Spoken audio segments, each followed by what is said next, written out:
All right. Hi, everybody. Welcome in. Uh, there we go. Everybody is unmuted, Are unmuted. Yeah. I was about to say, and let's make sure the audio is working application properly. is picking everybody up. Wonderful.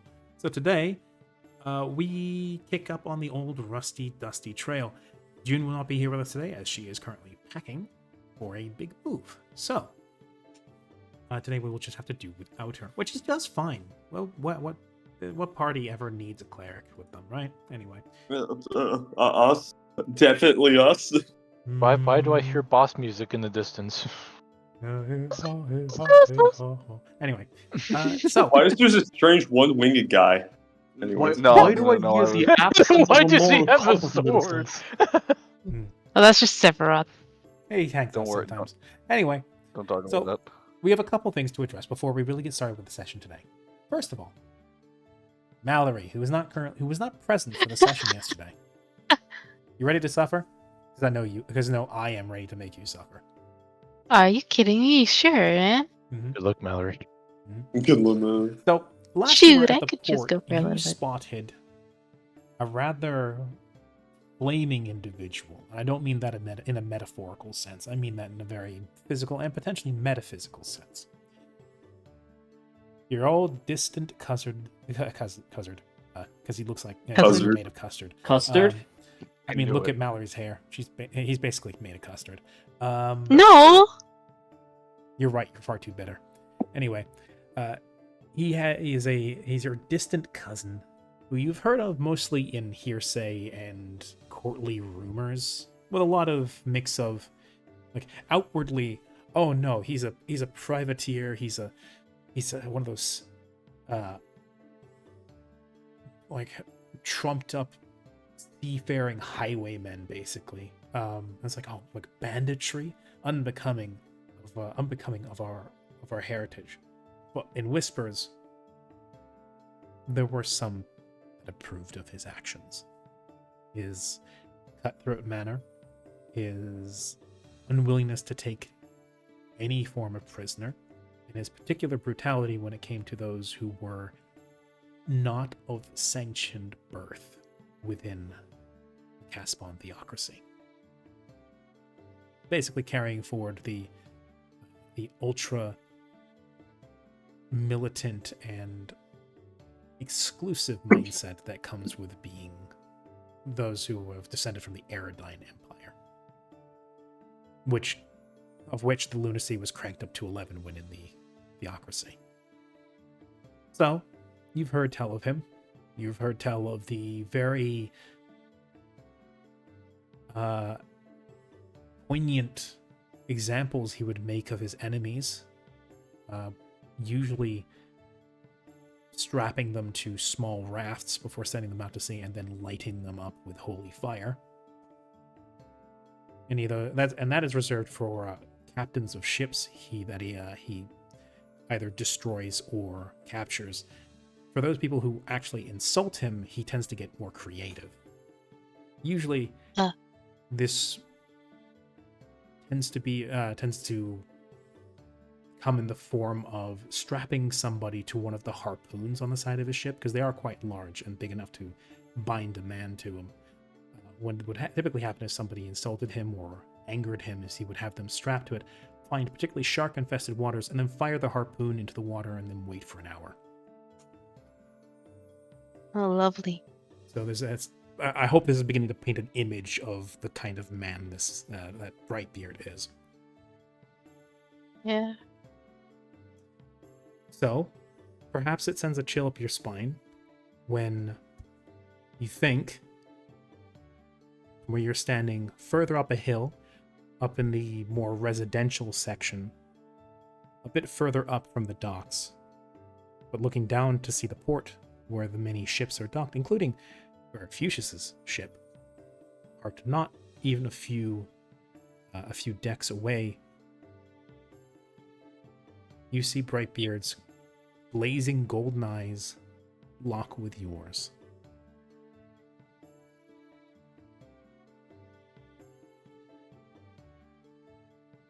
Well,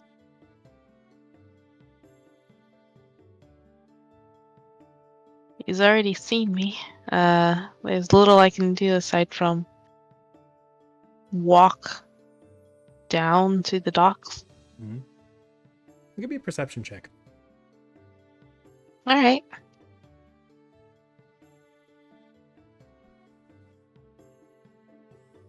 Do you have the Natural 37. Wonderful. Well, that's not typically.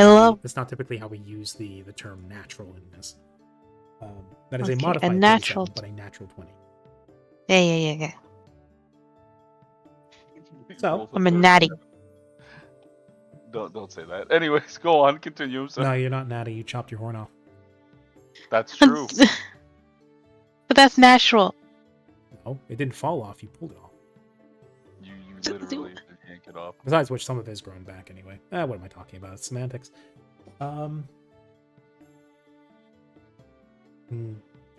You notice with that look that besides your split-second paranoia of his gaze sweeping over your section of up here on the hill. Also, hello, Ari. Welcome in.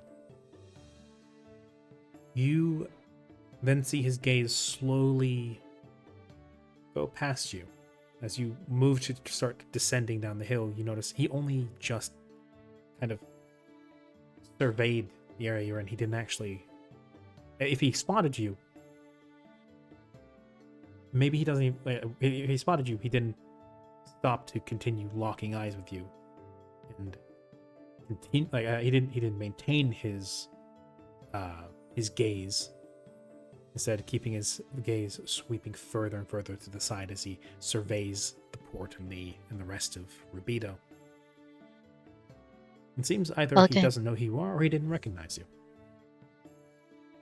Oh, good. Malady lives another day. It's possible he just didn't see you for the rest of the crowd. Yes. Rubido is a We'll bustling leave it city. at that.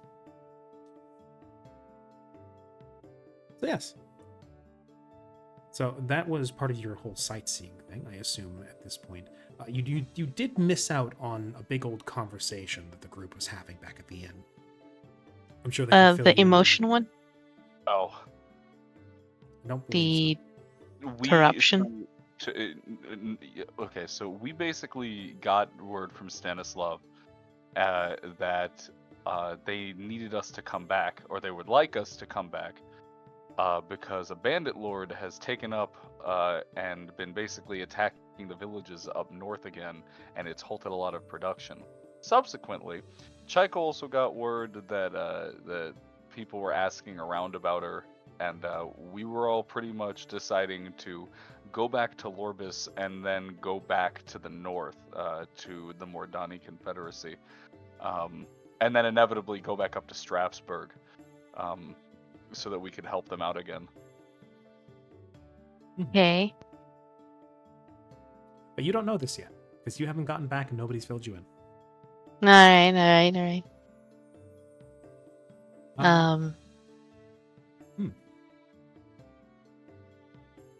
But yeah, I came by for wares. I'm gonna get wares even if the scariest man alive is here.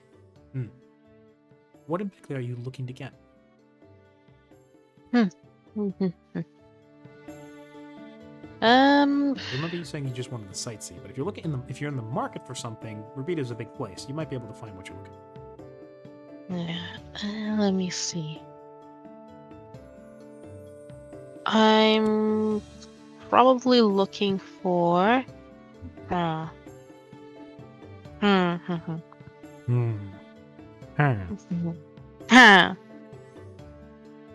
I'm probably in the market for either some more firearms, or some sort of hidden weaponry, such as my cane sword and my boot blade and my other things. Not impossible, but Rubido and Rosino are not known for either their firearms or for their weapon crafting and their metallurgy and such. They're more known for their magic. You could potentially try and scout out, see if there's anybody selling something. In which case, I would say, Roll me a d20, followed by a Okay. diplomacy roll. A d20. Got you a 15 for the d20, and my diplomacy roll will get you a 10. Nat 1. A 10. The duality of man. Okay. So, you've got something of an idea of the people you're going to need to ask around when it comes to this, because hidden weaponry in particular doesn't tend to be made in mass quantity. It tends to be custom made. Most weapons that come in mass quantity tend to be manufactured for, military or civilian use. There's not a lot of people looking for hidden blades, in particular because they're a bitch to train with. Usually people just look for like a small sword or a dagger or something like that they can strap to their hip or keep hidden somewhere. Things with like trick mechanisms or that are specifically made to be hidden in one's clothing are a little harder to track down. Firearms, you come to learn, are basically non-existent within the city, except for maybe some instances in the black market, which, fortunately, you are not able to talk your way into. And so in fact, you get yourself rather rudely rebuffed every single time you go asking around. You come to learn that there are currently 2 major manufacturers of firearms here on the continent, not including the dwarves. You've heard these names before, but there's the Vitoli Gunworks down in the Duchies, a company you would be at least a little bit familiar with from your previous life there, as I believe mentioning before that they had an instrumental part in the rebellion, including in providing firearms that were brutally effective and indiscriminate in the way they would cut down crowds of people.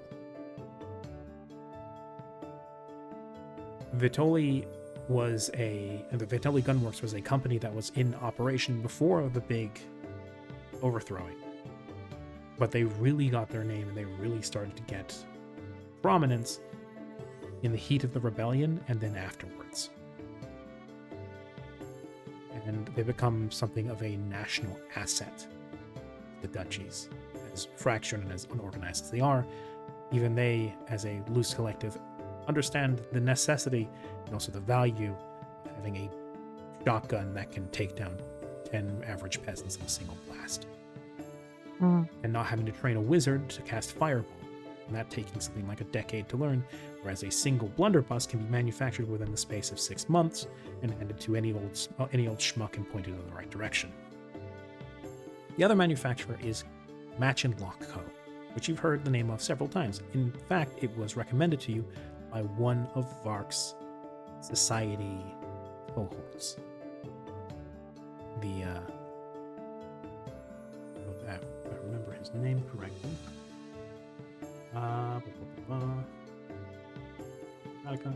Yes, Hieronymus Ainsworth. That being the green-skinned man from the society who recommend that if you ever want to actually get yourself a proper firearm, like a hand or a custom-made one, you're best off getting in good with the Match and Lock Company. And they are headquartered in Lorbus. Okay. So, you're not able to get a firearm or any hidden weaponry while you're here. You might have at the very least, firearms, you might have a better chance in Lorbus.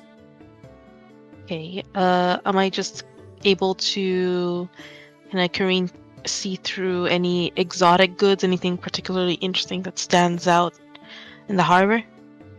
Harbor?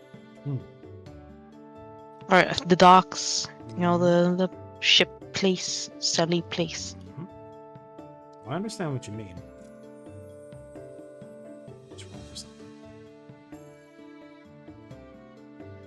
Okay. Give me another d20. You poke around the harbor, see if you can find any people hawking any particularly interesting goods. Another 10. Unfortunately, most of what you find is either just bulk trade goods, or nothing that really particularly catches your eye?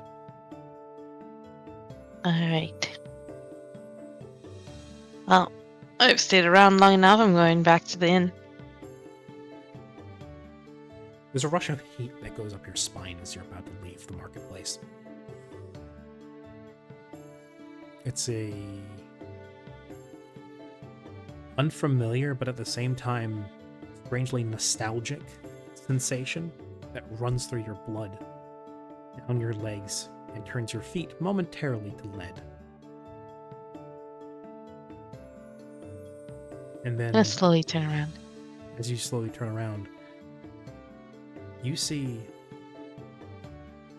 Brightbeard strolling through the marketplace, chatting amiably with what must be a couple of his lieutenants.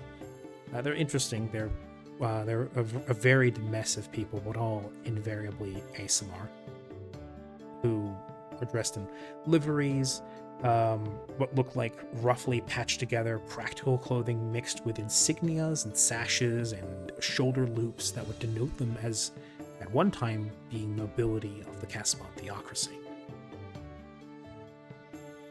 Ah, And as they're strolling through and talking amiably, Brightbeard's voice is loud and boisterous and cuts above the rest of the din of the market. There's a halt in his step as he stops for a moment, his smile faltering for a second, and then his blazing eyes lock with yours, this time for real.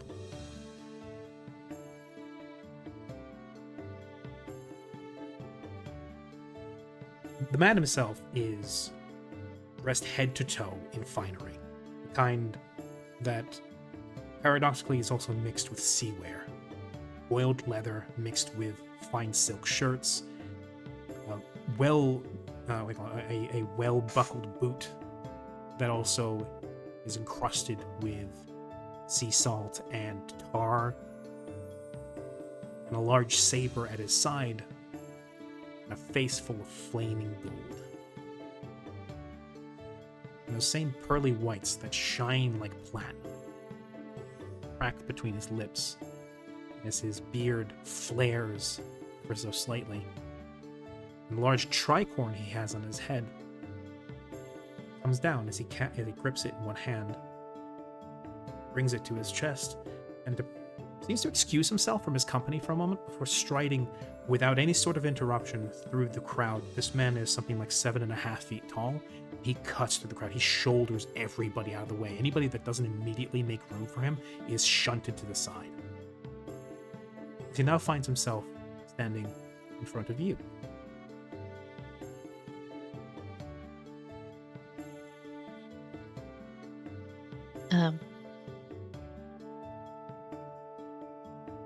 Now, I don't suppose this is of some impropriety, but I couldn't help but notice you from across the market. His voice is at once sharp as a church bell, gentler than the boisterous, booming shouting that he was doing with his friends.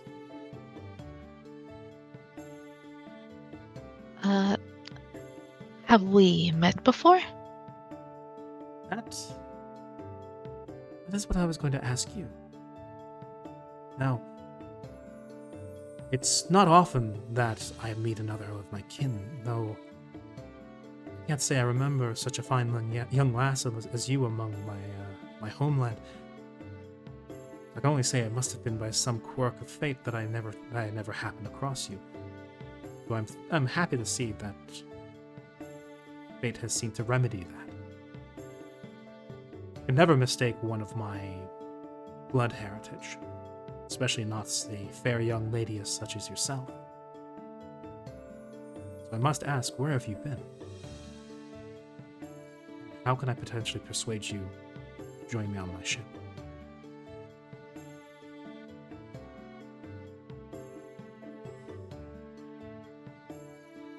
You're laughing through the pain. Mm-hmm. Okay.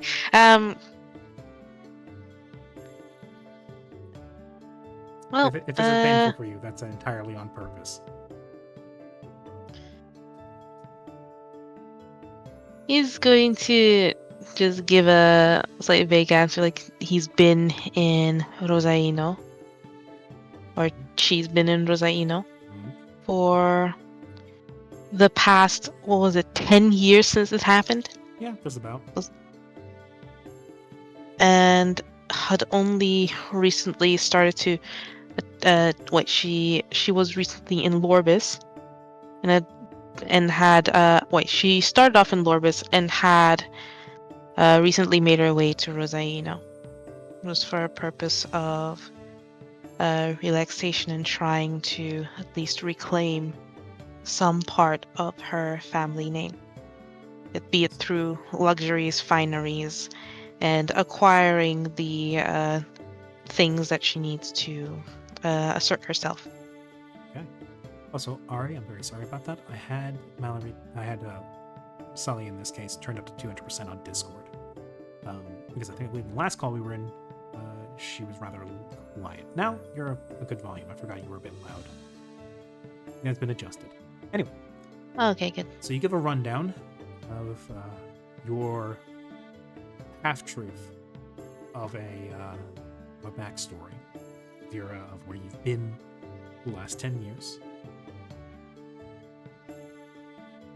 You mentioned that you escaped the revolution, or do you say perhaps that you were outside the country when it happened? I will probably say that I escaped the revolution because less lies means less keeping up with things. Okay. Brightbeard listens to your tale. And the entire time, there's a somber look, but that small smirk between his flaming beard never quite goes away. His coterie, his crewmates, are remaining close by, and they do keep an eye on you, but most of them are busy trying to form something of a small circle around you and Brightbeard, keeping the crowd away, preserving privacy. As when you finish your recount, Brightbeard nods somberly and says, "You lived a hard life. You have my true condolences that you were ousted from your home by those rabble-rousing revolutionaries. It can't have been easy. You push into foreign lands, going to live like these people, make your way among them on your own. If you'd like, I could make that problem past. You could stay with me and my crew. You could be among your people again. And we could work together. As I am pursuing much the same. I'm trying to allocate funds and once more contact my kinsfolk, as scattered as we now are and few and far between, so that we may rebuild the theocracy once more. This time, better, and not so easily shattered.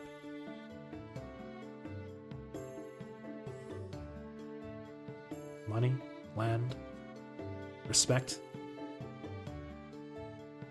will be a thing of the will be a worry of the past. And oh, the sweet revenge we shall ply, the people that engineered our downfall." He had a mild reaction at the word revenge because that is something that he's been wanting to have for quite some time. Are you going to try and disguise that?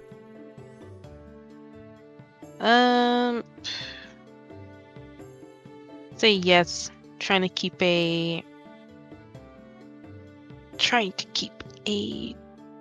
neutral face. Roll Least. me a bluff. 28. It's your small reaction that you then quickly try to suppress. Brightbeard then shifts course mid-sentence and says, or at the very end of the sentence says, "I see there's more than just demure nobility in the lady before me. I see You have a similar interest to myself. All for the better. I would be honored to surround myself with like-minded individuals. You, I think I see, desire, at least on some level, similar to myself, to see the bastards who had our people destroyed put a pig. Am I wrong?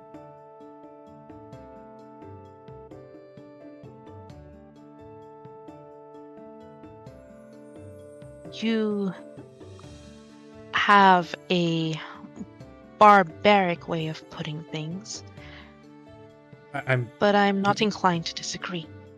He once more lowers the hat and gives a conciliatory nod and a bow. He says, "My apologies, my lady. It is not becoming. I spend too much time among these scallywags." As so you hear a couple chuckles from his lieutenants. I fear that they've corrupted me somewhat. Life on the sea is difficult, but passable.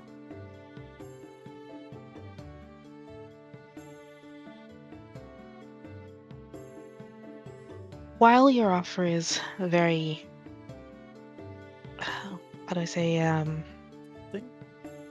yeah, tempting, I am not one for the seas, and I'll unfortunately have to decline your offer. Though, once you find a more stationary abode, feel free to search for me. If you look around, you might be able to find more details upon who I am, but I'd like to keep it a little game. Keep it disclosed, true. hush hush. It's most rude of me. Normally my reputation precedes me. What is your name? My name is Marconius. They call me Brightbeard.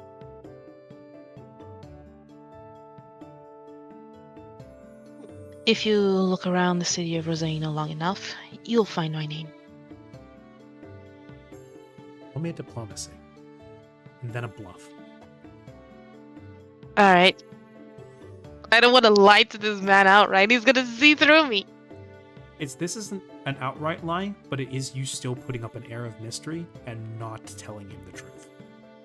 Yeah, I mean, me not telling him his name. That's why I don't. That's me not wanting to lie to him. Mm-hmm. So you're trying to, fob it off, which would be a bluff to me. Okay, got a 13 for diplomacy, 19 for a bluff. Oh dear. His eyes narrow at your very blunt evasion of his asking for your name.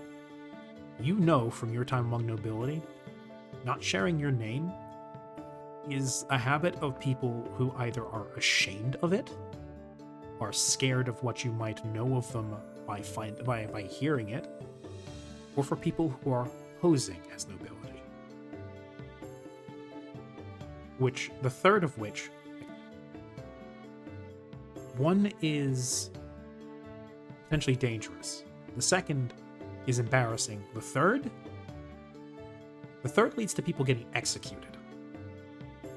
Posing as nobility in the erstwhile Caspon theocracy led to a lot of people getting lynched, or at least until people started to stop doing it. So his eyes narrow at you, and for a moment, the air begins to heat up as you see not his beard, but his eyes increase in luminescence.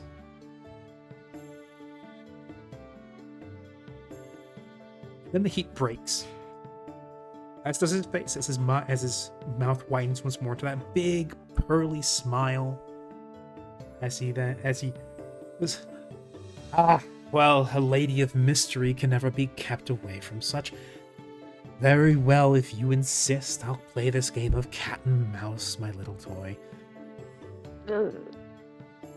Now, I hope you know, to entice a man in such a way, and then pull away at the last moment is... Oh, well, someone might take offense and think you don't want to associate with them. And if someone like that were to be lying, a man could even get rather angry. But I'm no pessimist, so I'm going to assume that this is some elaborate game of cat and mouse you set up for me. And I go hunting after your name and your identity, and I find out where you've been, where you're going. But make no mistake,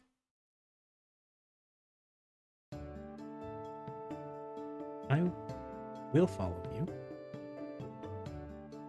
And Brightbeard, when he pursues a treasure, always gets his mark. Next time, you'll be joining me aboard my ship. And a way to win you over, I'm sure. And then he breaks away. All right, crewmates, we still have to restock and get the ship ready to move. Let's sally away. And with that, Oh, that isn't ominous. with that, he and his men, he and his crew folk make their way through the market. And the tension in the marketplace, or in the dockwork marketplace, lowers down a couple bites. Lovely. Well, Mm-hmm. I'm gonna spend the rest of the day walking around the town, not going straight back to the inn. Okay. And just glug that lovely potion that Vark gave me that increases my perception, just so I know that I'm alone at some point. And then switch back. Okay. Roll me a perception. Okay, I don't know what the bonus is for that potion. Wait, what potion was it? You don't. It was I never overrolled money well. You don't by any chance have the name of the potion, do you? High perception, 20 minutes is what I wrote down. That doesn't help, but that doesn't help Okay, one- at all. one Is it second. the? I'm It might opening have been the potion I made you, because No, it's the potion I made. uh, Alright, Let me check. Is it acute senses? seem to remember. I seem to remember Yeah, like yes, a it plus is. 10, 5 or plus 10 to perception. yeah, plus 10. Oh, I gotta wait. I was right the first time. okay. I'm gonna glug that down and then use that perception to see if there are any Sure. tails. We shall rename Nice. this potion Shadows. to the Potion of Paranoia. Yeah. Tails, shadows, the whole jiggamajig. Mhm. Then I'm gonna Brightbeard put really is the down. farthest thing from subtle, so... I know, but his crewmates could be. Oh, that's I don't know actually a anything. very salient point. He might have sneaky Right. people on his ship. Yes. And we all know Yes. what we think about I sneaky do people. apologize for how creepy Brightbeard is, but that's basically like just a more or less a portion of the character I wrote for him. So I called him Pirate Charles Habsburg in the chat with me, and Well, the Yeah. thing is, they're like cousins 4 times removed, and consanguination is not illegal in the Yeah, when he said treasure, I verbally went, ugh. yeah, Uh. unsurprising. Consanguination is not illegal within the theocracy. In fact, it's encouraged because it keeps the ASMR blood together. I regret making this with you. Okay, perception. There is a Got a 33, ASMR that is a Habsburg family horrible somewhere roll. out there. Anyway. Yeah. Or at least I think no, there was. They're dead now. Anyway, a 33 Yeah. for perception. You are pretty certain that you're not being tailed by anybody. Yeah. Alright. And then just to shake it off, I change back to Malady when I'm completely alone. And Mallory when I'm completely alone. You're And the then go disease. back to the inn. I have a disease. You're cute. Wait, what? Wrong way around. Okay. You switch disguise over to, or we switch out of your Melody's disguise to Mallory. Yep. forward to. Actually, no, I'm not going to say that out loud. Right. You spend the rest of the day wandering around the town and eventually come back to the inn just as it seems the rest of the folks are wrapping up a conversation. Do I really like Mostly to say we're that centered out loud, around right? Karya holding a letter. Oh yes. Everyone, we need to get out of here. Well, What did you do? I suppose great minds think alike. We were already intending to. What have you done? If we're gonna leave, it's good. I have We're- done nothing illegal, however. We're going to Mordon, I think. Oh, Lorbis first and then Mordon. wonderful. That is a whole ocean away. What happened? This is just one of the like instances Holo can tell something's up. Little devil on your shoulder says,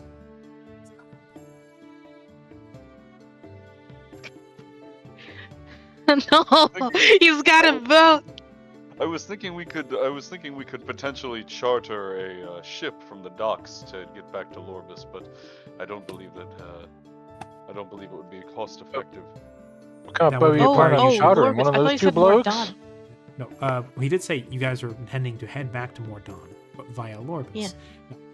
No. To Karya's point, charting a ship to get back to Lorbis would be like, what do you call it? Like taking a train to walk down the street. That's fucking it's stupid. not too far away.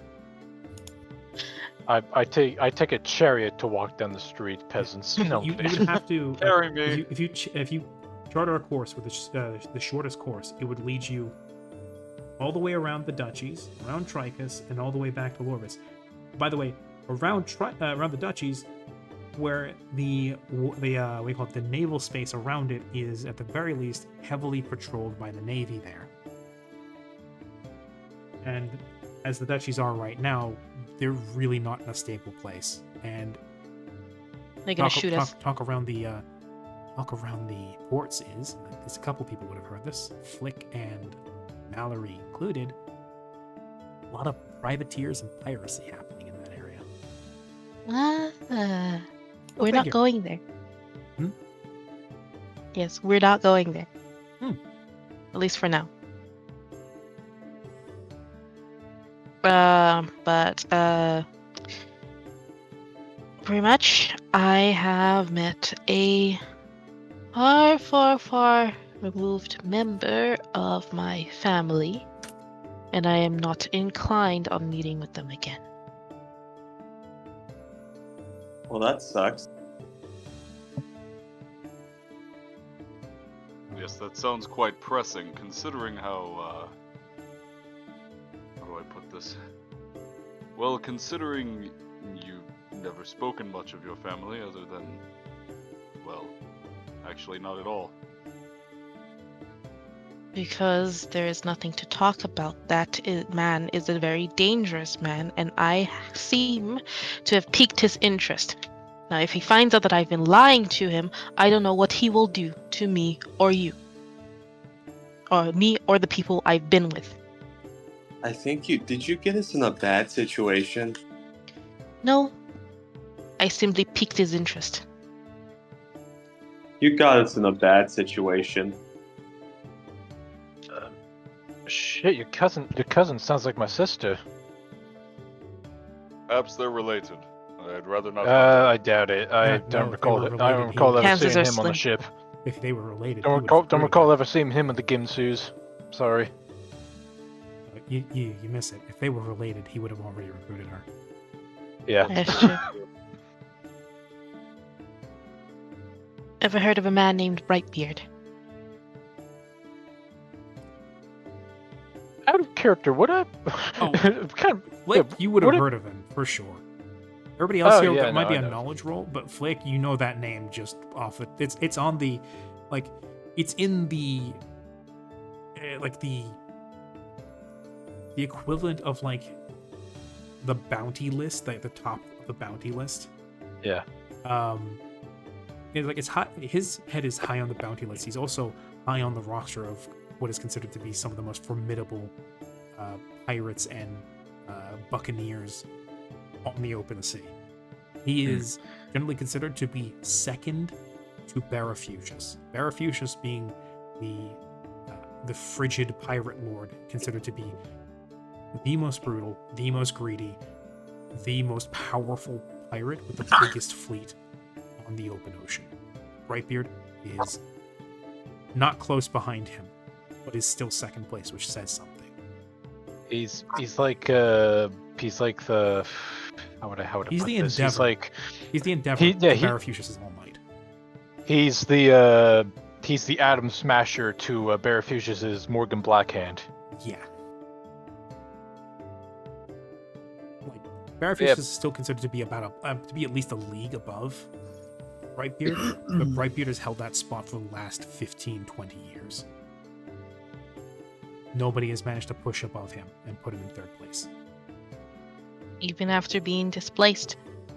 Even after his family was shattered and his major power base with the sort of silent support he got from the duchies, he's still a powerhouse on the open ocean. You know what? I'm from an island nation. Would I have ever heard of these names? No, because you are from an Okay. island nation from an inland area. Okay, good. Raise his hand. Can I knowledge check? Sure. I'm guessing either local or history. I would say history in your case. Well, actually, no, I'd allow either one because it's something you might have heard from Scuttlebutt in the port. Because your city was, or your town was close to the coast. Did it roll? Did not. Come on. What is it to do? Oh, good. Okay. No, hold on. Before you do that, real quick. I find it funny I asked what knowledge rolls to do because all my knowledge bonuses are the exact same. Well, it's still important to say what kind of knowledge roll you want to make because that what lens we filter the knowledge through. Knowledge I guess history that's would have fair. been what you might have studied. Knowledge local is what you hear in terms of like local legends or rumors. I mean, I'd even that's fair. argue that a knowledge geography might be of relevance because he might have been registered as a geographical hazard. I mean, definitely as a thing to avoid. Though usually, knowledge geography is for things like landmarks. But some maps also tell you about like dangerous neighborhoods to I guess avoid, here the or dragons. yeah, or or the eventual doodle of a dragon in the water. Yeah. Fun fact about those maps is they used to draw "Here be dragons" as a general warning of danger, because in those cases they just had no idea what was really wrong with those areas. But they would do that just to warn sailors away. Mm. It was just a general signpost of this place is pretty dangerous. Probably don't go there. Not until we understand it better. Don't dead open inside. Yes. Yeah. I didn't actually mean there were usually dragons there. It just meant dangers. But Just imagine if there were dragons there. But in like Dungeons and Dragons, it might, It might be true. actually mean it. Yeah. Yeah. So anyway. Yes. Chaiko, you would have heard a couple things here and there. You absolutely would have heard of Barafucius. You would have heard about... Sometime during your childhood, you would have heard, of course, of Barafucius. You would have heard of Brightbeard. Would also have been a couple of whispers about him. Trying to remember what was his name.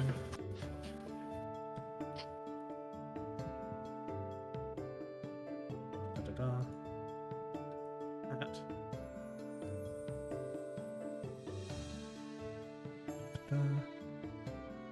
Nice. Close behind, you would have heard the name of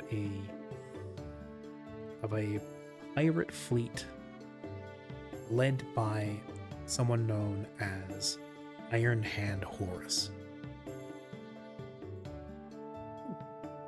And those would be the big three names you would have heard of in rumors in the port side of town.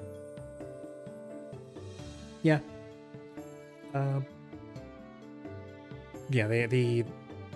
There's the dread pirate Barafucius. We call it the blazing trail of Brightbeard. And then Iron Hand Edmund Horse, who's known for having not necessarily one of the bigger fleets, but one of the ones that sported the best, the best coordination. It was typically, we call it, most well known for their tactics on the open sea. So yeah.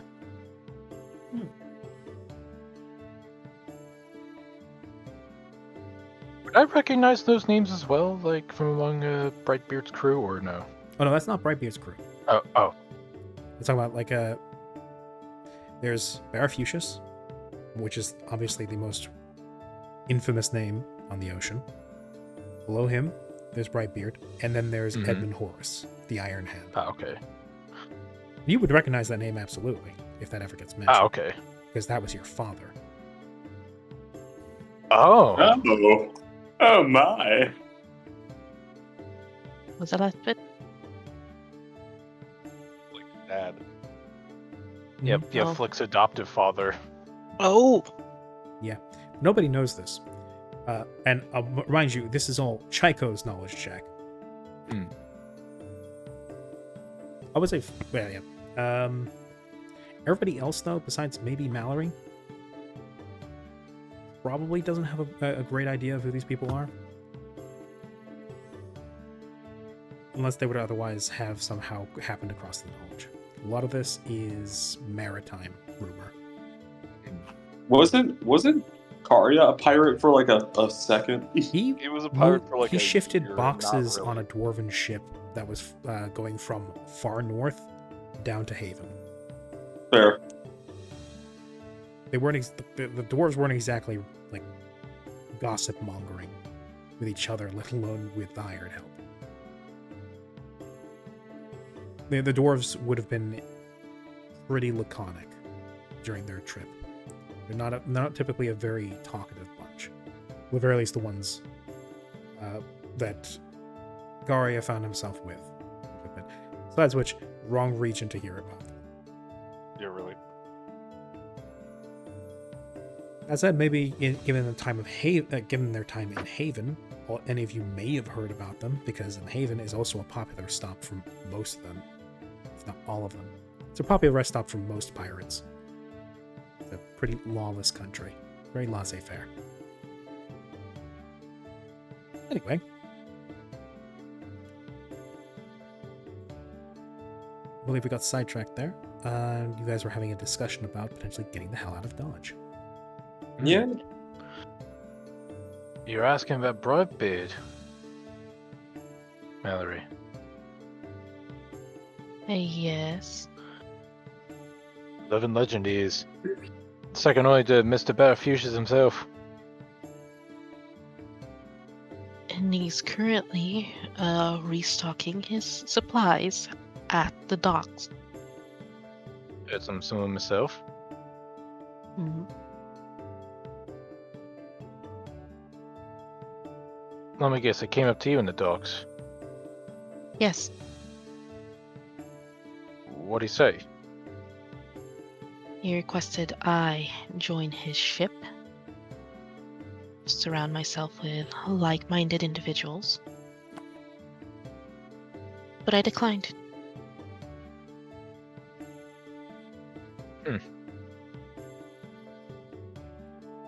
Been odd for him to be putting out a casting call for crewmates, unless he saw something in you.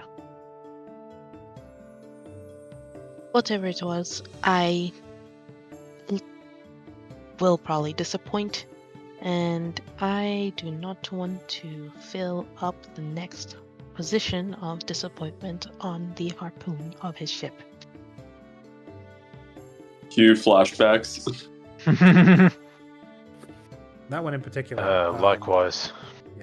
That one in particular, for someone who's actually been on the ocean, like been on the sea for an extended amount of time, the rumors of Brightbeard's punishments are horrifically legendary.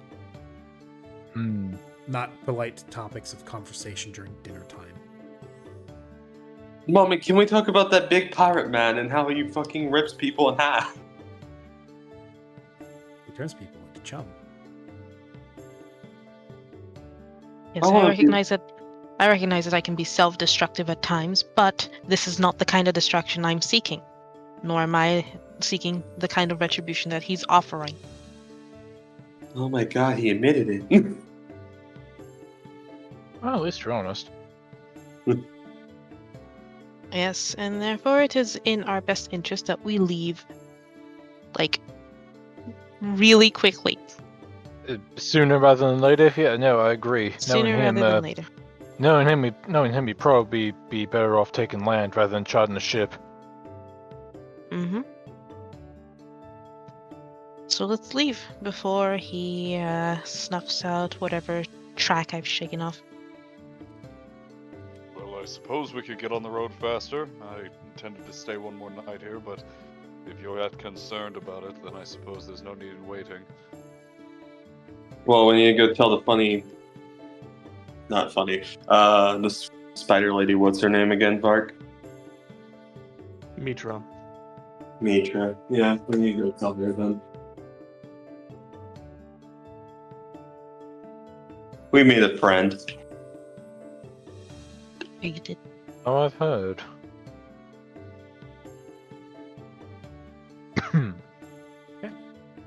So, do you intend to leave tonight or in the morning?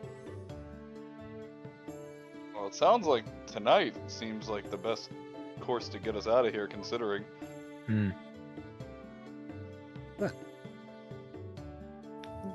Guess we're moving at night. Yes, we're getting the fuck out of Dodge. Yes, we need to get out of here. Okay, then you guys start packing I up wonder whose immediately. fault that is. I wonder whose Hey. fault that is. I tried to leave, but he saw me. Nope. Everybody know it's not anybody's fault. We all really know Mallory has some blame in this. You as a group begin packing up, and I assume you also knock on Maria's door to let her know. Of course. Yes. She comes out, or at least she opens the door, dressed in a nightshirt. Says, "What is it?" We had to get the hell out of Dodge. She brings a hand up. What'd you do? I didn't do anything. We did nothing, What happened? but one of our group drew the attention of someone with influence. You ever hear of Now- Brightbeard? Okay. Get my bags. You are in not 5 beholden. I'll be out in 5 minutes. Shuts the door. You are not beholden to slams door and barks face. True to her word, 5 minutes later, she's out in full armor with her bag slung over her shoulder. What I was trying to say is that you are not officially one of our group. You are not in danger, so you need not follow us if you want. It was In my fact, king's doing order. so would It was my king's order that I accompany you and keep you safe. Wait, I like the Well, fact no. that Vark waited 5 minutes to continue that sentence. He's a Wait, good wait, was boy. that your king ordered to keep you safe? Is that? I thought Us. we were getting Mitra. No, I know. I Ma- thought we were Ma- getting Maria. Mitra. We're at Maria first, then Maria Mitra. first. I got so confused. I was like, "Whoa, wait, who?" I was so confused. Yeah, Sorry, I'll- I got jumbled. My Two brain got M's, jumbled. Continue. One too many. Yes. It's all the while during this flick is notably at least slightly like half drunkenly like humming the tune to Drunken Sailor. Yes. Well, Flick, Maria- what did you do with Maria- a drunken Maria- sailor? Like Maria with her hammer out of sight was like, it's my order by my king that I keep you all safe, and I accompany you until we get back to the kingdom. That remains my job.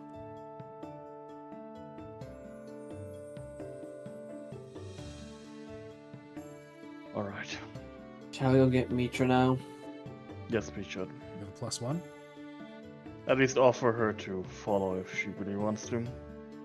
Although doing so would put her at risk. Chaiko Further we looked head at Vark and Chaiko looked at Vark and said, You go get Mitra. I'll explain. I'll explain this to I'll explain to you. Knowing Brightbeard, the further we head inland, the safer we'll be. He's not known for his land pursuit, and he doesn't typically have horses on his horses on board. So, one thing at least.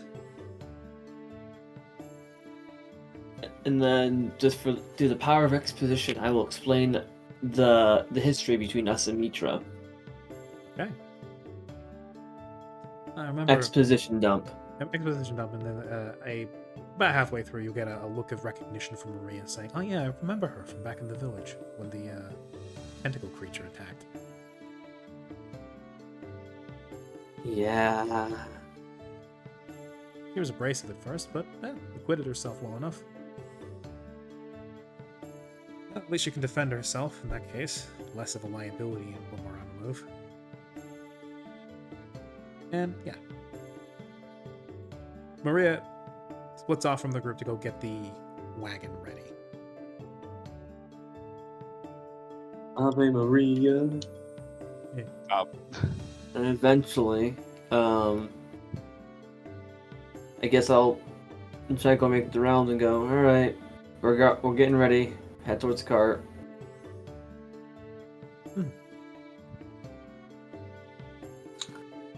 For a midnight It's late at ride. night. We'll say at night. Triangle's tired. Actually, how late is it? It's evening. Sun's down. Oh, It's dark.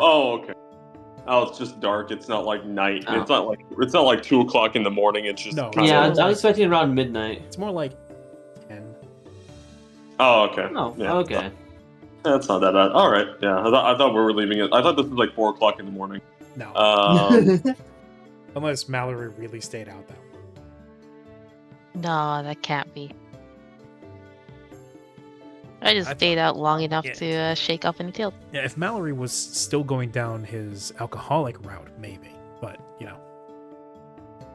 Anyway, you guys eventually swing around with the directions that Mitra had given you before, around to her inn, presumably to knock on her door and let her know that you guys are leaving. Indeed. Doesn't take much asking around. It's a smaller place. Seems to be run just by a couple people. It's like a married couple. Yeah, they when you ask around, you mention her by name. They point you up the stairs and find yourself easily enough in front of her door. Knock. It takes a couple minutes, but eventually it swings open. And you see one very disheveled-looking, multi-armed woman with her otherwise relatively loose tank top that she normally wears, the one that's got like multiple loops go around each of her arms. She's basically leaning on the door with a very bleary-eyed looking, oh, Good evening. I'm sorry to disturb you. It's Really? Bond. Then call for Chick. Oh, Vark. She has to blink through the bleariness before she can actually see you fully. It's like, oh, okay. I thought. Stops for a moment to look at himself. Shrugs ever so lightly. I thought Jeremy did that thing where he like all the. But bad joke. Anyway,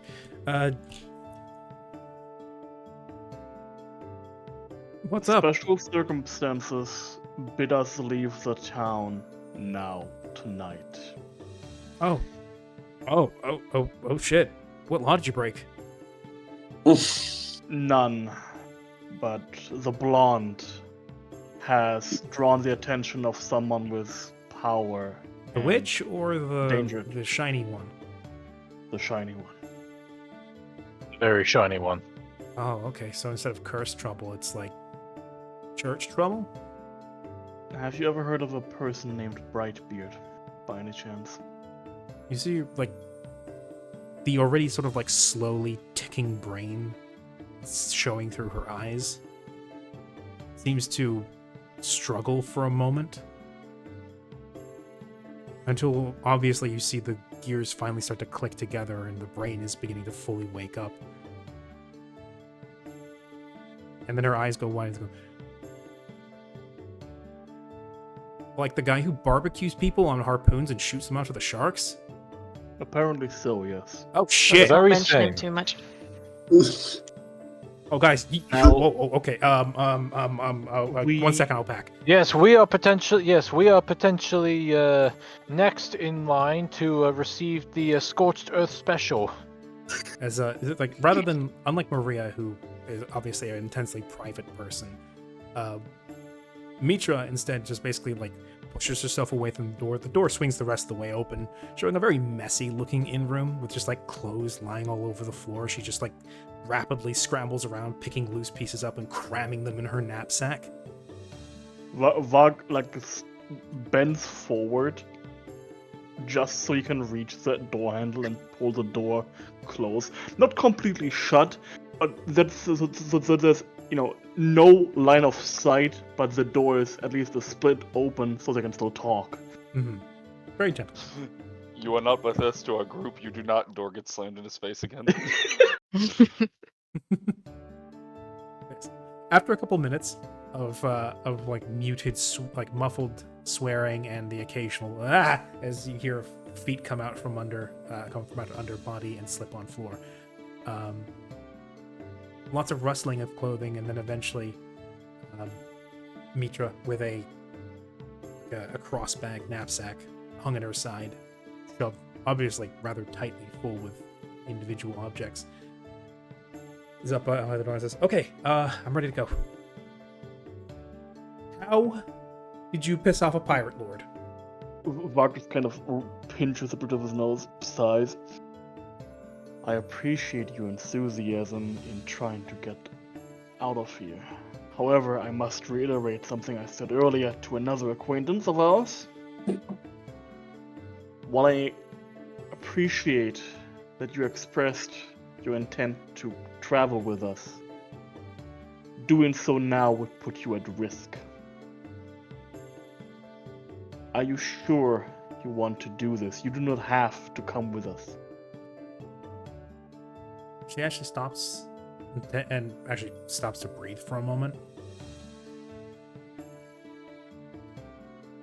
Yeah, but organizing like passage out of the city and back to Lorpus would also be a massive pain, and then I wouldn't be traveling with people I know or like. So, yeah, no, it's like, yeah, the pirate lord, very, very, very angry, very scary, but also we're gonna be inland. So, Varg sighs. I'm surrounded by lovable idiots. Lovable. That's a new one. yeah, and then Would you like to accompany us out to the Mordani Confederacy then? I mean, never rubbed elbows with a vampire. well, we're not staying for long. We're going to the frozen north, and since you enjoy doing things potentially alongside us, it's always nice to have 4 sets of more arms to punch things as we're going after a bandit lord. Actually, There, Mark. fun story about that. I can't actually punch very hard with these lower arms. It turns out, turns out you need What like about the an upper arm? extra set of you need an extra set of pectorals for each set of arms you want to really do heavy lifting with. And We can discuss the right, yeah, proper running from a use of pirate our lord. body. We need to move. Right, running from a pirate We lord. need to Okay, go. cool. But yeah, Vark, idiot that loves you. So she comes up and actually hooks you around the neck and noogies you. Cool. So we're going now. Vargas More than likely. suddenly is very, very silent. He just nods. Cool. Let's get going. My horse is probably going to be angry at me, but you know, waking anybody up in the middle of the night is probably going to piss them off a little bit. Holo is currently slowly showing Paka and Lolo onto the fucking onto the wagon with like their fucking night mask on and shit, capybara night mask on. It's like waking your child up in the early morning to carry them into the cars when you start driving really early in the morning. But instead, it's a capybara. Yeah, it's a very bitey capybara that I don't wanna. It's sleep nipples. Anyway, you guys hurry to the wagon, which is now set up and hitched, thanks to Maria and I believe any others who might have gone to the wagon early. Mm-hmm. You guys are ready to set out. Mitra and Maria both get their own individual horses ready, saddled up, and guys depart Rabito.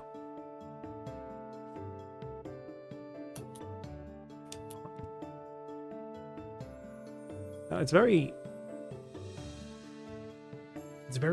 late at night, and your first leg of your trip is going to take you through the night.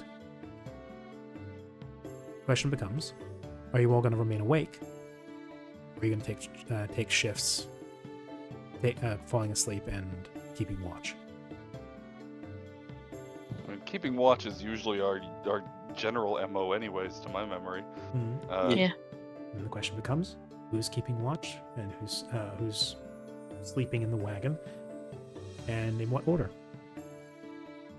Holo Holo will offer to take first watch. I can take second since good perception. Yeah. Yeah, good perception. We need to Eyes win of a hawk. eyes. I could take third watch. Okay. I will sleep like a baby then. That should be enough, unless you want to buddy up. But considering you're all grouped together in a relatively close proximity, might not be necessary. As you all take turns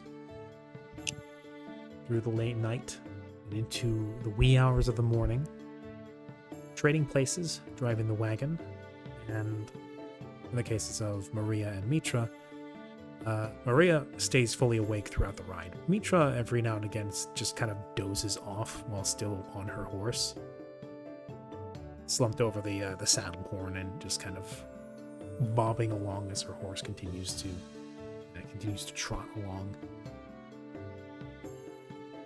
It's not great sleep. The wagon, of all the things that it has, does not have much padding on the inside. It's mostly hardwood. It's good quality wood. It's just not soft. I imagine. So, especially with the jostling and the lack of any real suspension, it's not a comfortable ride. Those who are really tired will sleep, but they'll wake up stiff and in pain. Overall, it's services. It's a solid service to sleep in or on. Though those who wake up while rested do so definitely feeling still drowsy, tired, and achy. Consequences, unfortunately, of having to make a quick exit. And a very, very big difference from the soft beds you were just occupying a day ago or a couple days ago. I should say over the last few days. Yeah. The trip continues. And once you've made it at least a few hours away from the city, along what is known as the Rust Road, you're finally able to break for camp. You do so on a couple times, stopping for various major meals of the day to let the horses water and rest themselves, because unfortunately, the horses had their sleep interrupted. And even the mammoth horses, which are quite durable, are presenting to be fairly ornery after that particular interruption. And there is a point at which, when you come across a small village,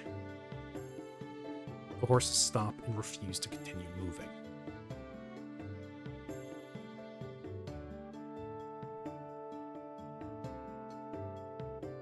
You know, that's fair. Yeah. It's about a day and a half you've been traveling so far. Now the horses are basically, especially the mammoths, have stopped and are now basically demanding rest by strike. Well, it's no use pushing the beasts. We knew we could not change society. So instead, Shut up. Kill you right But here and now. you know what? The rest of that particular passage says. yeah, instead of fuck, I can't. Like now, I can't remember. But I know the gist of it. Instead of, Yeah. are you talking about the instead of looking at themselves, they blame the beasts? No, not that But one. there's a No, bit I'm after they talking said, about but the. rather they No, found then beauty they in the stopped lives of beauty in the beasts. lives of the beast. There you Yeah, go. then they Yes. stopped. That's the part I was Yeah. referring to. Yeah. Well, yeah. Hopefully, it shouldn't take too long, but the horses do need some proper sleep, and water and food. It should take no more than perhaps an afternoon's layover.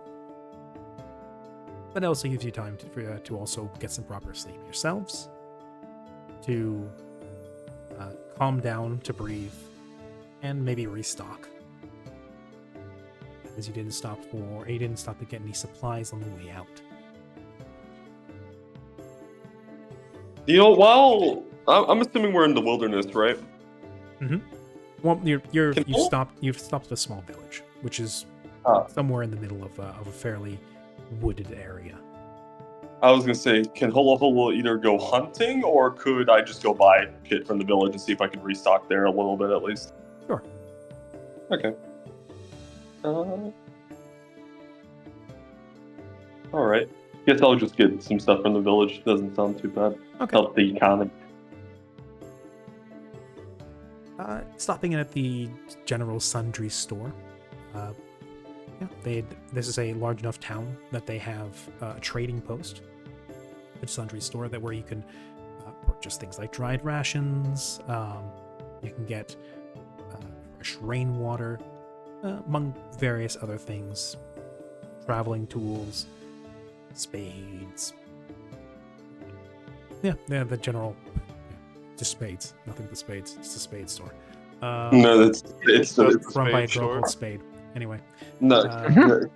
Can I buy this wonderful shovel-like thing? Spade, damn you. Anyway, yes, it's a trading post that is filled with various trading goods as much as it is with travel wares. So yes, you can most certainly fill up on necessary stuff. How much would you say would it be just for like basic necessary needs to stuff? last you guys like another week or so. I'd say that would put you at about 10 gold. Oh, that ain't bad. Yeah. Okay. Yeah. I'll just buy that for everyone and get that hauled over. Exchanging gold with the woman behind the counter. She's a relatively young-looking half-elf girl with a blonde braid going down her shoulders.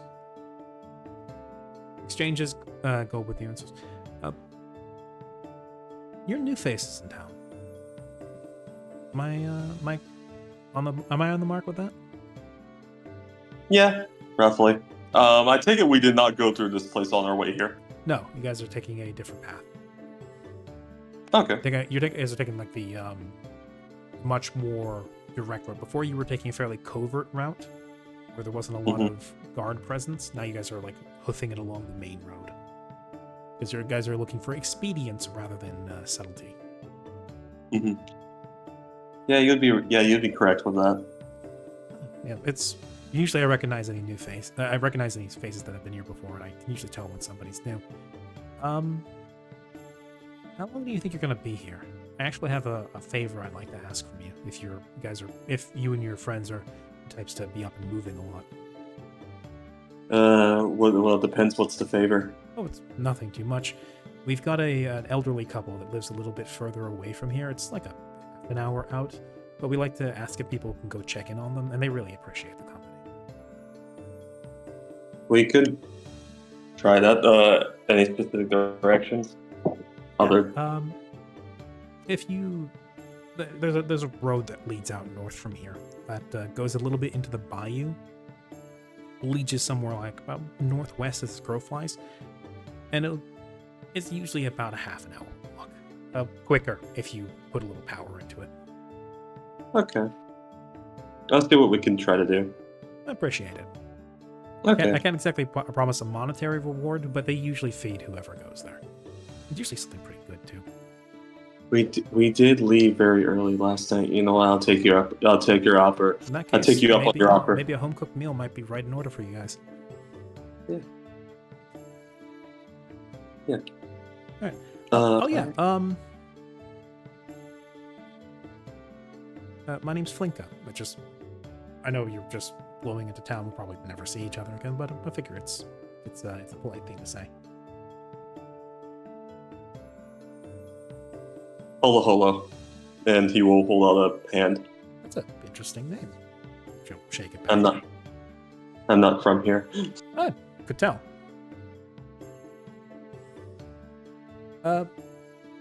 We don't, what do you call it? She actually seems to stumble over words. Things like, we don't get a lot of full-blooded elves around here? Huh. I'm sorry, that's really rude of me. I don't actually. Wow, this is awkward. It's just like my grandmother was an elf, and I never really got to know her. So, yeah. I'm sorry, I'm being really, really weird. No, you're okay. No, you're okay. A lot of people say the same thing about me. You do? Oh wow. Yeah. I'm sorry. It's not that bad. Anyway, and thank I you think. for promising to go look after them. They really do like seeing new faces come around. Would you like to pet my capybara? And I'm gonna hold up Lola. Yeah, she punches back in surprise. Is that what they're called? Okay. She brings up her hand, and you see in Lolo's eye, for a moment, you see she's obviously considering taking this woman's finger off. And I'm looking at her like, don't you do it, please, don't you do it, please, don't you do it. There's a little chitter, which sounds like just normal capybara noises to her. Well, she doesn't know what normal capybara noises are. It sounds like just a little chirping, like a little whistling gurgle. To you, it immediately translates as fine. You know, She when you do that stays to bad stock people. still as Plinka brings her hand up and gently strokes Lolo's smooth, thick fur. Ooh. Never felt anything like that before. All we got around the town is cats and dogs. Yeah, these are common where I'm from. Really? Yeah. Like everywhere. Where are you from? You don't. Yes. Ridgeback. I don't. That's somewhere like south? Yeah, you're close. Do you know where Shabak is? No? Oh, this just got a whole lot more difficult. Southeast. Southeast? It's like. You mean like southeast here in Rosino? Or like. This is southeast in the world. Or in this place. Oh, okay. Because like southeast of here, further than that is like ocean. Well, I live on an island. Oh. Or I lived up. I didn't know there were islands southeast of the continent. Yeah. Well, I guess you learn new things every day. Well, thank you very much for sharing. Here, she pushes over a box wrapped in a thick tarpaulin and says, "Your supplies. Give my well wishes, and I hope you all have very pleasant travels. Thank you very much for indulging in me." No problem. He gives you a small smile and a wave goodbye as you take your things.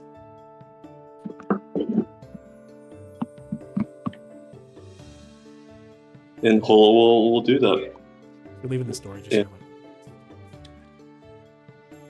Stupid what? You just like as you're exiting the store, just little hush, little stupid, like coming from the shop. Okay. She was nice. Yeah, she was about as awkward as you were. Wow. Hmm. They exist, anyways. So yeah, I Do love the move in idea herds. of Do wonder. exist. They do move in They- herds. They do move in herds. They do exist. Wait a minute. That's a reference to something. We'll get to that later. Mhm. M&M's commercial. Ah, there we go. There we go. Thank you. yeah. Christmas M&M's commercial. Jesus there you go. Christ. The only M&Ms we need is Maria and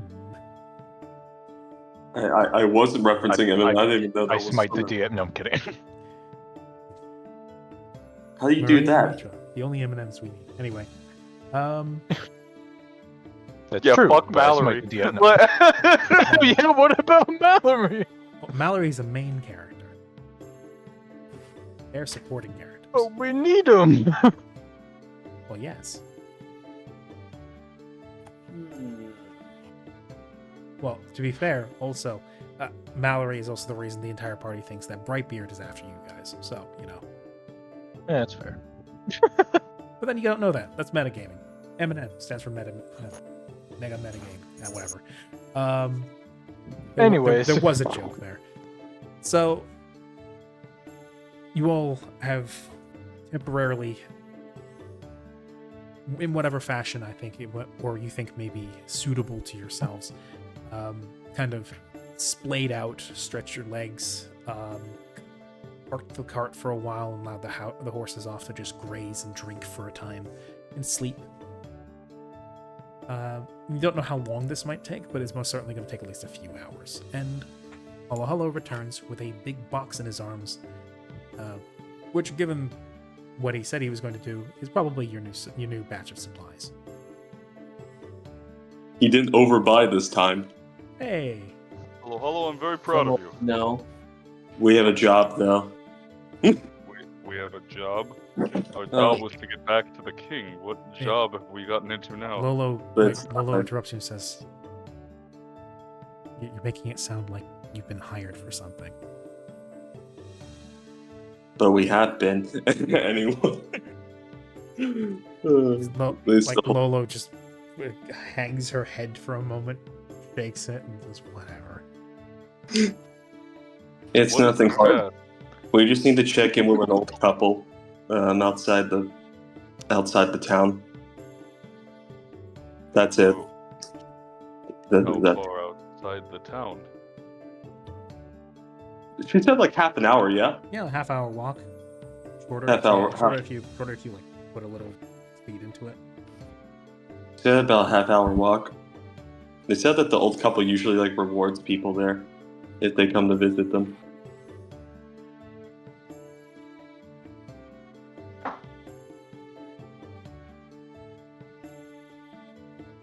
I mean, that depends. Do we have time?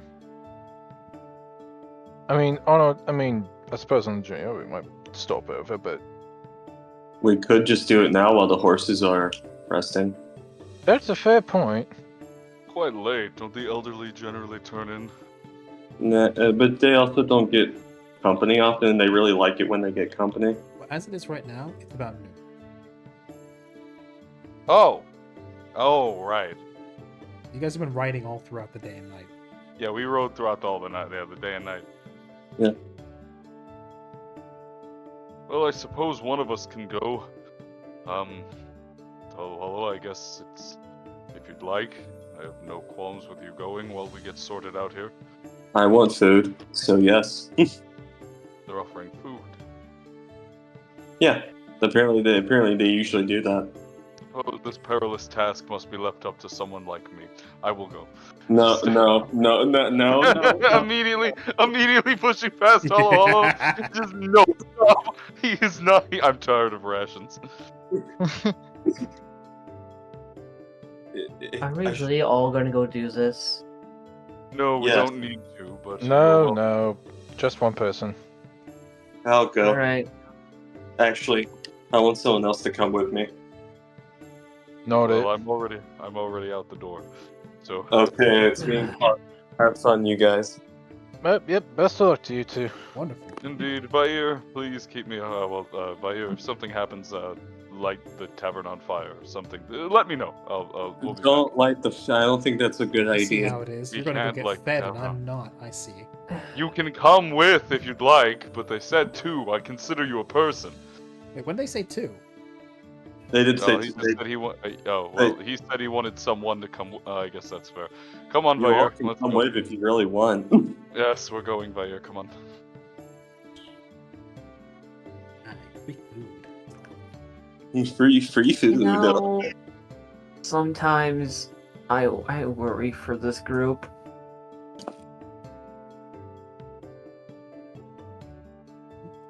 Sometimes the guys, the Bokaria and the Holo Holo walking out of the room.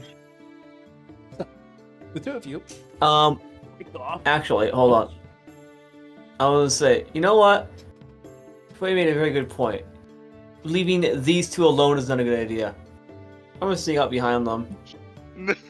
Okay. Is she noticeable? What's your stealth Uh, like, Chico?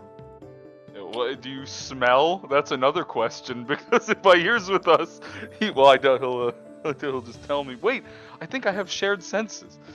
Do I have that yet? Counter argument. Pop sound. Ah, Fox. Yes. Oh, okay, very good. And I actually forget how that one works. As I say that, do I have the thing open? I don't. I normally do. I Give me like 2 to imagine seconds. that Lolo and Paka are just standing beside you right while you do it, but they just don't say anything. Yeah, they probably want it. They probably get it. I mean, they follow me now, so. Or, Yeah, Turn to a Fox. give me 2 Lolo's seconds. just standing there, looks you up and down, goes, you pass. Oh, hello, Listen, hello. I just- Go on, Honestly- go on, sorry. No, my entire goal here is just to make sure I don't do something dumb. As soon as they're done, I'm heading back. So hello. That's how literally- How much do you suspect that these are eldritch beings that we must cut down in cold blood? I give it a good Okay. 1 in 2 chance. Not 1 in 2, 1 in 10 chance. Single action. Allies function as B shape 2. B shape 2. I'm right. While you sort that out, I'm just going to assume Fair. you're following along behind them. It's a Fox. Yes, from a good distance. All right. Okay. So This one. you two break off from the group to go check on this elderly couple. Taking the path that was described to Hollow Hollow North.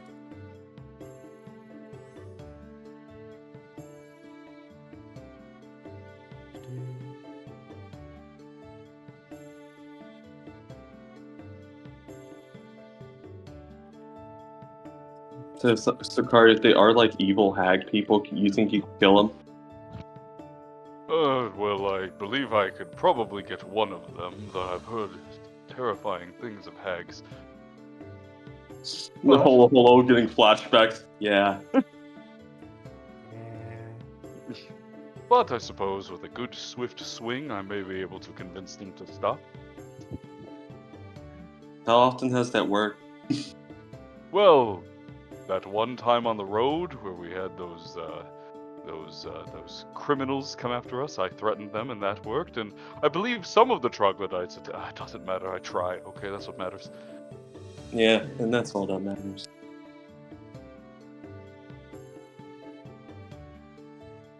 Okay. So, you walk for a good 20 minutes. Hello, you might have to up your pace a little bit to keep stride with Karia's particularly long legs. But it's a brisk walk. And after about 20 minutes, with a inconspicuous Falk darting in and out of the bushes behind you, It's a +4 to Dex, by the way. That's why you really get him today. you would like Yeah. to give me a So, check. Man, sure am good at these. So with a +4 to Dex, that would make that a extra Yep. +2. Actually, no, that's already with the Dex added. Oh, okay. Oh, well then. Well, I mean, hey. mhm. Hey. That's all. It is what it is. Yeah. You make your way through the forest, and eventually the ground starts to get a bit soggier. The trees start to change a little bit. The atmosphere becomes a little more humid. You start hearing an increased sound of insect life. And true to what the lady at the trading post said, you're making your way into what seems to be a bayou, or a bog at the very least. Something like that. A very wooded bog. Here and there, Okay. between several of the standing islands in the marsh, in the bog, there are bridges built wooden planks that allow you to pass over them. Presumably, this is the right direction. Well, they did say they were going to be in a bog.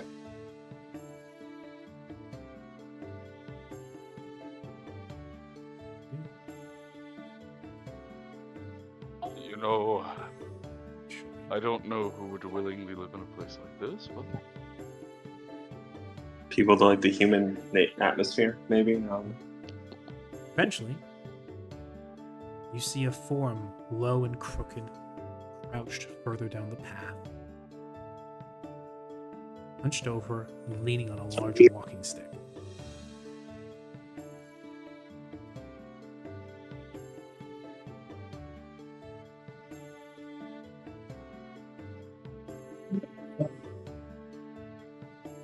Holo does in fact catch up on the occasional rustle and the darting of orange through the bushes behind it.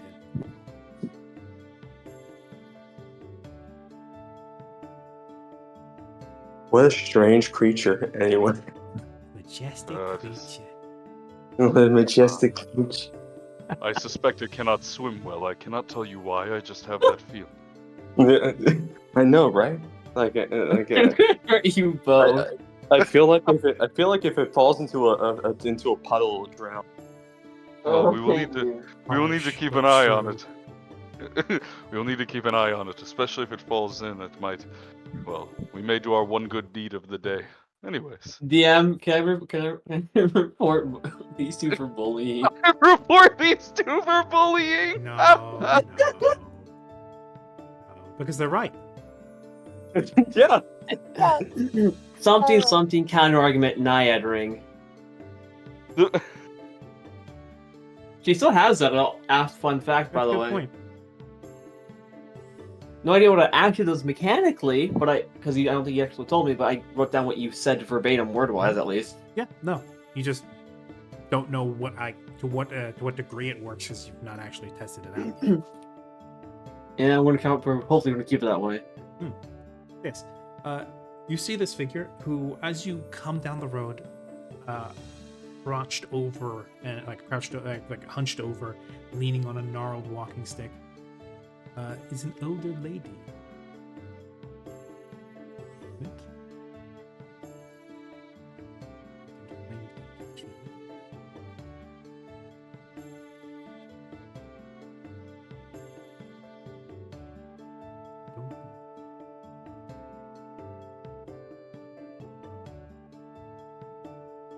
Sorry, you want to do the talking?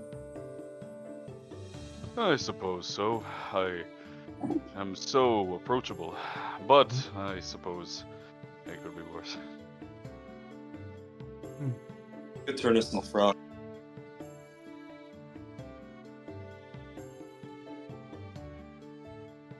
Let's see.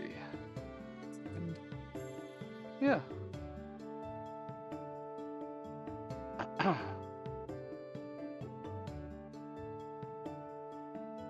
Why is my...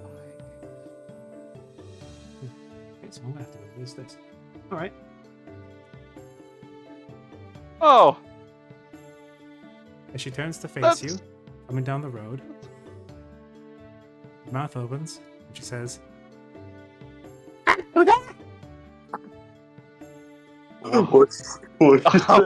I'm gonna need you to do that again because your mic peaked and you squawked, Quest. Sorry. She all we got. Okay. I brought my register a little bit too much. Sorry.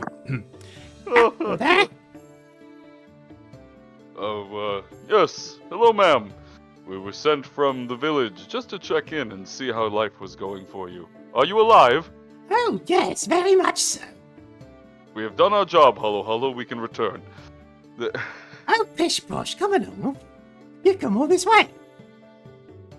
Indeed. My hut's just down the way here. Kind of make a lovely snack and a bit of tea if you like. She just like with her big walking stick just kind of brings it forward and just kind of pokes you in the ab and goes like, Aren't you just a strapping young lad? Full of meat and gristle. Oh no. Indeed I am. I have been told.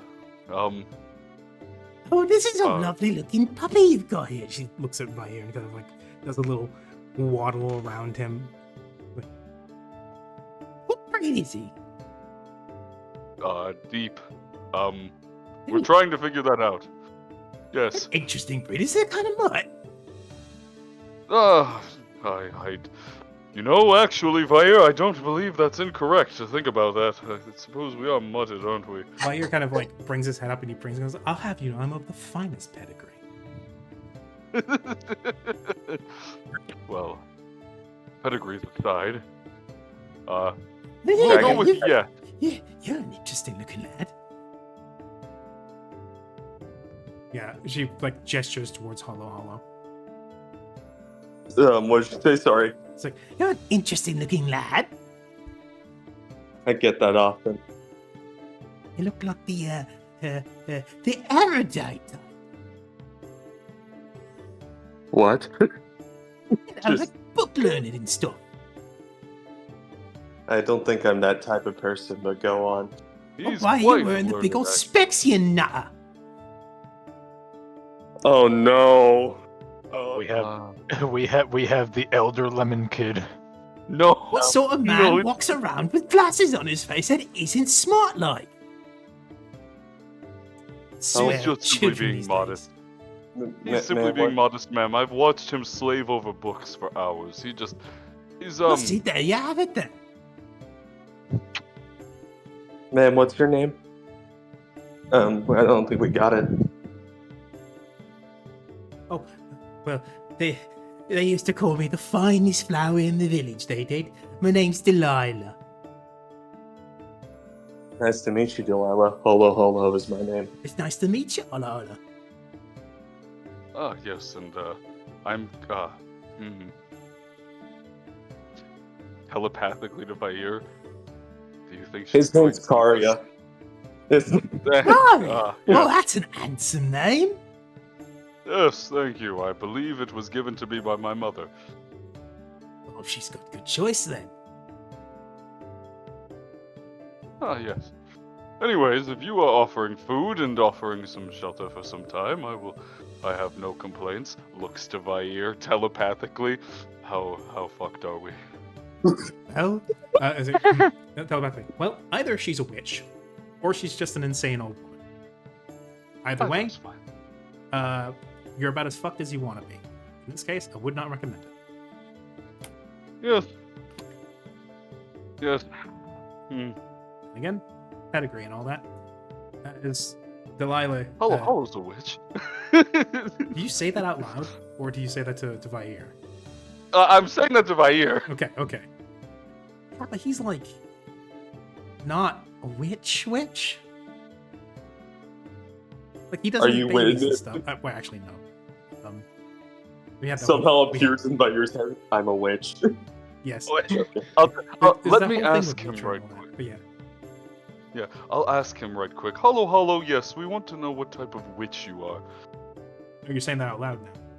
Yeah, I literally turned to Vair and said, let me ask him what type of witch he is. Mm. And then I would turn to Hollow and say that out loud. You're a witch. Are you a good witch or a bad witch? A sand one, actually. Yeah. Yes. Oh, you're a witch then. Oh, that's wonderful. Are you a witch? No. Do you meet with witches often? No. You look like some sort of witch in a coven or something.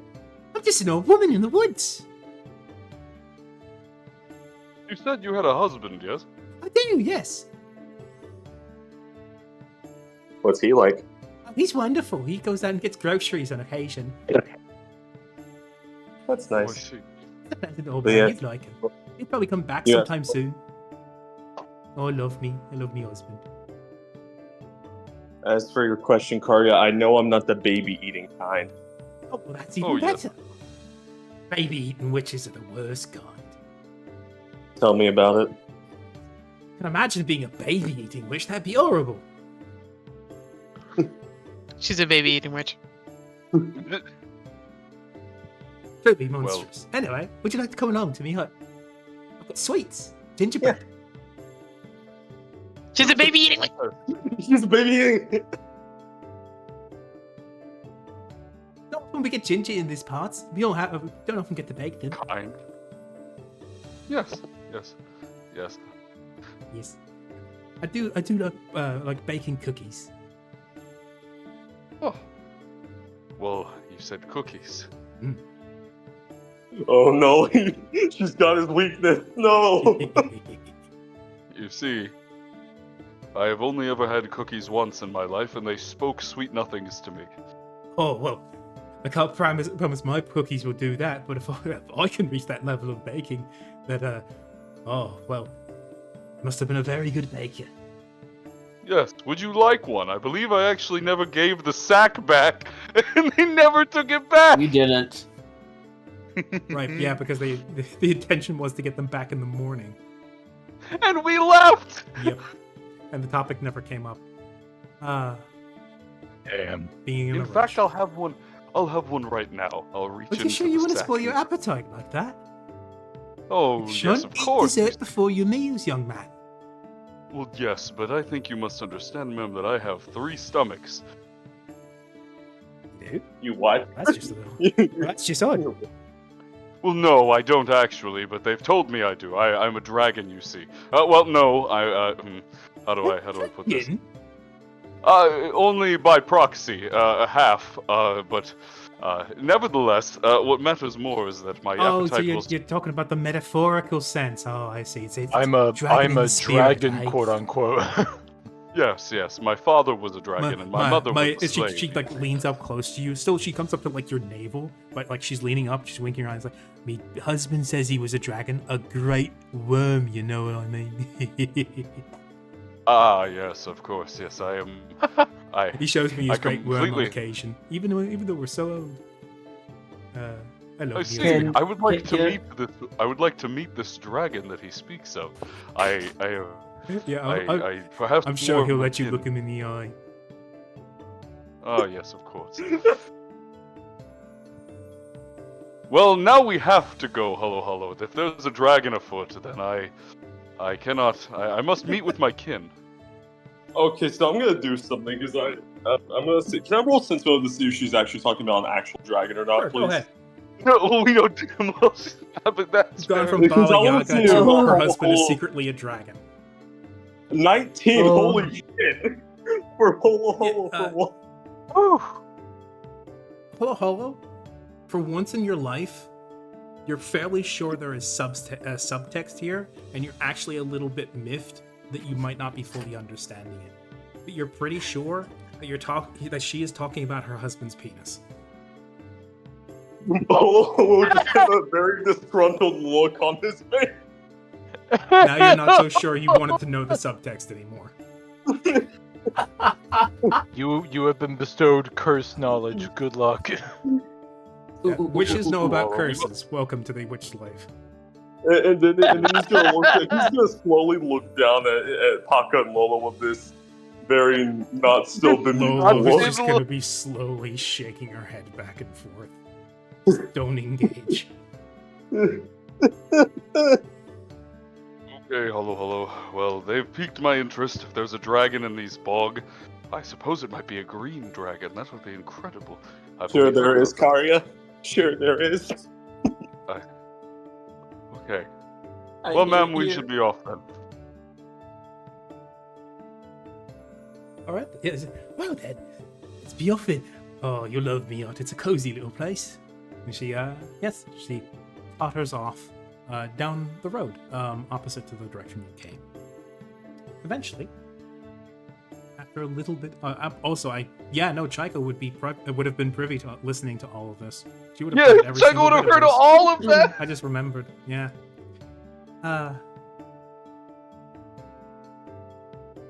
Let's switch maps. I hate it here. I'm really liking Well, good luck, guys. Our adventure right now. Yeah, I really.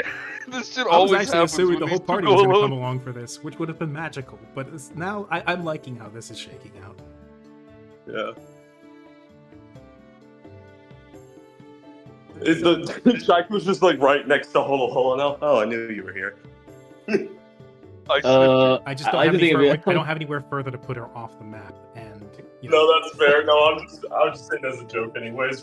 Delilah, tottering along this bit of wooden bridge, where the bit breaks, she there's what looks to be a well-worn groove in the wood, where she spikes the bottom of her walking stick into it, and then uses it almost like a pole vault, where her skirt actually flies up for a second as she vaults the gap, lands on the other side, and says, "Still got it," and then continues to totter along towards her hut.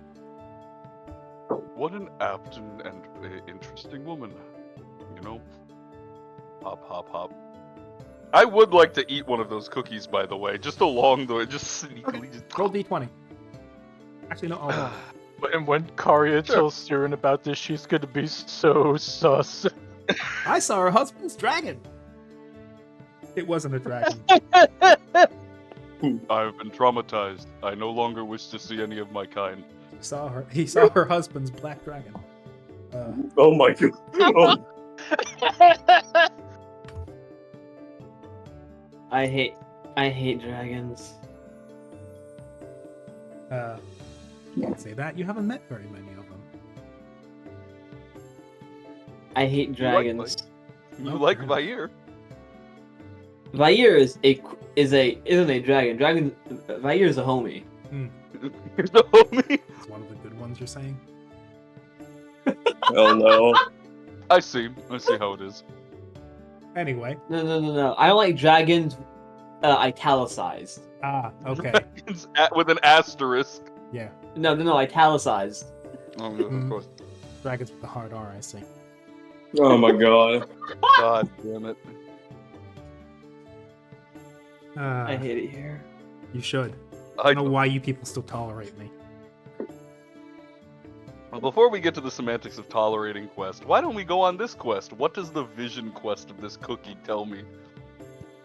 Well, the one you managed to grab out of the bag is, as a matter of fact, a gingerbread snap cookie. Oh my goodness. I've never had this before. When you pop it into your mouth, it is actually almost sickly sweet. Oh. Like, you get none of whatever ginger is supposed to be. And you, Karya by default, does not know what a ginger snap cookie is. Does not know that this is, in fact, called a ginger snap cookie. Instead, it just looks like a sort of orangish brown cookie that's sort of flat. And it does, when it snaps between your teeth, it releases an aromatic puff of something sharp and zingy, followed by just sugar. I do not like this. It's an odd mix with the melange of bog water coming up from the water below you. It's messing with your taste buds a little bit. Ice melange. And then she's brewing up something interesting. She's been on about it all week.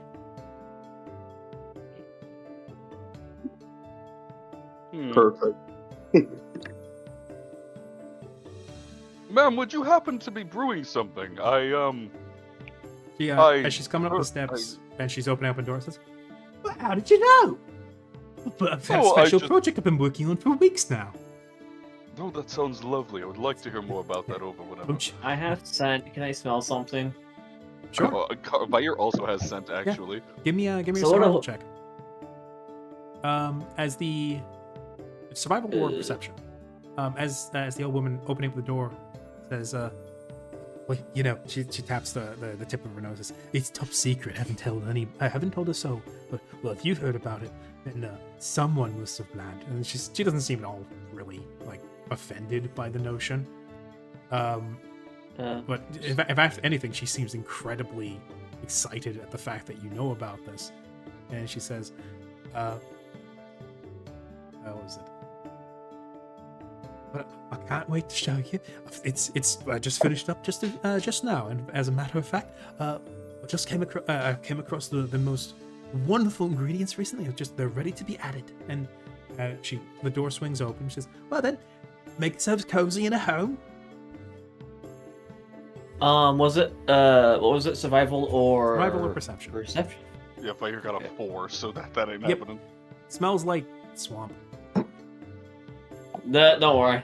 Smells like swamp and something cooking. I'm rarely a fox. I'm really just actual fox. So it's been a minute. Question to the DM is: did they close the door behind them? Not yet. Mm. As the old woman needs to toddle on and says, "Go on, have a seat. Be right back along with you."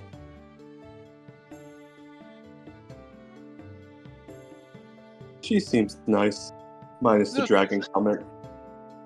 Oh, well, I don't see why that would be a problem. Hello, hello. I mean, you've traveled with Wyrm and I for some time. Another dragon can be that. Well, I suppose, actually, my people's, well, about them is not usually very well received, but even then. She wasn't talking about an actual dragon, Karya. No, she was talking about a worm, yes. I assume the subsect. Great worm, she said. Oh, I'm yes. gonna look over to Paka and Lolo and like, is this really what I'm like every day? You have no idea. Oh god. You're not quite this gullible, but you're definitely this dense. You too? Peas in a pod.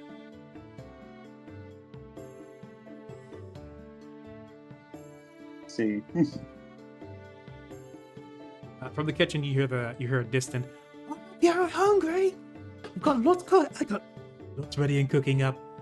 At which point she actually comes out and with a fire lit here, like under a fireplace, tosses in a fresh couple logs and hangs a pot over it.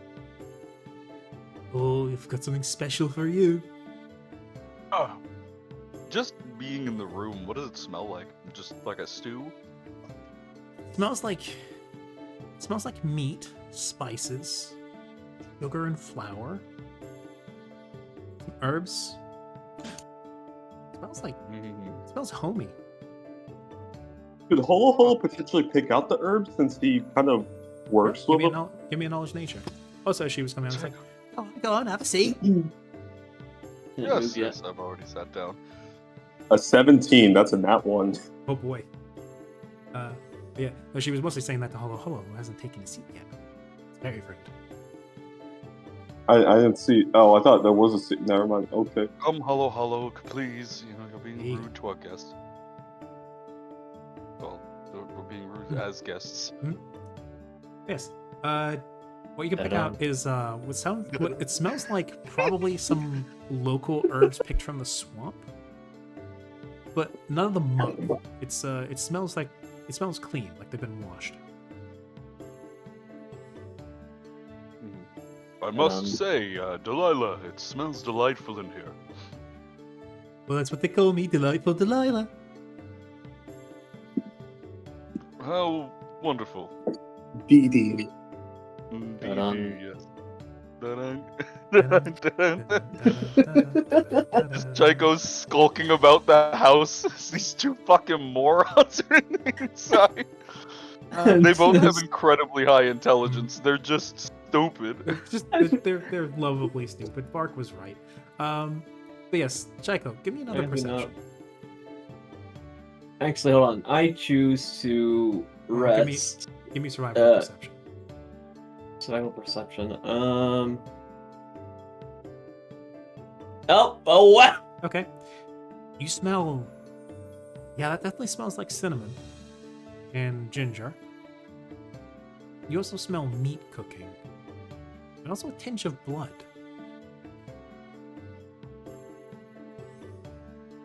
The smell of blood is bringing you around. What do you call it? Bringing you around this way. Well. Continues to lead you around. And there, buried in the stump, is an axe with the blade covered in blood. No, I see. Well, this isn't what I was expecting. Do I not going to jump to assumptions yet. You need, well, not the most, what's the word I want to use here? Not the most normal place to. Sometimes you gotta butcher meat somewhere. Hmm. Could be a pig. Could be. Could be a bog animal. It could be a swamp pig, yes. Could be a gator. Who knows? That's what her husband does in his spare time. He wrestles gators. Yeah. Crikey. But yeah, no. With that in mind, I'm just gonna. I'm not on the thing. I'm just kind of like just around the corner. I really can't, like more here. Good stuff. Mhm. Yes. It's been some time since I've had a home cooked. But Why don't you? 10 minutes later, she comes out. Now with a couple of plates, on top of which you see. First, she sets the plates in front of you, and then returns to the fireplace to grab a couple of bowls and ladle something into them. The plates that she sets in front of you have two large sandwiches. They're Oh. between two. It's not in sliced white bread, as we might be accustomed, but instead is on top of a baked roll that has been sliced in half. You see what look to be we call it fresh greens, wild greens. Looks to be a slice of some form of meat. I think maybe pork. And Oh no. slathered with some sort of creamy pink sauce. Then she returns with two bowls full of dark brown stew with the spoons already in them and sets them in front of you two. Oh no, it's banh mi and pho. She's Vietnamese. That's why she lives here. No, I'm kidding. That's why she lives in the swamp. Oh Jesus! No, absolutely not. Absolutely not. Ugh. Oh, It does never no. stop fucking raining in that country. Oh. Well, this looks lovely. What meat is this? It's familiar. Oh, it's ham. Ham. Oh well. It's freshly cut from a pig down, back in the town market. Oh. Oh, the trading post ladies. Oh, she's delightfully lovely. She treats us very well. Oh well, that's wonderful. It's good to have friends in places high and low. That was the lady that told me to come here. Oh, Oh. well, it's good to know she's still keeping looking after us. Still. Oh, then tuck in. Tell me what you think. Yes, I'll do just that. I'm going to immediately eat with no fear. You know what? Holo is as well. Oh, Holo's also almost forgot. And then she darts back into the kitchen as quick as an old lady can, Yeah. and then comes back with a pitcher. There are already a couple of wooden cups on the table just by singing de facto. That she then pours into it. It looks like some kind of clear, yellow, like clearish yellow liquid. Just in case, DM, I like to ready in action. Okay. Just in case. I just want to let you know, good luck. We're all counting on you. Yes, Ari. Pork is the closest to human meat. It's called the long pig for a reason. Which is perfect because it wouldn't really matter either way because Karya has eaten both mortal flesh and pork. Yeah. Mm-hmm. Yes. Holo just start digging in. Ripping a big bite out of your sandwich and slurping some of the soup. The sandwich tastes delightful. It's the meat is fresh, like she said. The wild greens are crisp. You think you taste. Kara, you taste something you haven't tasted ever. It's weird and fresh, and it tastes like a spring breeze. And I believe even with your that one on nature, Holo, you would recognize it as coriander. Oh. Nice. Not something you've seen used in many of the dishes or any of the dishes while you were here. The soup, despite the dark color, is actually fairly light and a nice palate cleanser. You taste chicken. It seems to be a dark chicken broth with chopped veggies and bits of what looks to be braised and pulled chicken. Oh, how lovely. When you stop for a drink, you get a nice. Looks the pig exceptionally long. We'll find out. Yes. And when you take a drink from your cup, it's zesty and sugary and tastes like lemons. Oh, this is. Is Kara having like a foodgasm in the corner? I have not eaten nothing. I have eaten mostly nothing but rations for most of our time out here. And let me tell you that hardtack does not satiate the carnal desires that fill within my stomach. Holo Holo is gonna give Paka and Lolo some, by the way. Cool. Yeah, you're gonna get. Vair and Kari are gonna share the sandwich. Nice. And the woman takes a couple of slow steps away as she begins to laugh.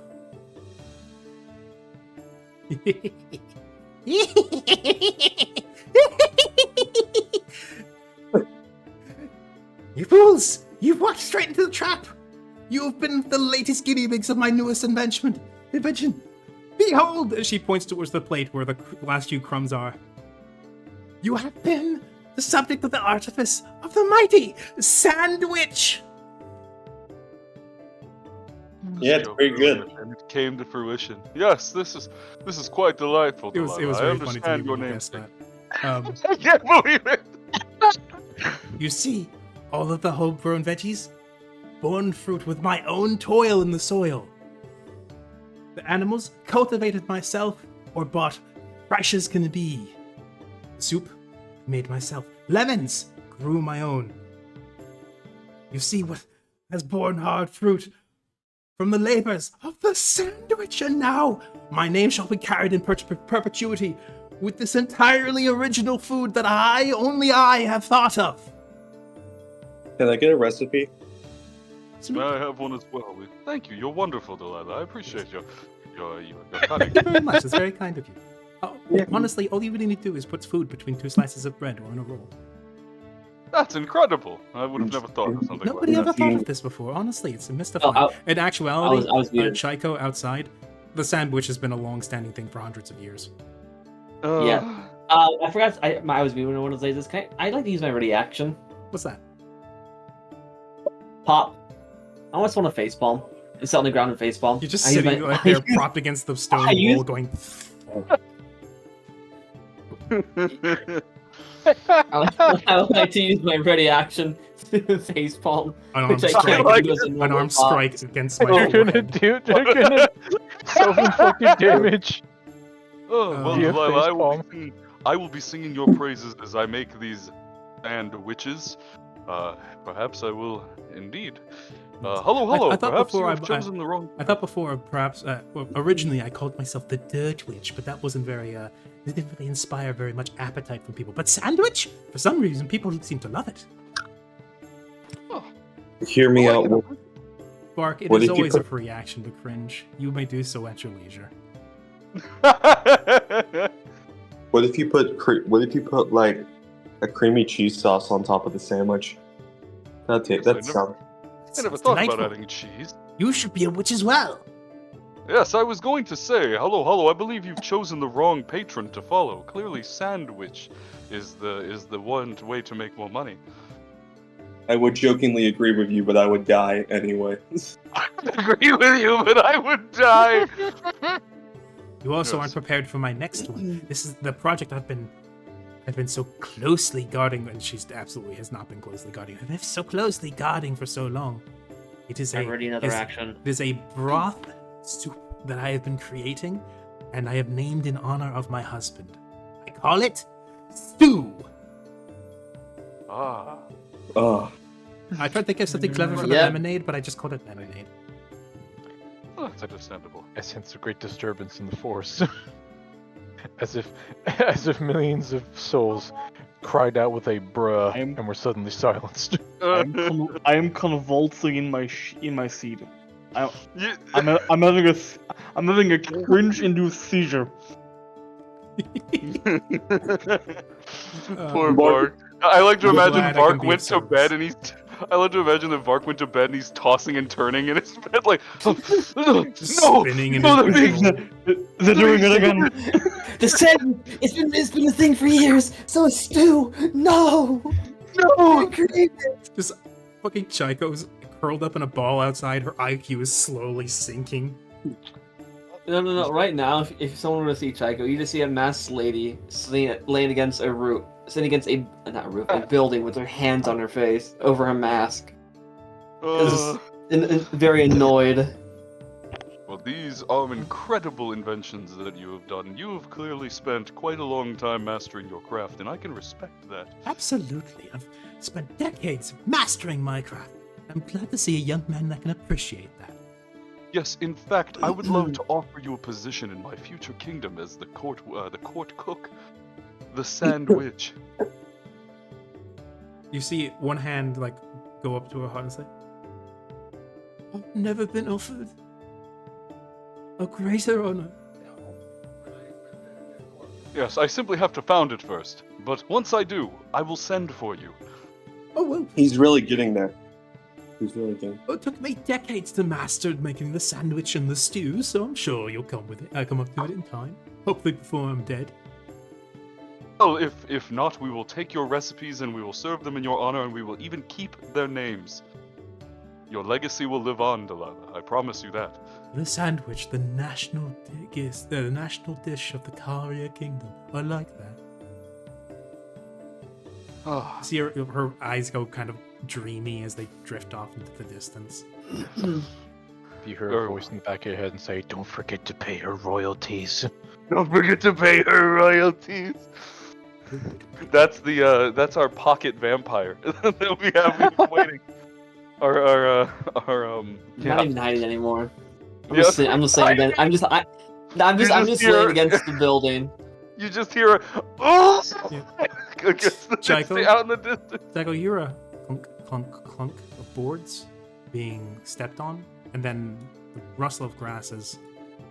Are you quite all right? I point inside and say, I have friends inside. I'm waiting for them. Oh, well, you're not very comfortable to sit out here. Why don't you come inside? I'm fine. I'm fine. I can't exactly feel Did you good hear about that? leaving a young lady out here.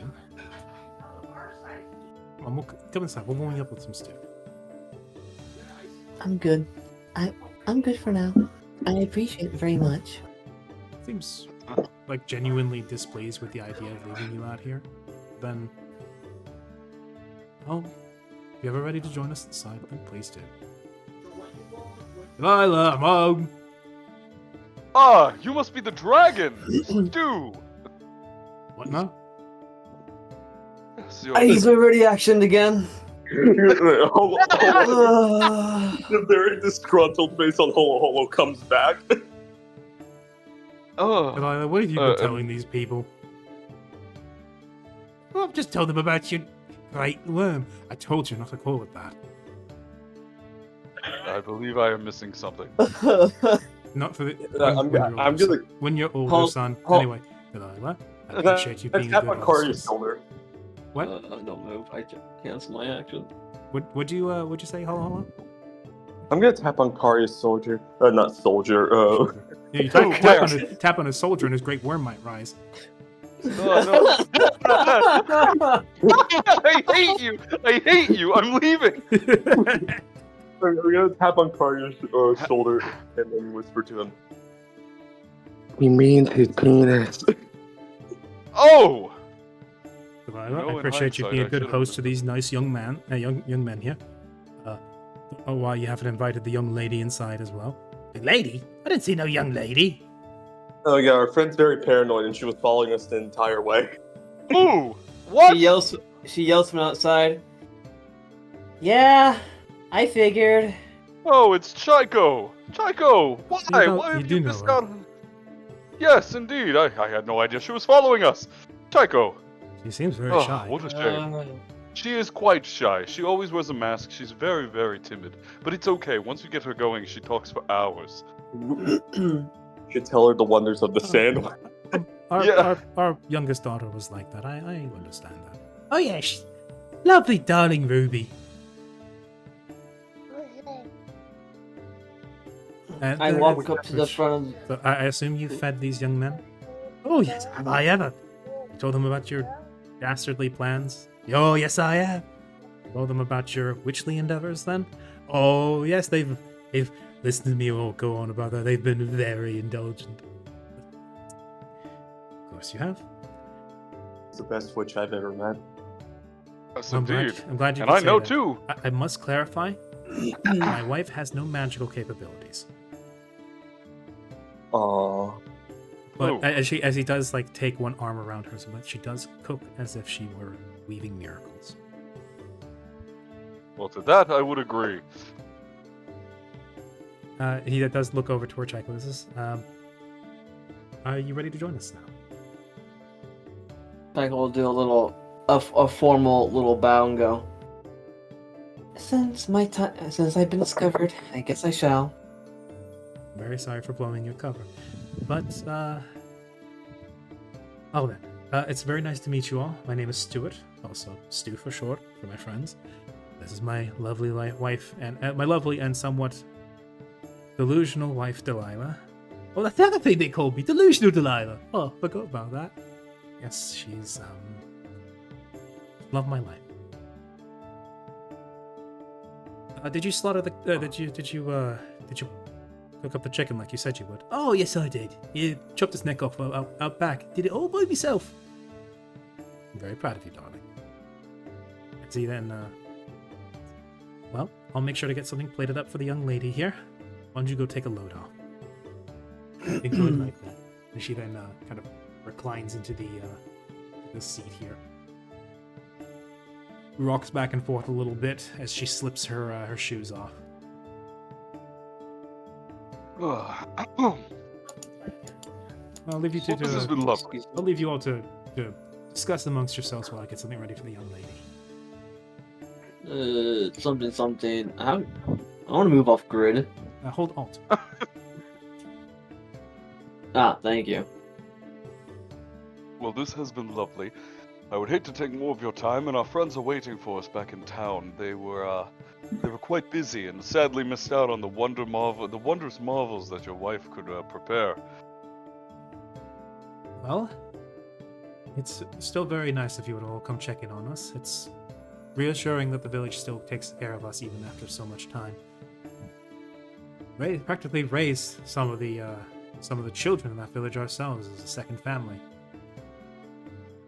He then plops a plate with a sandwich and a bowl for the stew, as well as pours another glass of lemonade for Jacko, and then says, "Would either of you boys like a refill?" You know, At that point, she'll take off her mask. Thank you very much. He does stop for a moment and says, "I'm not going to pry because I think anybody that has to wear a mask probably does it for a reason. But I think that's a face that would better grace the world if it wasn't him." Oh, Stu, you old heartthrob. But still, whatever You see, Chuck. whatever forces you to wear that mask, I hope it stops eventually. As he then continues pouring drinks. She'll just give a nice smile and a little nod. And then, I am quite fine, Delilah, and Stu, I appreciate you both for your hospitality. But I would ask no more of you. I have nothing to give, and I would not feel right doing so. we wouldn't feel right asking for anything anyway, would we, Delilah?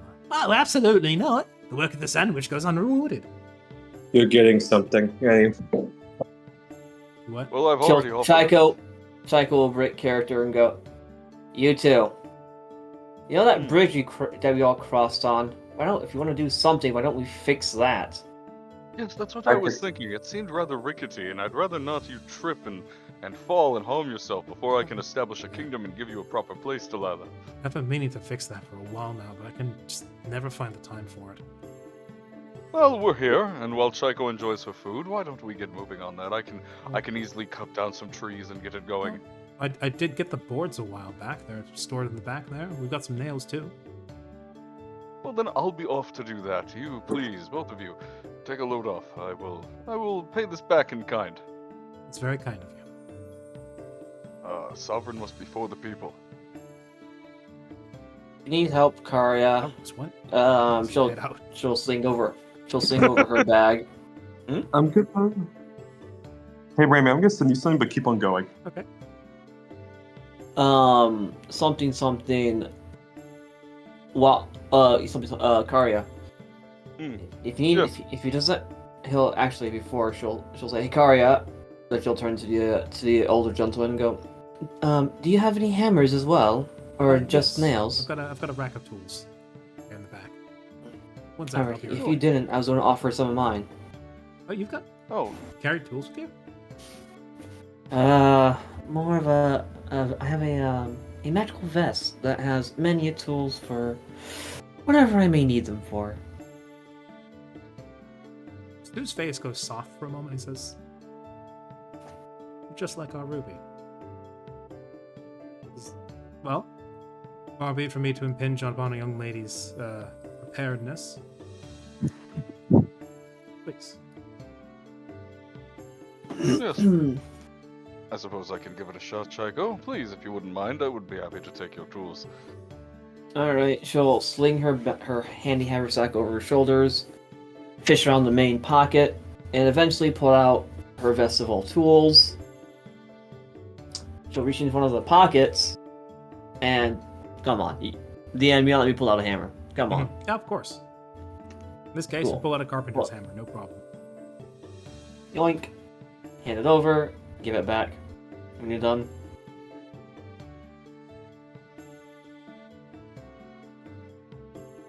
So, Chaiko hands Kari a hammer. I will take said hammer and I will set off to repair this lovely elderly couple's bridge. It doesn't take much time. You can obviously just take 10 or even take 20 on this. And take the time. With a set of pretty fresh boards that have been stored properly, so there's no water damage from the amount of time they've been stored. And Vyre accompanying you, holding the nails in his mouth. Anytime you need to reach for a new one, he'll stretch his neck over. Yes, he does a good job of resisting the urge to eat them. Very good, Vyre. I'm proud. Before long, you've fixed that hole in the bridge and even gone so far as to replace some of the more damaged-looking planks that were still there, but were barely. Oh. You know, Vyre, if I can't find a builder for the castle, I suppose I could do it myself. They still think we should probably get an expert for that. I absolutely agree. I would not stay in a home that I have constructed. This is only going to last maybe well, it should last a while. You hammered some planks into place. It's not quite the same as building a castle. Yeah, I would Still, agree. Perhaps I think you did a pretty good job. They're all lined up properly. Nice and solid. He kind of brings one claw underneath one of them, lifts it, doesn't budge.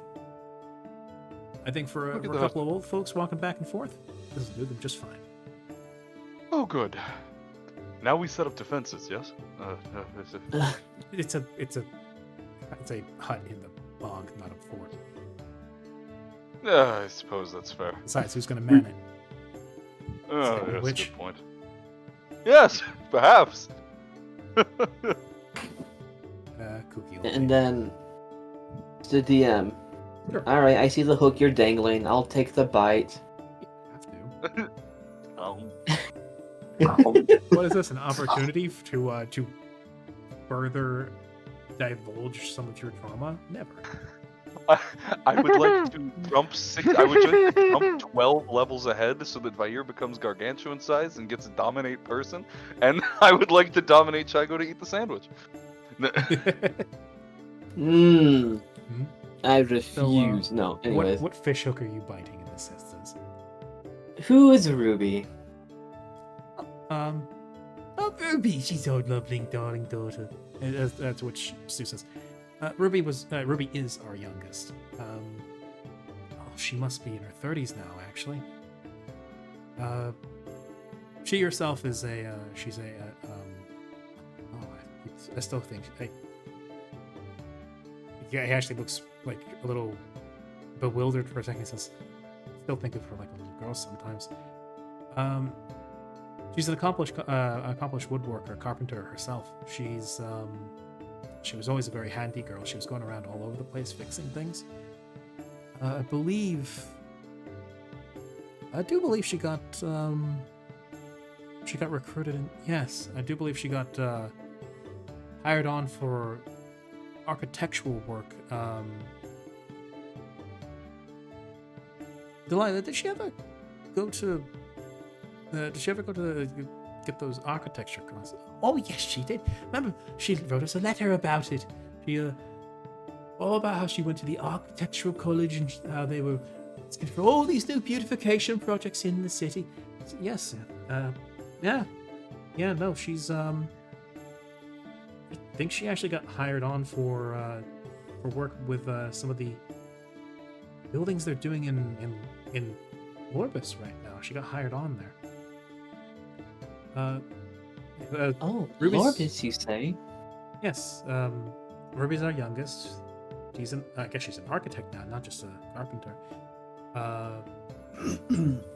There was Chastity. She was our oldest daughter. Unfortunately, when she was younger, she passed away as a result of a flu. Unfortunately, not much we could do about that. Still near and dear to us. And 3 sons. One went off to magic school. Don't think we've heard from him for years. Not. Middle boy, he went off and joined the military. And our youngest son, we've still yet to hear back from. He apparently went off to become an adventurer of some sort. What is his name, if you don't mind? What's the eldest son was, his name was Jackson. Named him after my grandfather. There was a youngest boy, named him after my father. His name is Piotr. And our youngest son, old age.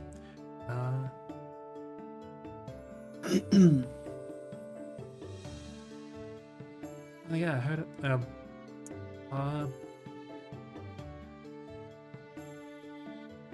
Oh, Stu, how could you forget about our youngest Misky? Right, Misky,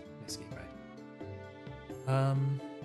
Yeah, no, he went off becoming an adventurer somewhere. Haven't heard back from him for a while now. To be fair, though, if he's really serious about it, that doesn't mean he's probably walking all corners of the earth. Doesn't make us stop worrying, though, but I doubt he can very well stop to send us a letter every time he stops in the village. It'd be nice if he did it every once in a while. If we ever see this Misky, was it? I'll be sure to let him know that his folks are missing him.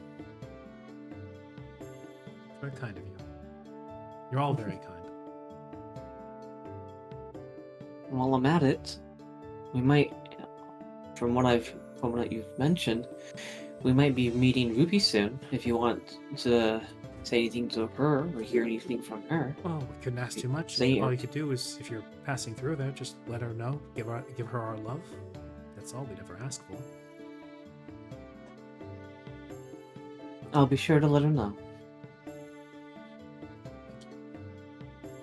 Well then, I assume at this point that Chaiko is eating all, unless she's taking very small bites. No. She ate at a pretty normal, regular pace. Well, same as before. It was a filling light stew, as well as a very refreshing sandwich. Are all the plates on the table? Yes.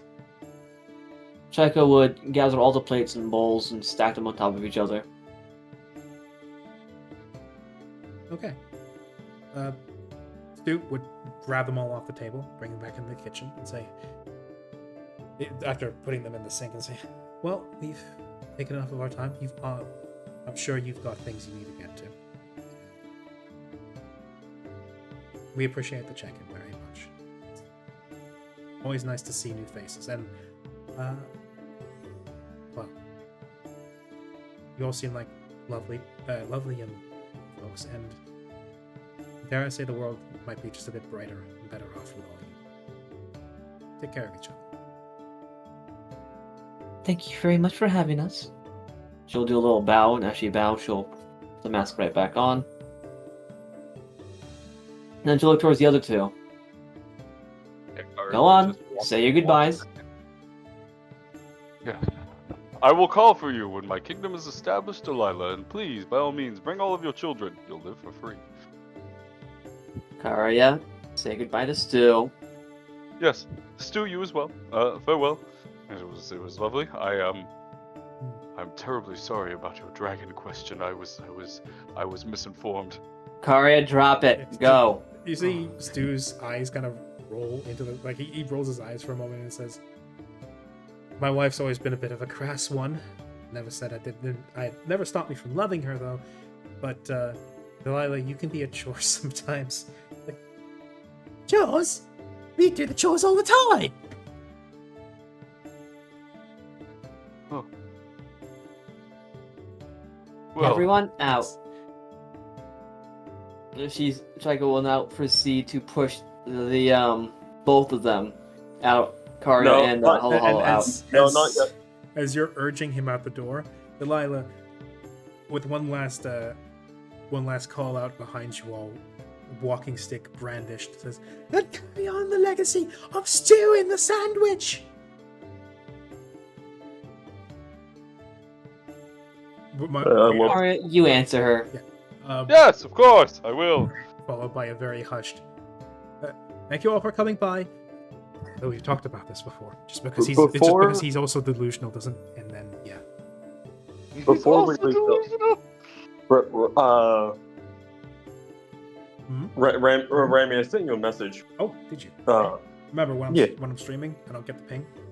Okay. You're better yeah. off sending it to me in the Roll20 chat. Oh, okay. You can also whisper to me in the Roll20 chat. That's true. Yeah. Actually, before I go, I just thought of something. Don't force me out just yet, you son of a bitch. I'm not. Roll me a I'm not. craft alchemy. And Chucky, what you were saying? Before, as I push those two out, I'll stop and go, wait a minute. I don't know what I can do to give these two lovely folks something nice. I'll reach into my bag, my handy haversack, and remember that my never melt ice brick that I have? Yes. I'd like to gift it to them. I'm not gonna ever need it. Holo was also gonna give them a few things. So it's fine. Okay.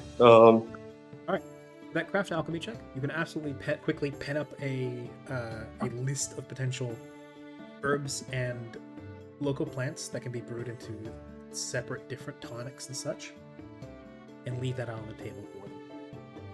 I'll leave that on the table along with 50 gold pieces, Cool.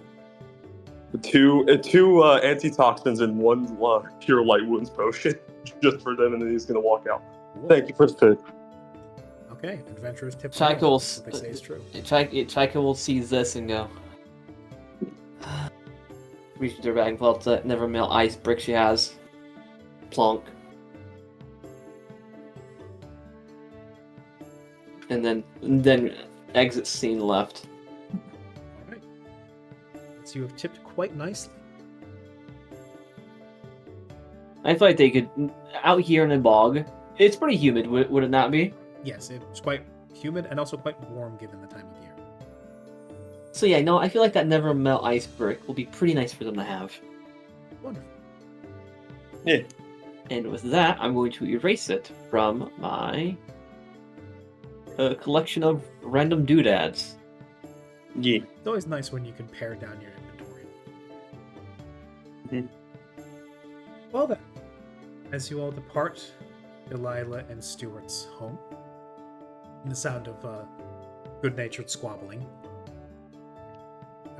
leaving you all as you cross over the newly furnished bridge through the woods, back, now making your way back into more temperate forest, and eventually, it's been about, I'm going to say about an hour and a half, you find yourselves back in the village. Kari, were you satisfied with his dragon, his mighty worm? I don't want to talk about it, Hollow Hollow. I was very concerned that there was going Hollow, to be a hollow, I'm going to hurt you. Try me, anyways. Ayer's just shrugging. I thought it was funny. Yeah, see, he gets it. Was that in common or I mean, common? that was was a got to compliment. do. She looks at Vayer. You know, I always thought you could talk. I think this is the first time, at least I've really realized, noticed. He could talk for a while. He speaks Draconic. Spoken to Checo once Yeah, or I'm pretty twice. sure. To be fair, Vayer, when he speaks in common, is with a significant accent compared to his Draconic. Because, well, you see, I've been practicing lately. He does not have lips. Do not have lips. And now that I think about it, I think this is actually the first time that Chaiko actually heard Vayer speak common. Yeah. Whoever invented the word list was an evil bastard. Or is very lippist. Yes. It's okay, Kari. I'll tell everyone the story about how you slew the Great Worm. Or in this case, slew the Great Worm. Hello, hello. I'm really Yes. glad I'm There's a wearing a long mask. crocodilian, which in actuality is a long draconic laugh. It's through this sound that you all are once more coming back into the village, and the rest of the group probably huddled. Well, depends on them. But anybody hanging around the wagon as you return hear the sounds of draconic hissing and conversation between these three or four. Friendship increased. Friendship Social increased. link Their relationship level increases. If we get 3 more, then there's the optional romance scene at the end of Act 2. I'd jump into the bog, anyways. Yes. I Go cast, into the I That- cast that's, disintegration ray on the person behind Karya. Those I cast CGs, awe. those CGs are available on Patreon. God damn it! So at the Yeah, $50 tier. we go that scene's titled "The Black Dragon" or the Great Worm. Oh Sorry. no! Hey guys, Kari Look, slew a Great Worm. Oh, we lost Sully. Mellow. My guess is that she went to go eat during our He went to time. Sleepy Time Junction. Yeah, but that might do it. yeah. But yeah, my guess is that she went to go eat because she saw that we were in a big scene. Or Yeah, well, that's fair. Yeah. In that case, you'll just have to tell her all about that when she gets back. Anyway, Indeed. you all return to the wagon. It's been a little bit. Newer supplies have been acquired, and the horses are looking a little more agreeable now. We've returned, all. We met a witch, and He her slew a dragon Great Worm. Yes, I indeed. I cut down a dragon. His name was Stu. He was actually quite nice. Yes. I'm just slowly shaking my head silently. Congratulations. The food was amazing. It was actually very surprising. She was a very nice witch. She introduced worry us for to these something two. known as a sandwich. I mean, it's a good thing you didn't die. So that's good.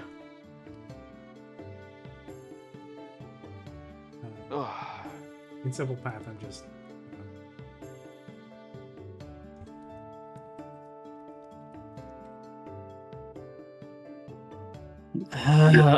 About right. What? I got it. I hate that.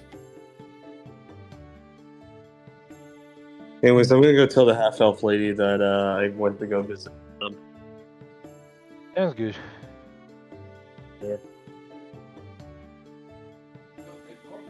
Why you're laughing? Hello, you return to the trading post just to let the lady at the desk know that you checked in on them, and she thanks you profusely. She asks you if you had a good time. Yeah, food was great. Amazing. She's a witch at cooking. A really good one. Ah, I see. She unveiled her evil plans to you, didn't she? Yeah, What'd you think? pretty amazing. We tend to agree here at the village as well. That's part of the reason why we try to get so many people to get to know her. It's always priceless, but also, I think there's a lot of people that could do with Delilah, or people like Delilah in their lives. It's My friend who wants to be a king wants to hire now as the royal cook. We'll see how that goes. wouldn't be the first time a royal family sniped somebody from their family, sniped somebody from that family for employment. She mentioned something Something's- about her many children. Ah, yes. Big family. They've And been now- going here for a while. They've been part of this village for decades, generations. It's Stuart and Delilah that decided to pull away from the village a little bit. As it turns out, they like their privacy, and also Stuart wanted to move out there because he wanted to give Delilah a better environment to live in. She's got a bit of an illness of the lungs. Huh, the more you know. It's part of the Also- reason why her voice is so hoarse all the time. Oh. My friend fell for her worm joke. Worm? Worm joke? What worm joke? The great worm stew. She pales at that. Am I there? I mean, did you go to the trading post? Actually, probably not after seeing how well they handle themselves. Should I go, you know what? Yeah, sure, you go by yourself. Yeah, he's just going down, like literally down the street to the shop. She thought he was literal. He thought she was literal because he's also like a weird dragon person. I thought it was funny, but I was also very I'm never disgusted. gonna get that out of my head now. I'm sorry about that.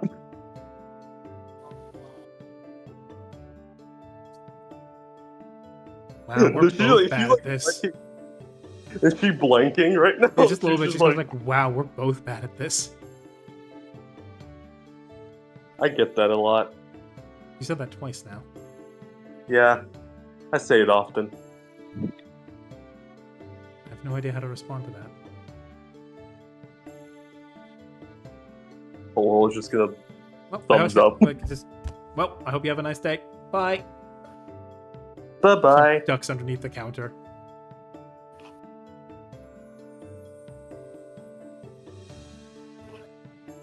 I'll make sure to tell all the other adventures about you. Bye bye. Under the And counter, then you hear a profuse. Obviously, through a pair of muffled through a pair of hands. There may or She's may a not have very been like nice a lady. heavy blush on her face as she dipped under the counter. She's a very nice lady. Hello, you've returned. Yeah. Well, I suppose we should all rest for the night. I've had my fill of food. You That's all how enjoy your hardtack, and I am going to enjoy a hard nap. I told her about the great Wyrm story. I would like to lift Hollow above my head. Okay. Do I even what want to purpose? ask about that? I just simply want to. I would like to lift Hollow up above my head and walk to the lady behind the counter. Oh, you're gonna walk right back to the trading post. Yes, I'm going to walk right back to the trading Okay. post. But okay. Vayr's gonna remain Hold on. behind at Flick's question and say, so we met an old woman. She talked about her husband's penis, called it a great worm. Tell me, say no more, say no more. Yeah.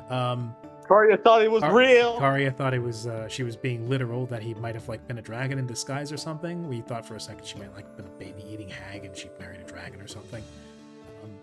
Then he asked him about it, and then Hollow told him what it actually was, and now he's super embarrassed. Oh, bloody And now hell. Holo apparently won't stop telling the damn story. I thought our birds said things. I thought our birds were repetitive. Hello. Oh, Ugh. Hello. yeah, it reminded me those exist. Thank you. Don't worry. Yes, March. yes. Yeah. Speaking Hello of is which, actually like less than speaking of which, we'll get back to right back to Flick and Karia real 1 second. Vark, you still with us? I am, unfortunately. Unfortunately. Oh, I'm wow. very sorry I'm subjecting you to this. Have you been hanging around in the wagon? I am, yes. Well, Okay. I have rather. Yeah. You are currently in the wagon with 2 cage birds and a mimic. And the very yeah, those same cage birds are the spitting image of that sketch in the book that was shown to you. And every now and again, whenever you move, whenever a sound is made, they twitch, react, orient themselves, and go hello, hello, hello. Every flick and the little scrape of skin against paper or paper against paper as I turn another page in my book. Hello. Oh no! Mhm. Feels like a metronome. Timekeeping device. Measured in Can we holes. get like an orchestra of hello birds? I Just mean, like you had like 30 or something. He did. Maybe you could teach them to sing. Wouldn't that be a nightmare? Hey! everyone starts getting turned into cheese in the fucking audience. You still don't know what the hell they're saying when they say hello. They're actually casting power word kill. They're just, Yeah, it's a Power 1 in word 1,000 stun. chance that it will succeed, but if they roll a nat 1,000. Anyway, Ah, maybe we should well, stop. I'll leave you with that Power little word nightmare stun. seed in your brain meat. Anyway, Maybe we should stop talking about these things. Are they- Yeah, you know, stop invoking them. it's not Chekhov's gun; it's Chekhov's bird. But yes, Karya and Holo Holo. Now Karya ducking in through the door of the trading post. Holo Holo hefted above his head. The bell jingles and baps Holo Holo across the nose as they cross through the threshold. as you can see, my friend has kidnapped me. Welcome to welcome to hello.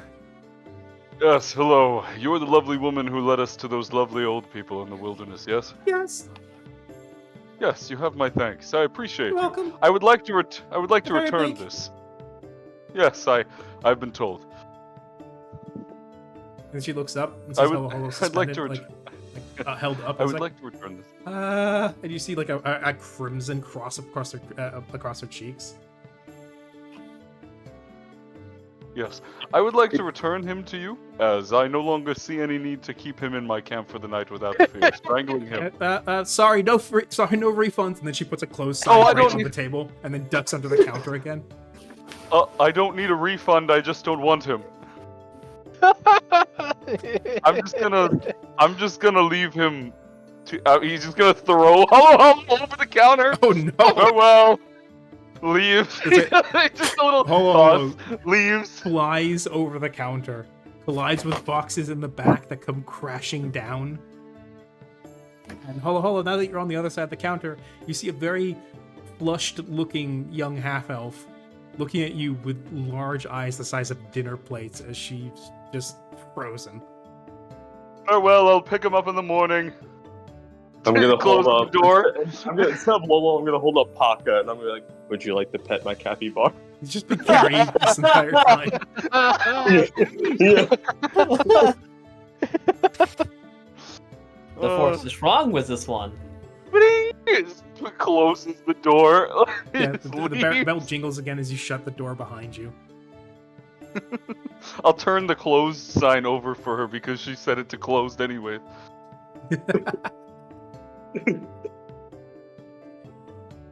Oh.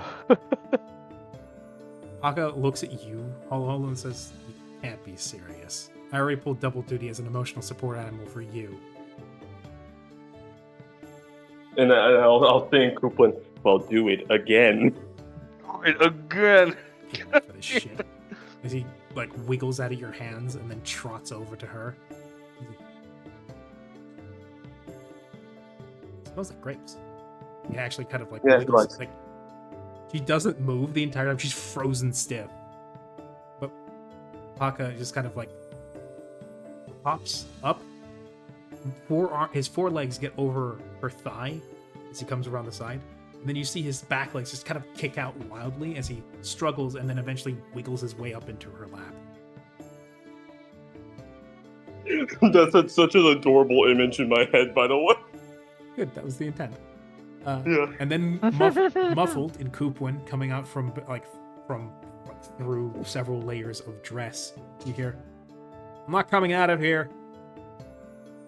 You will eventually. Make me." I'll get your mom too. I always gotta bring mom into this. You know, I'll think about that later. Funny you is have that this mommy poor issues. girl. This poor girl is sitting here. This thing is You're- chirping at him, and Hollow Hollow is just having a full-blown conversation. Probably, I'm telling mom, I have to. It's like, What's going on? We were having a So beautiful, beautiful So time. much. You missed so much, Holo Lynn. Holo got thrown. I threw Oh. Hollow Hollow. Also, Holo Holo and Karya have both had chances this episode to really show how dense the both of them are. If you combine the two of them, they would collapse into a black hole. I Yes. knew it was a bad idea. The witch was really nice, and her dragon husband was even nicer. Oh my god. Yeah. I didn't expect that. They served banh mi. No, it's not an actual dragon. They served banh mi. Pho. They served banh mi and pho. And also It was a lemonade. great cookie. Yes. Eventually, the girl does kind of like bring her hand down into her lap and gently, kind of like with one finger, run it across Paka's head as he continues to chirp back at you and Coopwin. What is he saying, or was it just a That's just what sick comment? while he's talking to you. Okay. Yeah. I'll His get you response apple is, juice. "Fuck The you, she meaning smells is- like grapes." Wait, say it again. What does he say? He says, "Fuck you, she smells like grapes." Wait. What does that mean? I smell like. Seawater. Shh. You know, that's fair.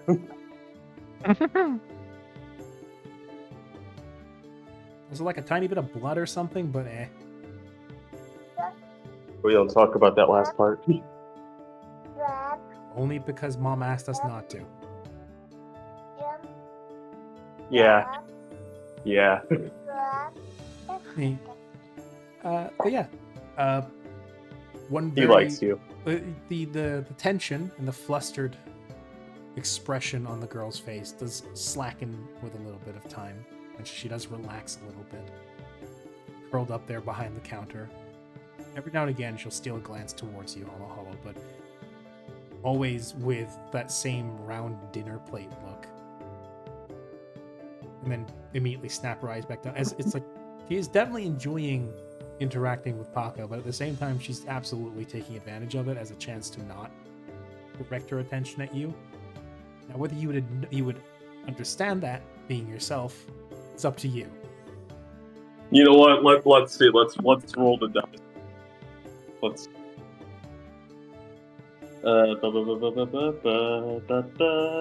15. I'm a little bit more social. She's definitely I- like. She's definitely.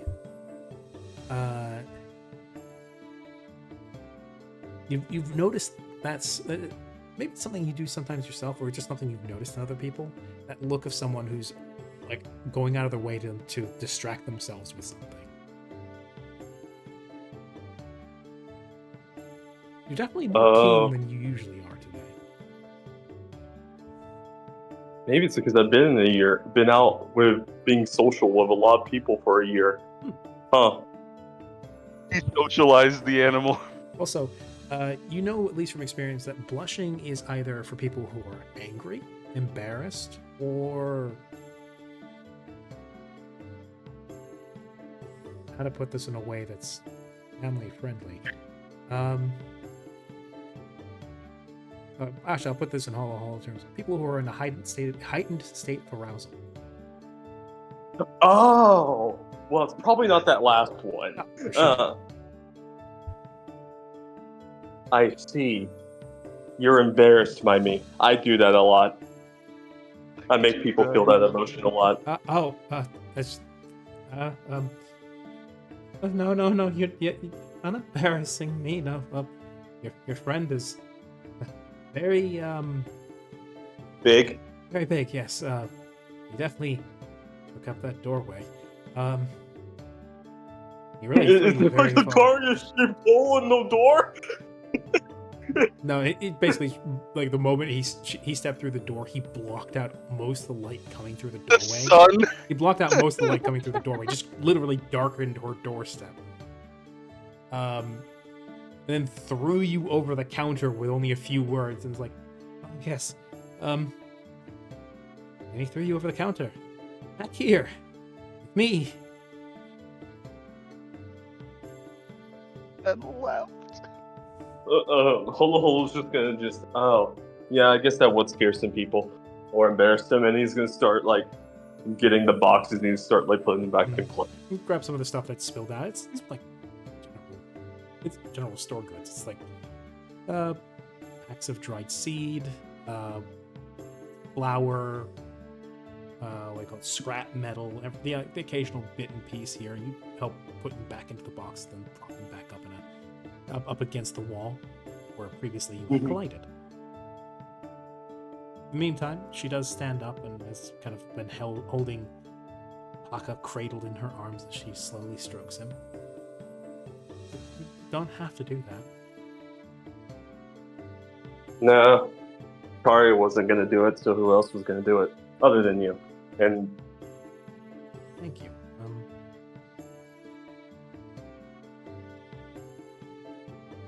so no one came out. Fucking Kari the whole.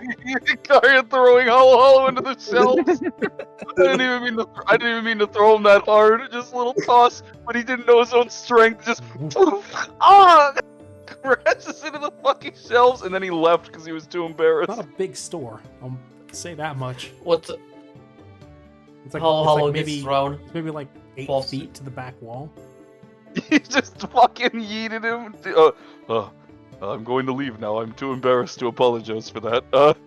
What's goodbye. Make it till you What's make it called? Hollow. Hit the wall, fell to the ground, gets up. You want to pet Paco? You want to bet my capybara. capybara? That sounds like an innuendo in of itself. Can I pet that cab? Can I pet that dog? Can I pet that Pet that cat? dog. Can I pet that entity? Can I pet that entity? I pet that rat. Anyway, as you finish putting the last of the boxes up against the wall and downplaying her worries. Well, thank you. Actually kind of nice having someone help out behind the counter. She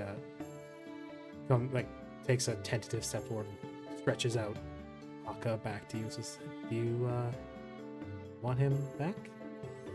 Yeah, I will carefully grab Paka before shoving him in my pocket. Fuck it.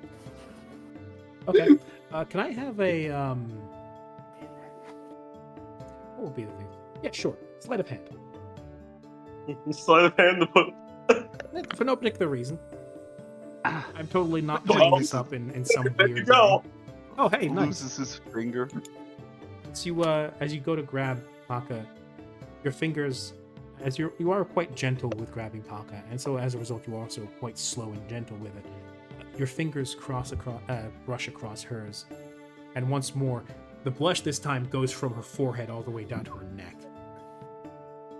He's dead. As she then goes stock still, then rushes past you, opens up a back door, goes, "Thank you for business. Come again. Bye." Slams the door shut.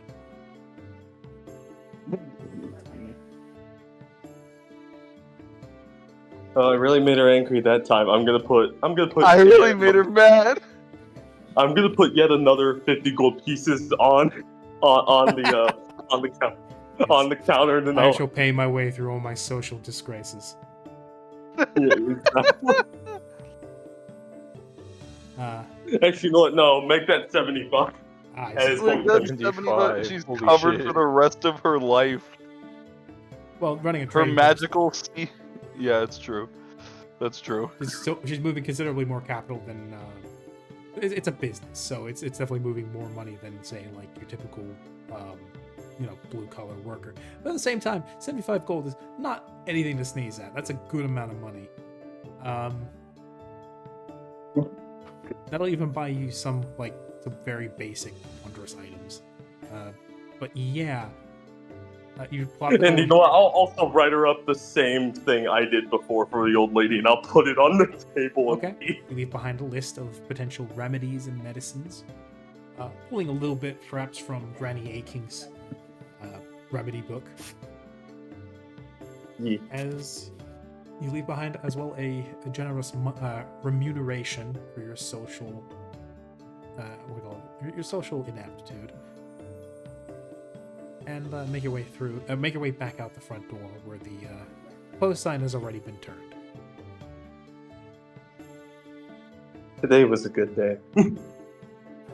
You are And then I'm a gonna fucking pull. idiot. I am. No, that's But- Lolo saying that you are a fucking idiot. I cannot believe I am somehow a minor manifestation of a portion of your psyche, because it must be the bit that got knocked out of your head when Karya threw you. well, it couldn't be. Well, it couldn't be that because you manifested when I was a baby. There's the angry platypus rattle from between her teeth. And then she bites What you on the another- ankle. Ah, what the? It wasn't angry at you, you tool. Then what was she? She had a crush on you. Oh, that's where we just met. Weird. I will then take out the capybara. It's a good thing we're I'll not staying in this take- town for very long, because you both embarrass you both would melt a hole in the floor. The gravitational pull both? of your the gravitational pull of your density would probably swallow this entire village if we stayed here any longer. Well, maybe I need to visit her again in the morning or something. I don't know. Oh sure, yeah. Anyways, See if she catches fire next time. well, I can manipulate water to stop that. I feel Please for stop now. I feel for this capybara. I'm going to stop. Is Lolo just done with my shit right now? I'm going to stop now. We're going to try this again in the morning, and I'm going to be there to try and help coach you through it. It's a good thing you're not staying. Deciding to stay here for a long time and somehow fell in love with one another as like star-crossed lovers during a journey, and you decide to, after your long travels, to settle down here and make this your new home for the tribe. Because man, I would hate to see you reproduce. Wow. I haven't thought about reproducing yet. Maybe I should do that Maybe someday. never I'll consider give it it. 100. Maybe you should consider it. Maybe you should consider it. I have seen so much stupid today. And she just trots off. Lolo, I'm having a spawn. You're what? And there's Paka, who's still in your hand, who's like, I enjoyed today. Today was I'm- fun. Hey, I'm glad we both enjoyed today. Well, it was kind of angry. Actually Yeah. angry. What's new though? I guess you're right. And I'm just gonna put Maternal Paka. instinct, who needs it? Yeah, exactly. I'm gonna put Paka on my shoulder and I'm gonna walk back. He takes his place on your shoulder with pride. Yes. And you go back. You're my favorite. You return to the cart where now all are gathered, and you are heralded by I believe it was Bartholomew, who's the one who's hanging in a cage the roof of the wagon. You see him sort of peeking out from behind the tarpaulin in his cage. Sort of, the cage is kind of swinging back and forth, rotating. So it'll rotate, and then it'll try to adjust himself, and then it'll rotate back again, and it'll adjust back the other way. In actuality, he will not have shifted angle at all. But he does catch sight of you for a moment, and then you're greeted by a hello. Hello. Hello, hello. Oh, hello. Yes. He still makes me happy anyway. Yes. Bartholomew and Hoopa Hoopa. Two. Bartholomew, my beloved. They're absolutely birds. Guys, I met someone for one day and they already have a crush on me. What did I do? I don't know, maybe you resonate with them, I'm not sure. Don't ask me. Hello. I'll go no experience That's a with very it. brazen thing to say. You sure you're not confusing it for something else? No, because she told me and she knows way more than me, and I'm pulling over the pocket. And Lola. Lolo just like trots over, looks up to Chaiko, walks over to I look her. down at She walks over next to you, Chaiko, like down next to your ankle, and then just flops over into the grass and rests next to your foot. This long puff from her. You know what? I'm gonna send Smoto that because why is that? Go for it. Read the cappy. Read the cat Listen, body language. Honestly, yeah. I mean, I can't understand what It they is. actually say, so Yes, Ari. might as well, right? Our protagonists are less dense than this guy, unless you're like Kentaro or whatever. Or the author of Berserk? Wait. No, I'm talking about Kentaro from Love Hina. Oh, Kentaro okay. Urashima. I was like, Can he read the Lolo? Chaiko, I can read the Lolo. you've seen this capybara be fed up on a couple of occasions. This is probably about the most done you've ever seen a capybara, except unless you ever saw one cooked on a spit. Okay. Hello.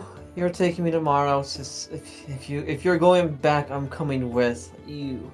I had to ask her about what did she think about the list of remedies I made. Okay, okay. It was never mentioned about how Karya threw him over the counter. Anyway, Oh yeah, and Karya. What Oh, was? yeah, threw me. Damn, son. Oh yeah, Karya threw me over the counter. If I could, I would too. Damn. Okay. Wow. good. beautiful. You know what? You know that fucking scene from SpongeBob where an invisible force picks up Patrick and fucking throws him away. Mhm. Take mercy! Spins him in a circle and throws him. Yeah. Holo Holo is just gonna cast fly on himself and just do exactly that. Oh, what was the one that the capybara next to me? Was it Paco? Paco or Lolo? Well, I'm gonna look at Lolo and say, I'm sorry you're attached to him. Another long huff. she hates me, but she loves me, and then Holo says he gets thrown by himself. Also, here is the point where Chaiko realizes, hey, look, more sentient creatures. Cool. You didn't know that until now that Lolo sent Well, no, I don't think. Well, realistically, Chaiko probably didn't really pay much attention to it because Hollow and Chaiko. Chaiko. Hello, Chaiko. Chaiko. Hello, and Chiaiko. Anyways, Hollow and Sam's Chaiko going were having- insane. Sam's Yeah. going insane. Sam, go I get am. mad. I'm Yeah. He's gone mad, I'm losing mad. it. I hate you. I hate it here. Ugh. I like to move it. Anyways, yada do, yada do. Can we? Tycho probably noticed, but really hasn't really realized. It never really sunk in. Yeah. Understand. Can we call this episode Great Worm Stew? You know what? Sure. Good. Great worm stew for the soul. I hate it here. I cast Disintegration Ray on the DM. Everyone speaks like Skaven. That's what I was going for, Mari. So. You just super die death. Super Dida. Super deadly death. Dida. Sneak stab the man. Anyway. So. Seeing as this is seems like a slight break in the dialogue. If you want, we can push things forward a little bit, and you guys can get back on the road. We got about, I'm going to say, another 45 minutes left of the session. Sounds good to me. All right. Now, there was one thing that Chaiko mentioned at the end of last session that I meant to actually get to at the beginning of the session, but things started picking up very quickly when Mallory said that a pirate was chasing you guys. You guys decided to really haul ass. Yeah, what's in the box? What's in the box? Good question. Call me a Matt Pat, because I want to know what's in the box. He never did figure out what was in the box, did he? No. What a shame. Also, thank you. Thank you. Honestly, they really should have gotten McNally to have a go at those. It's just 2 padlocks, honestly. Actually, you know what's funny? Just a quick tangent break. Matt Pat recently kind of is retiring from YouTube or creating content, and he actually in one of his he had the whole thing. We had a bunch of endings, and one of the endings was he met with Scott Coughlin. I saw a clip. Like, he walked up to Scott's house. I think I saw a clip of that where like Scott Coughlin was actually like opening the door for him. Yep. Come, let us discuss, or something like that. Nice. You know what? Let's discuss That's banana cool. price. Anyway, what's in the box? That's a good question. Would you like to ask the box? Is the box? What's in the Yes, box? I would like to ask. Yes, I like to ask box. What's in the box? It's Dura. At some point. I think. Dura. Yeah. Dura. Dura. Dorito. D-U-R-A-H. Right. Yeah, Dura. Dura. Durarara? At some point on the bus ride, Chago will pop over a bit to Dura and ask. By the way, we never found out, what were you carrying? I don't want it. I just want to know what was with it. Oh, right. Yeah, because our whole deal. Right. Well.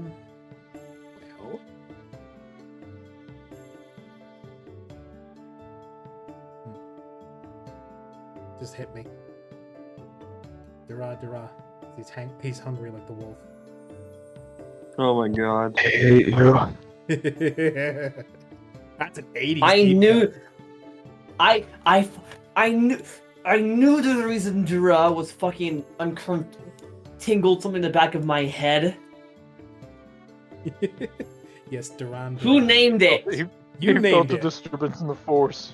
No, I didn't. No, Holo and Karya named it because okay. Dara and Draconic is actually does mean, like, I can't remember what word it means now. It's been a bit. I have to look it up again, but it does mean something. Okay. Well then, what you're thinking of is Duran, which is the '80s band. Duran, yeah. Oh god. Yes. Yeah. It's like, well, considering I made the deal with the horny one over there. By the way, nice haircut. You look better without the red. This is Wait, directed who's that at for? Mallory. Ah. Wait, red? Yeah, you look better without the red. The horn. Oh. You Not the red horn. really The isn't red light. yeah, he's referring to how The first and only time he ever saw Mallory was radiating a blood red hue. Yes, that was an aesthetic choice. See? Well, glad you changed it. Anyway, you're the one I made the deal with. So, going by kind of how the whole deal works, I can only dispense my contents to you. Then if you pass it around with others, it's fine. All right. Cool. And then he goes, wow. He opens his mouth. Can I see it, Mallory? Yeah, he's gonna go grab it, and Okay, then he's you gonna. reach into Duraz's mouth. Kind of wet and squelchy. All right. Root, Anyway, he should. you root around there for a little bit. Eventually, your hand grabs something solid. Wonderful. I want to pull it out. You come away with. Well, first, you're just like, it's solid. You grab it, and then you find that you can't quite pull it out with one hand.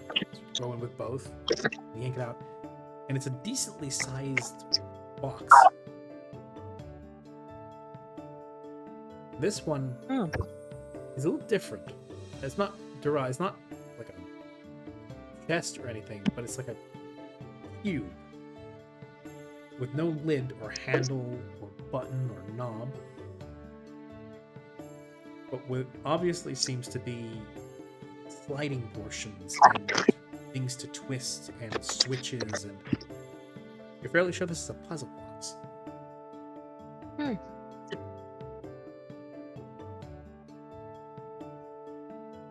I'm gonna show this to Chaiko.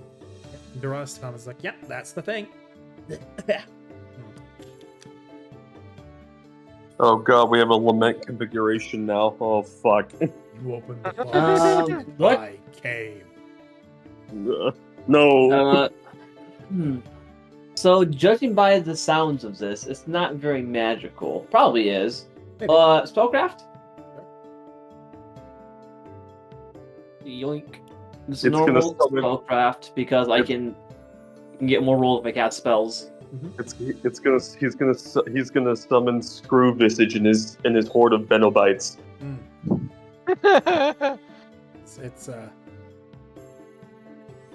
It's Screw Mug and his Screw Mug, yeah. phenotypes. Yeah, These phenotypes. God. Yes, this is spellcraft of 29. There is some magic on this thing. What exactly it does? It seems like there's enchantments on this to help it reset. There's some conjuration on it. For what purpose, you're not quite sure. And what seems to be abjuration to make it so that it can't be broken.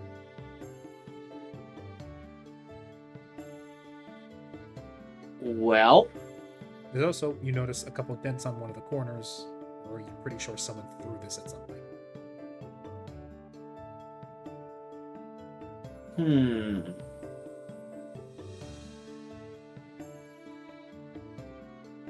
Do you want to try I- opening it? Not yet. I'm trying to find the spell. Is it level 2? I think it's level 2. No. Is it level 1? It is level 1.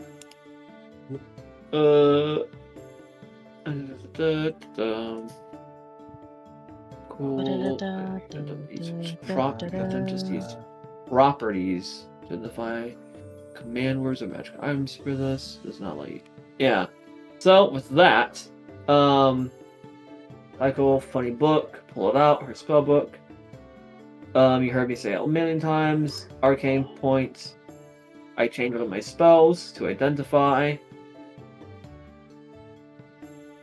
And I cast identify. Because I need more help apparently.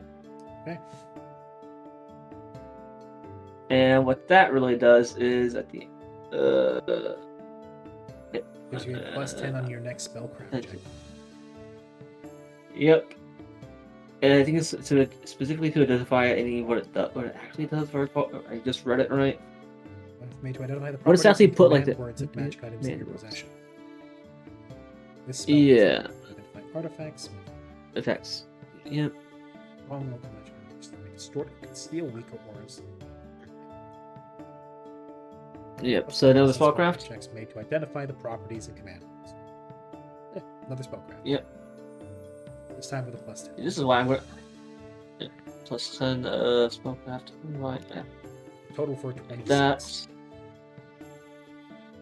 You're rolling 27 minimum. Yep.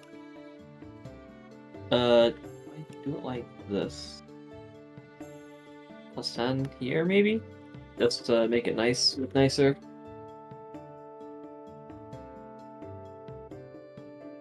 I put that in the wrong slot. Whoopsies. If I'm there, can I actually help him to make his bonus even fucking higher? Sure. Give me a spellcraft check. Oh. If it's above a certain DC, it's +2. Nice. Okay, didn't put the actually to the No, +10, but yeah, that's your dice. You would want to put that in like misc bonus. ah. Well, All right. Let me roll the help. That is a real quick. 40. Yeah, 29. Now coming out to a 42. You divine the meaning of life. hell yeah. Jesus. Someone wants to do I something. want to know what this box does before we fucking deal anything with it.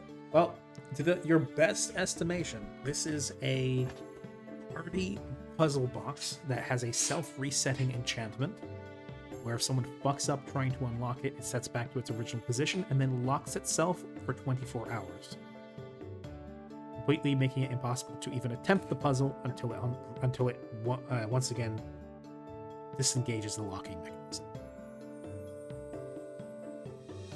It also, as far as Right. you can tell, also has an enchantment to give it a slightly bigger internal space that is also mostly concealed from any attempts to detect such. So, given the story you were fed before by the Mimic, this definitely is something made for passing along contraband subtly. In fact, it is a All right. it is a smuggler's puzzle box. Lovely. Actually, kind of useful. Uh-huh. Well, I'll tell. Exposition dump. Here's what it is, Mallory. Hope you're paying attention. Yep. Puzzle box has some stuff, resets if you do it wrong, and probably has something illegal in it. So I'm gonna start working on it now. Cool. Yep, I figured.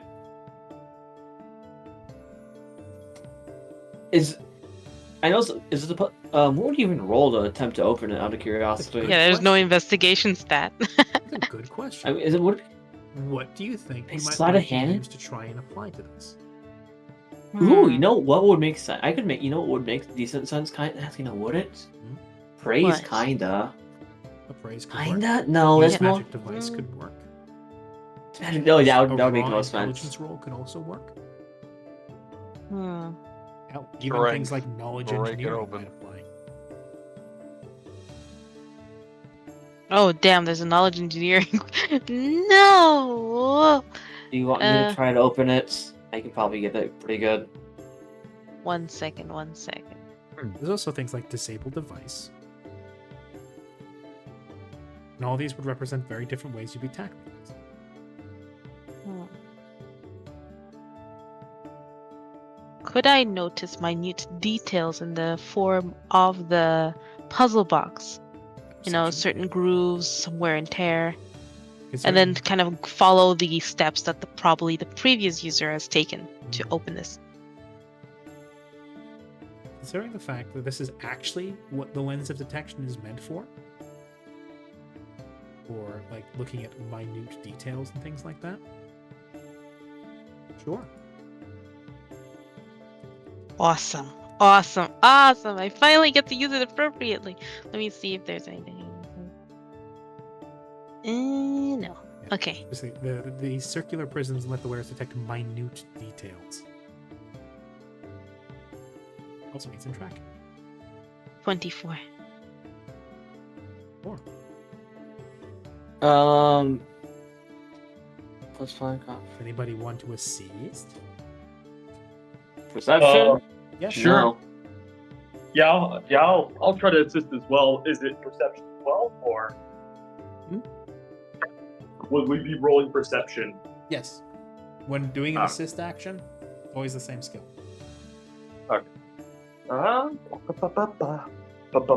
considering my boy Max is roll on 21. We've got 4 people all hunched over this box right now. Oh my God. 36. Meanwhile, up in the top of the wagon, hanging in the cages, are just with all this noise and commotion. The birds just going, hello, hello, hello, hello. Hello. Hello. You know, Somebody shut the birds it's up. white. It's white noise at this point. Apparently not for Mallory. Hello. Anyway. Hello. So, Mallory, Yes. using your lenses as well as Bark and Holo over your shoulders, helping point things out. You look all over the box. You find little sliding, little rectangular sections that slide out of the way, revealing little buttons and switches one can push with the head of a nail or with a needle. Every now and again, you kind of have like take a nail or needle, or even like a tip of a dagger or something, and prod a button, slide a panel out of the way, twist. What do you call it? Sometimes you have to do a circular twist with a lever. Slowly but surely, you start to work away, and after a while, one entire face of the box has been moved, slid, or rolled out of the way in some fashion. Before, the outside of this box looked like burnished brass. Now what you're looking at is an inside face that looks like dark iron. This immediately also tells you is that this is going to make noticing details a little bit harder. All the same shade of all the same shade of gray. Like iron Dark iron. or brass? Oh. The outer layer Dark. is brass. This layer is dark iron. Congratulations. Pass the check to open up the first layer of the box. You can make me another one. Oh. Perception? You wish. I take it we can't help You can. this yes. time. Okay. You can assist. Alright. I have to encourage it.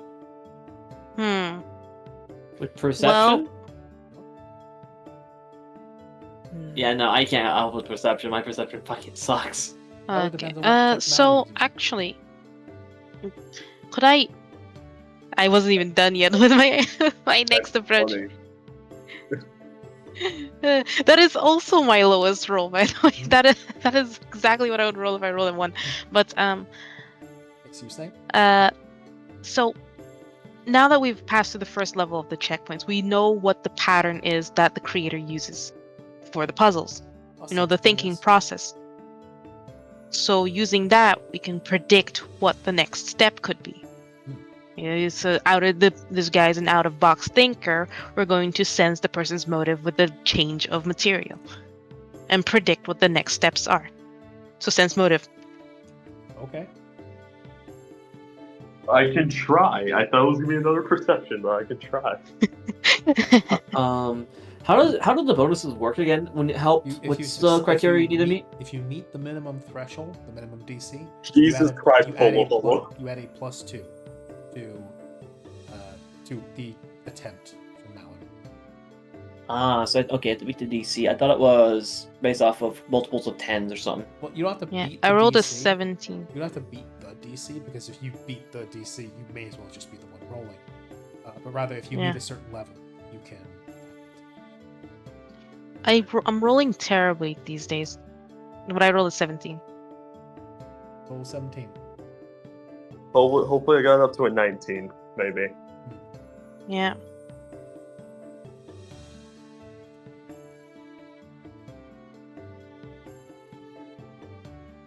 So, maybe feeling a little bit cocky after unraveling the first layer, you immediately shift to trying to intuit how exactly the crafter of this box was going to alter the next layer to maybe fake you out or make it impossible for you to see the minor details. Notice the loose bits and the sections of the panels that would slide out of the way like in the first one. And almost immediately, when you wedge one panel out of the way and you press a button, the knife is propelled out of your hand, sticking into the canvas behind you. And the box rapidly twists, turns, slides, rattles as the panels once more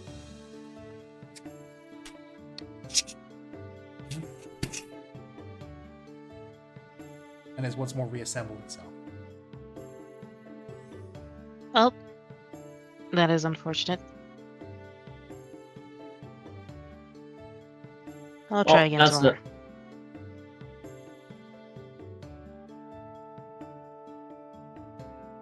Unfortunately. But you guys are currently on the move, and that will give you at least a few days to keep trying this. We got some time. Do you want me to give it a shot? Sure, but we'll have to wait 24 hours, won't we? Yep. Well, yes, but I mean, because Mr. DM quite literally just said, yeah, you got some, you get a few more tries because of how long it's gonna take you to travel. Okay. Now you guys are actually able to settle into a decent traveling rhythm. I will say though, Kare, you're posted out in front, right? You're driving the way. Yeah, I'm often at the helm. Maria and Mitra have been kind of chatting off to the side. They've been riding along next to each other, getting to know one another as you guys are trotting along. Give me a perception, Arya. I can go ahead and do that. And as we say, a new day has started. You can once more attempt to begin opening up the box. Ah, yes, an 11.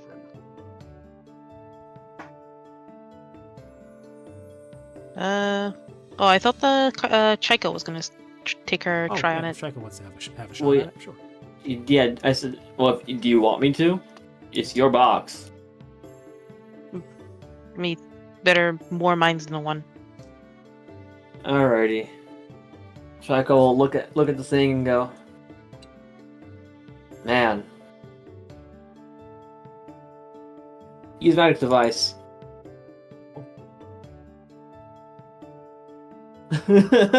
Man. Man, look at that horse meme. Man.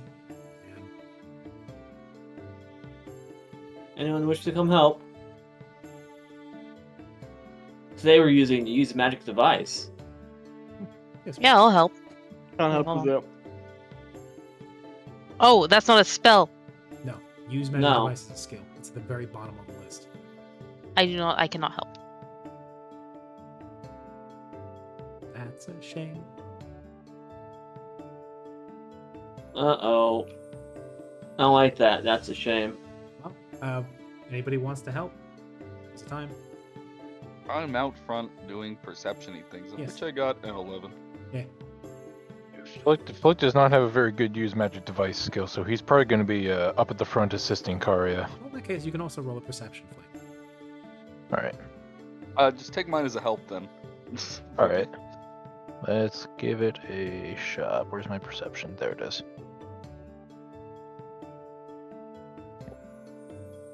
$18.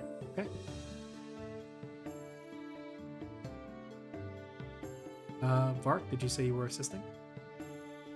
I cannot. I don't have a trained. Okay. Really? That's surprising given how many Yeah! Although, to be fair, Vark, you can only have so many skill points per level. Yeah. Yeah. It is on my class list, but I have no ranks on it, unfortunately. Everything is on your class list. what's the besides, skill that 3 we're- skills. Yeah. What's the Well, skill? What's Use been? magic device. I can try. I'm trained in it technically. I thought there'd be more people with this. Well, people are That's using on me, I magic guess. items, it turns out. And Yeah, I crimes guess are often not. committed by the non-magical, so I don't really. This is not my I guess- expertise. I fucked up. That's on me. It's also a charisma skill. Yeah. And, Yeah, dude, a bit. Yeah, it Yeah, sure we're is. not exactly the most charismatic bunch. I think Siren might have it. Let me check. technically, Karya as well. He doesn't have Is- use magic device. I actually. Yeah, I do not. See? Damn. My skills of deduction are impeccable. Siren does not I have have a use magic plus device. 5 to my use magic device. So, That if 20 you're- should have been If mine. you're not, if it's got a little asterisk and you don't have a rank in it, you can't use it. Yeah. Man, I thought, a- okay, that's. Oh, Oh. Hmm. Well, I'm alone on this one, I guess. My bad. I can start putting ranks into it when I get a level up again. if it- You're fine. All right, make a reset, DM. Mhm. You tried. You tried, Jim. Back up. Oh, we didn't have the little reunion with the shop girl, did we? Forgot about that. Oh, whoops. We can do that, like, or we can just say what happened if you want. I mean, we can. We could also just keep it to like some side roleplay if we want to do that. No but- side roleplay Yeah. if you really Yeah. want. Yeah.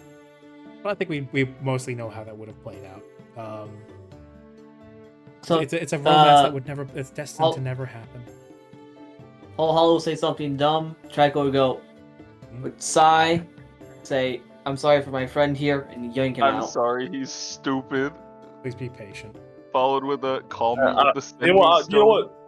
what? You know what? I'll send dumb letters to her. Aw. Because I know the village. I'll send dumb letters. Nothing romantic. It'll just be Holo telling about his like trips with the Is it- fucking party. Cool. Today, I got thrown into another wall. Today- Karya threw me again.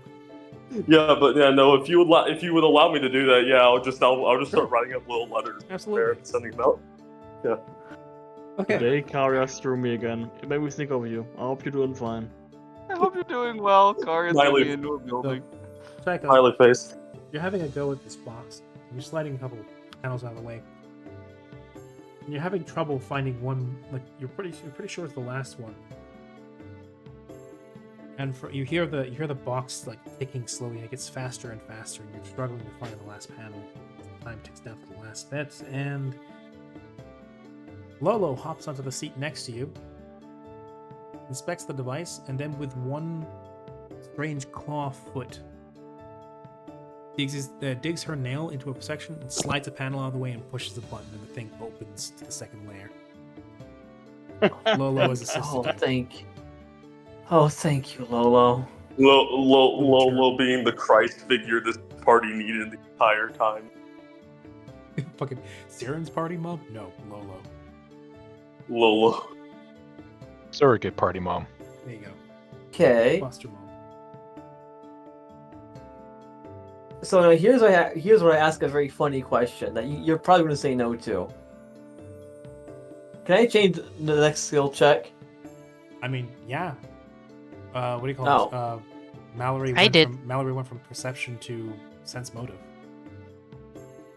Oh right, yeah. I thought it was still. Anyways, what was the all options again? Use magic device.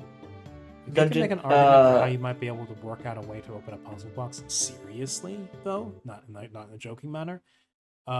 Then pitch it to me. There's knowledge engineering. There's use magic device. There's disable device. Perception. I don't see that one. Disable device, but doesn't really matter too much. Considering the nature, could we use spellcraft to No, like? I don't you use think spellcraft to so, identify because this- how it works, not Yeah, because at this point, all this puzzle is just a puzzle. At the end of the day. I'd say Chaiko could probably I use her think- like, craft skill, maybe. No, this is Yeah, that's Her not a skill weapon. Concerns weapons. Okay. Honestly, Then the only what- thing I could really make an argument for is appraise. Sure. Having a fine eye for small details on finely crafted items could work. And at that point, I think I can use this actually as well. Let me see what this actually. Let me read this I'm going to ping this spell, and just so you can read it. Look at the first thing. You summon lens. You get a +10 to appraise bonuses, but it's to check the worth of the item viewed through the lens.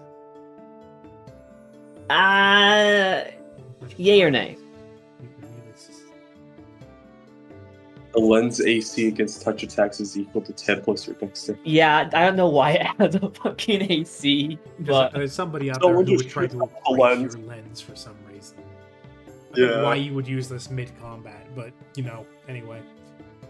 yeah. Don't you dare appraise my items. Maybe Guys, it's for when the item you're holding explodes and the shrapnel has to be calculated whether it destroys the lens. But yeah, I would allow this. It's a lens you're using to finally appraise something. It's more or less a magical version of what Mallory is wearing. Only hers Yeah, helps with pretty much, perception. yeah. His helps with perception. Hers helps with praise.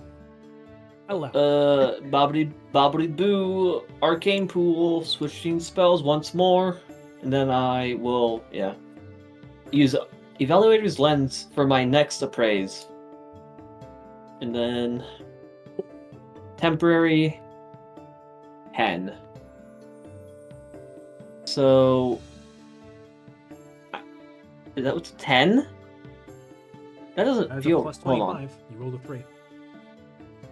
Wow. Anybody else with a praise would like to help?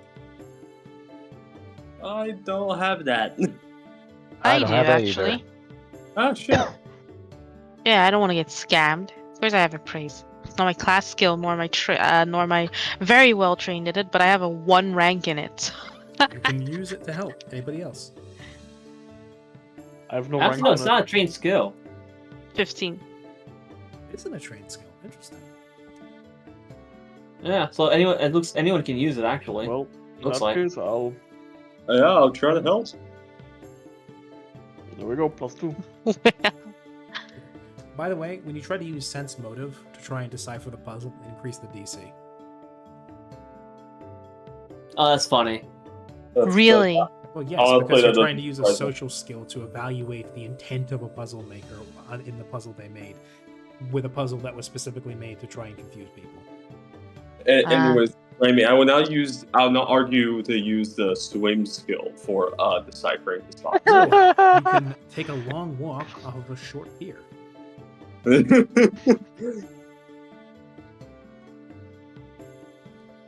You can exercise your swim skill in order to float your way back up. Yes. Yes. I'd like to persuade the box to open. Listens to your heartfelt plea. Okay, and but it- to and be it fair, gives- it we lends- did that with the mimic and it worked. Yeah, but the mimic's alive. Also, You you, don't know if this phone's intimidated alive or not. and bluffed the mimic into being with you. You did not persuade it. Anyway, I would like to search the box for any shavings of human remains, and if there are, I would like to stare into a random direction, smoldering, asking the ghost to open the box. Because this thing is dented. There's no way it didn't kill somebody. We have to consult the spirits to open this box. Yeah, consult the spirits, consult the gods. God, you become the next victim. Rami, of the box God. that slams into your head, held by a spirit. Love this. pretty, please. Mirror, mirror on the wall. What's in the box? There you go. Just tell what's in the puzzle. Do tell us all. With the combined effort All right. and appraisal, with Checo being the main powerhouse behind it, but Mallory, Bark, and Hollow Hollow being there to occasionally point out a piece or something that might be like a red herring or misleading, because the second level is mean. Unlike the first level, where it was literally just looking for the right seconds to slide out of the way, there are actual wrong choices and wrong buttons you can push here. With only slight details and slight differences to help denote them as being the wrong choice. So it takes a sharp eye, quick reaction. Sometimes you, Chico, when somebody reaches in to go, hey, there's a button there, and you like to move their hand out of the way to make sure they don't press it, No. or they stop you. And it becomes a team effort to find the right button to push, and also making sure to do so quickly, because you're still hearing that ticking. Oh, this is a timed puzzle. Then, Yes. pressing the last button that reveals itself in the dead center, you press down, as an aperture opens, and for a moment, there's a gleam of gold as you see a third layer, engraved with swirling patterns and runes. For a moment, you think that there's a third layer you're going to have to solve. Then that opens too, as it seems to be a round, golden, can only be a sphere, shifts inside the box, turns. There's a gap in it, a circular gap, opening up in your direction. It's another one. It's a sphere within a sphere within a sphere within a sphere, all a micrometer apart from one another, all shifting to eventually align into one straightforward hole leading into the box. Inside, black void. Would you like to reach in? No, I like to identify what it is. I will try to. Hey, you know what's funny about identifier's lens? Hmm?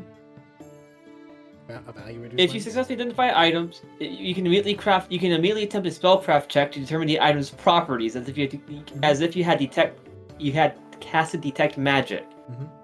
I was gonna help Trico, by the way. Yep. Um, Go ahead yeah. and go ahead and roll spellcraft. I believe that's a +2. Oh, nice. Ooh, hell yeah! Nat 20, very 38. nice. Totaling up to a 38. Nice. 30, no, that's a 40 now with Vark's help. Trico understanding So- the truth of the universe. So this is where the conjuration magic comes in. This is a... Unfortunately, Mallory, that is not stacked up. Nah. I'm very sorry. Thankfully, though, you don't. Your assistance isn't essential, as Jaco. This is where the conjuration magic is. This is none other than extra dimensional space.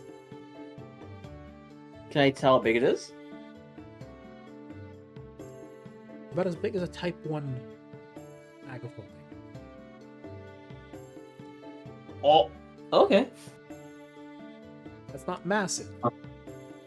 It's not, but okay. Well, with that, knowing the danger. Well, not. I guess not knowing dangerous not anymore, really. Well, I mean, Here we go. Type whatever 1 comes bag of out holding can holds up can to- be. Type 1 bag of holding holds up to 15 pounds. No, sorry, the bag weight is 15 pounds. Holds up to 250 pounds of weight, or 30 cubic feet. Not big, my ass. I'm about to use that for my It new is fucking the holding smallest thing. bag of holding. It's so and then, fucking. Listen, and I have a then the handy bag- haversack. Oh, Now, mind and you, then the bag. Listen, bags of holding, there's the difference they have with handy haversacks. Bags of holding take a full round action to access, whereas a handy haversack takes a move action. well, yeah. Well, when's the last time I used anything in my handy haversack in combat? Yeah, sure. I just have it to be.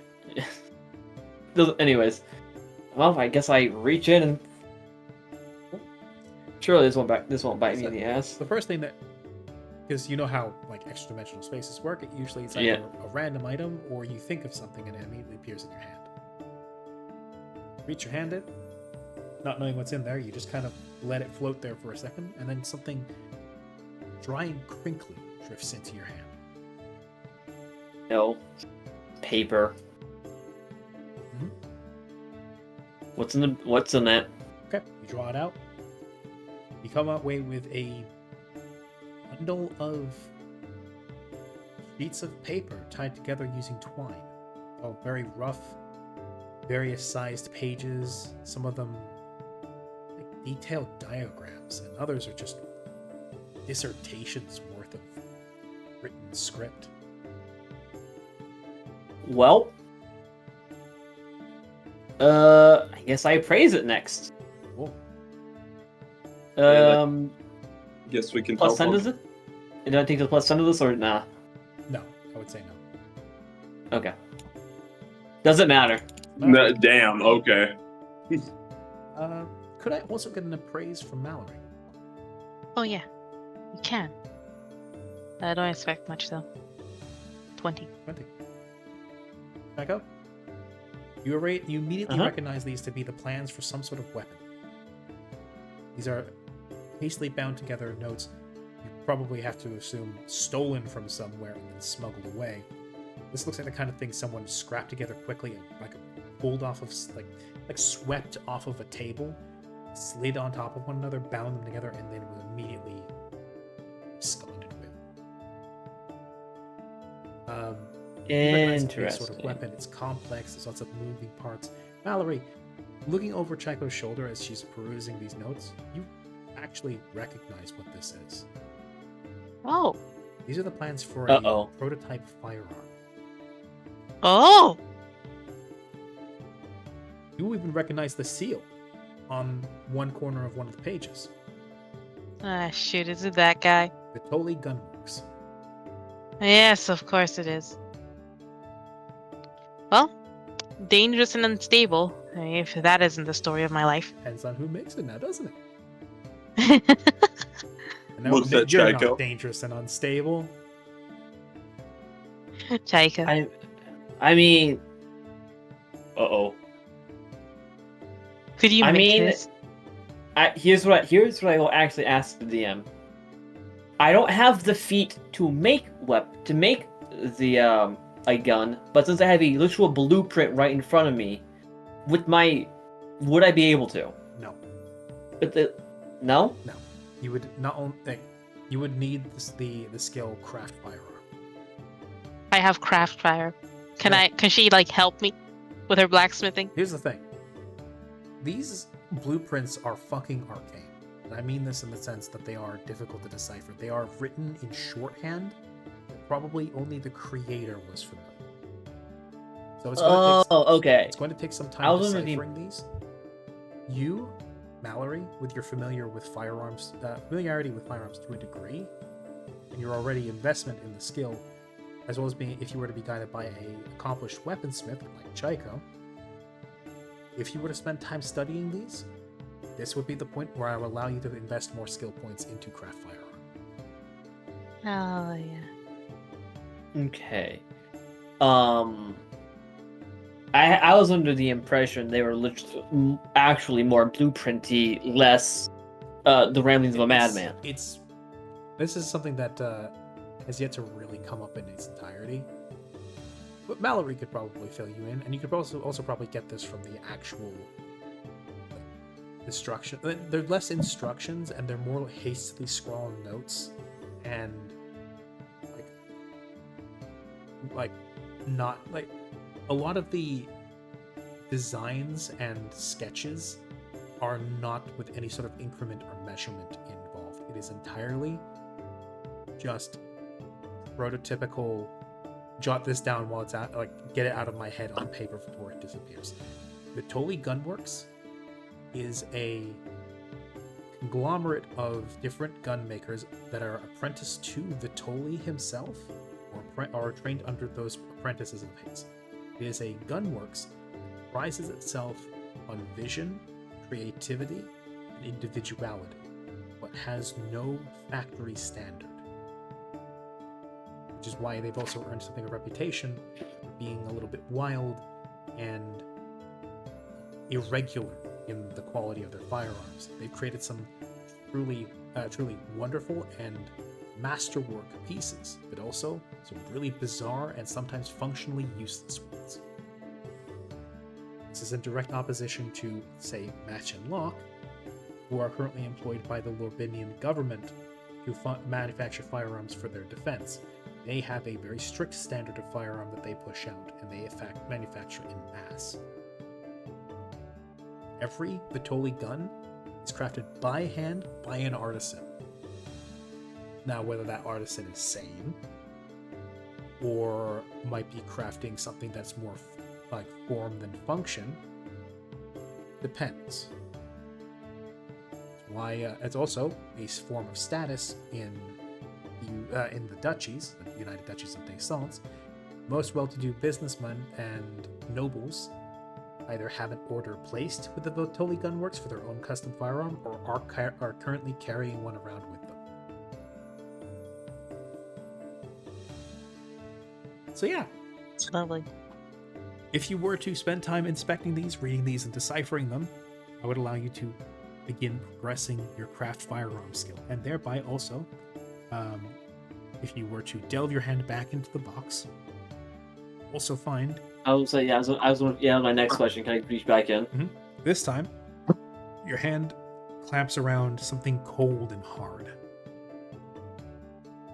Oh no. When it comes back, and you come back, and there looks to be a piece of finely worked steel once more, and every time you reach in and come back, it's with another piece.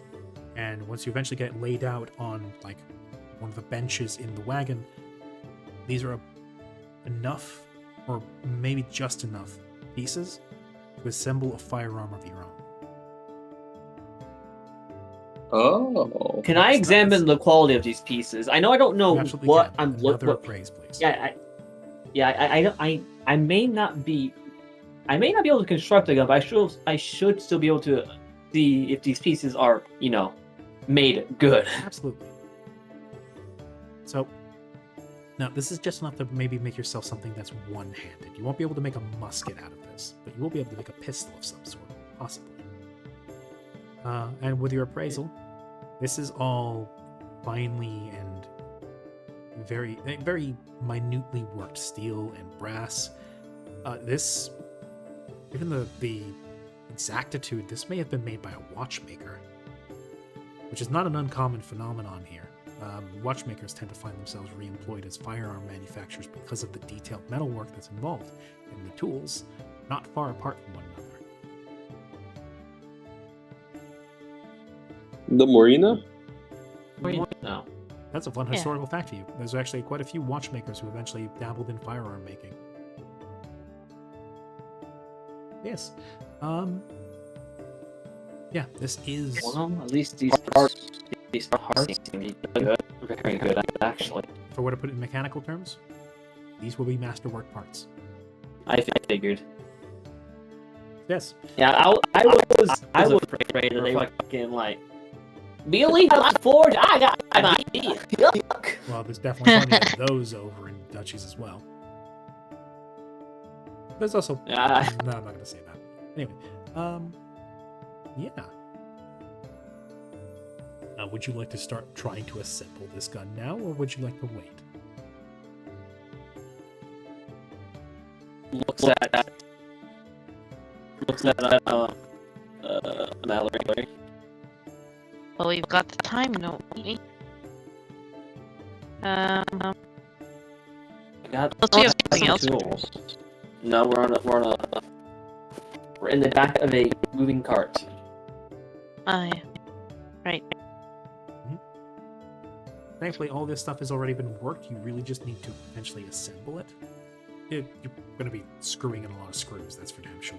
Yeah. Actually, could we take a look at the measurements of these parts, and write them down ourselves? That if, in the case that we mess this up and it explodes, we still have the details on it.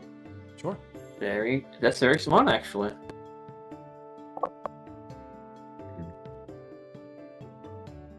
But Well, then, I got so much mileage out of my appraise skill today. I'm happy. yeah. Listen, I got some weird mileage out of Sense Motive today, and that I never expected that. Yeah, I know, right? It was the one skill we never expected. Look, I put like 9 points in sense motive. I hope that we got it. Alright, I think they are like breaking up on occasion, but also Discord has been going through some shit lately. Yesterday was just dying. Anyway,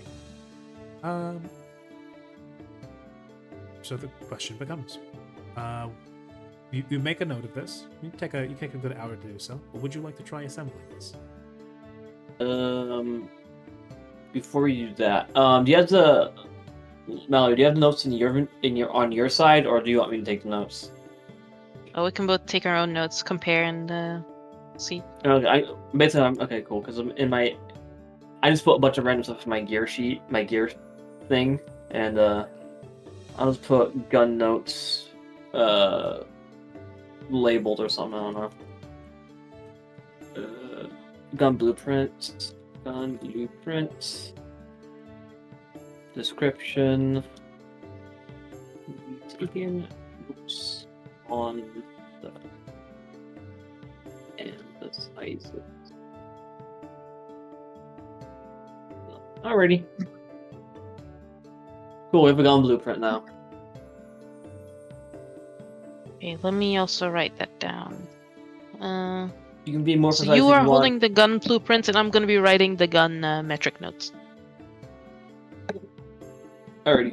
Yeah, a lot of my notes are kind of wishy-washy because that's how I am. But once I look at them, I remember things. And while Mallory's just very exact in what he writes down. Okay. Now I must reiterate. Are you then going to attempt to assemble this, or are you leaving it for now? That's on you, Chief. That's on you, Mallory. We have the time. Let's do it. Okay. And I pull up my Or like a I pull up my craft funny iron vest. stick. And Checo is able to produce a set of fine watchmaker's tools. Oh, nice.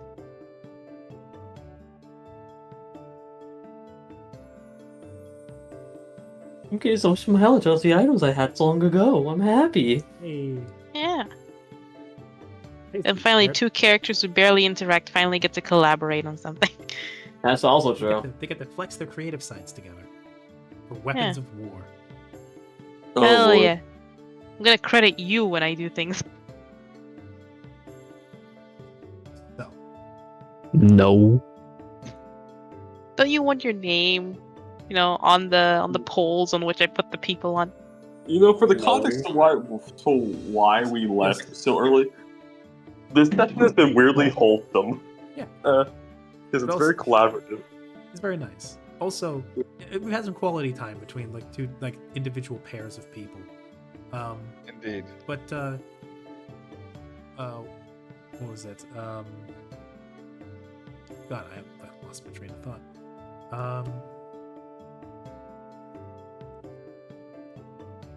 Fuck it, I lost my train of thought completely. I was saying something right The before. pairs of people. Hmm? You were mentioning the pairs of people. Before that, right before Holla Holla spoke up, I was saying something. No. I forget. Anyway. There's more. Yeah. So, Valerie, could you give me a craft firearm? Your first of this entire game. Finally! Yay! Don't jinx it. Yeah, I was about to say, don't fucking do that. Don't there- celebrate until it's done. I'd hate for you to roll nat one, and drop all the parts in the river. Here's what I will ask: is there any way that I can assist? Just this once, I'll allow you to use your craft weapons to assist with this. Because it's just assembly, not actually Assembly, making yep. parts. Yippee! 12. Well, Can I be the one helping? It's Can I leave? No, you cannot. Sorry, yeah, that's a shame. It's a shame you and Grim blew all those wheels on fucking session. I felt Yeah. Lynn's soul leave her body. Can I leave the call and then click on wheel? No. Can I leave the call? I mean, not Yimji's. Lin comes in. Guys, I'm gonna be dropping out of the campaign. Leaves, hits a wheel in the stream, comes back. Turns out that my everything's all good. Hmm.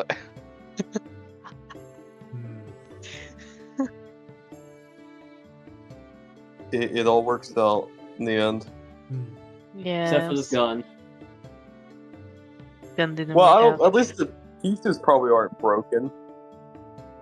I guess.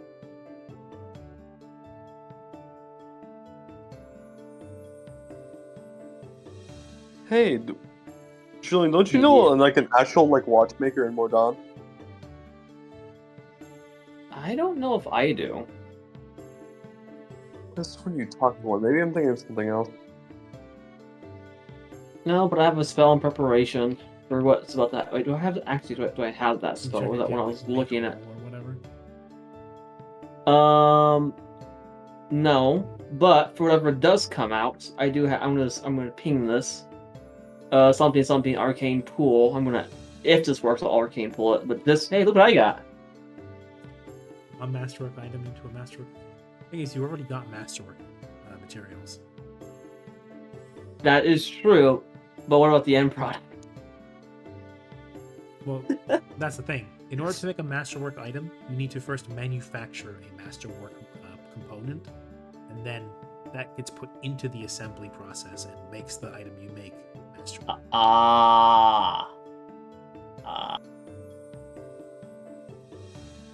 So yes. Okay, so that no, would otherwise, if this no was ar- just a normal pistol, that would then make that pistol masterwork. Well, let's see what other doodads I could have. That would be. Now, thankfully, since you're not manufacturing the masterwork component, the DC 20 for creating a masterwork component is not needed. Okay.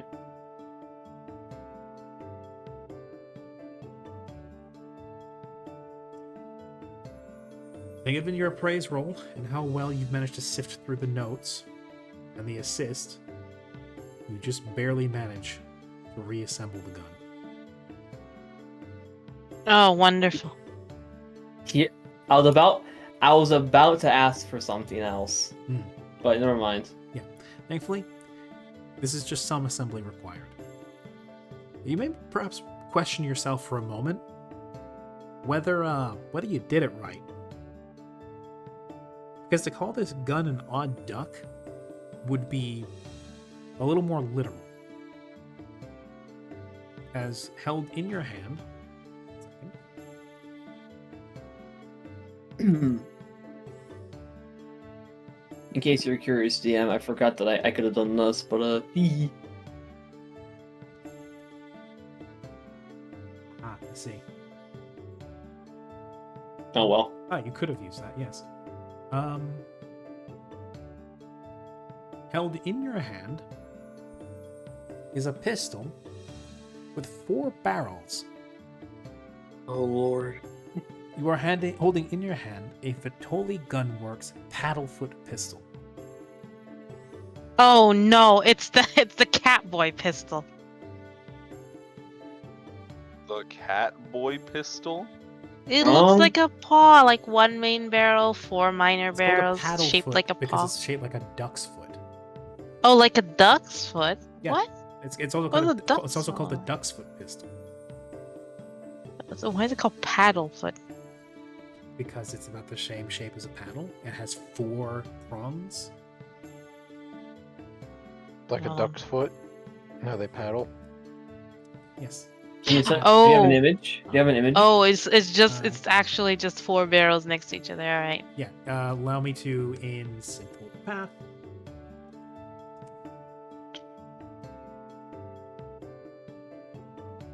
There you go. Okay. Yeah, I kind of that was what my brain was thinking.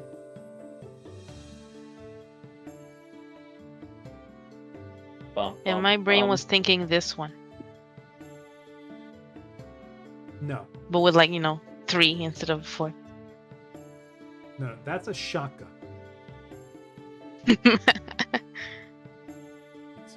Well, Chaiko, have you ever wanted to try and aim at something and never hit it? Or would you like to try No. and hit 4 evenly spaced people at once?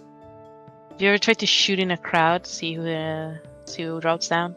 This is the gun. Do not. I just mused a hypothesis in which this gun would be useful.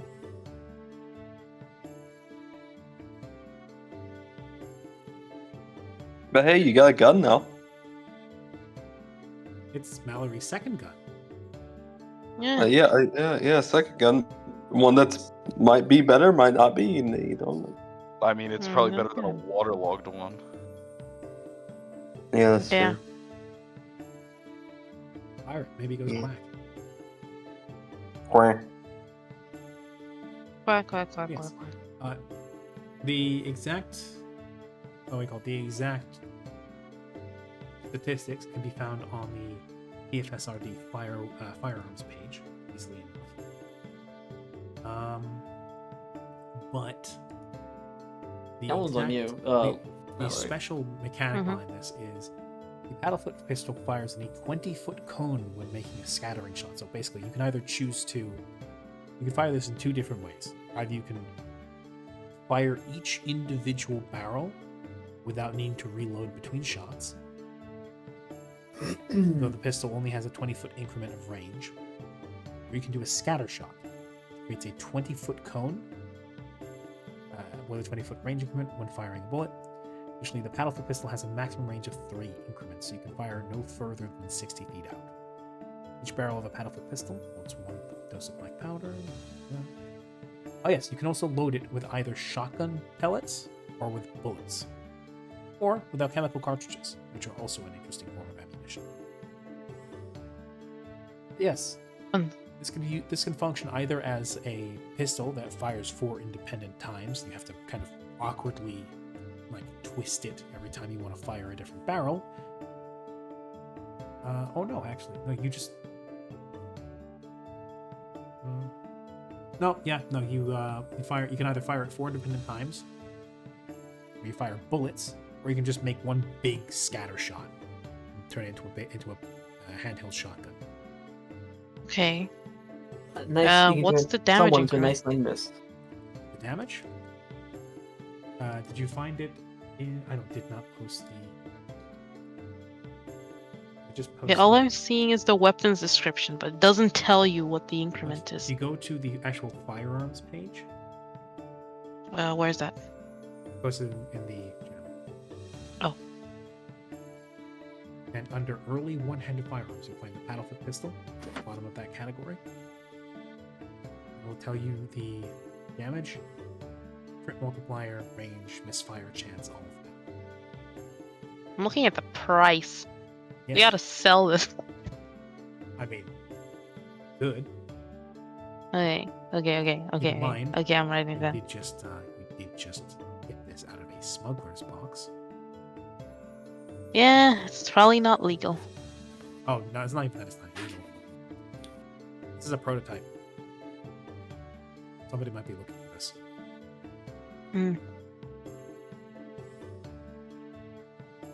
Somebody with guns. Yeah. Is it ranged plus dex or just ranged for attack? Ranged, because range already factors in Okay. dexterity. And yes, I mean, it is that's Misfire. fast.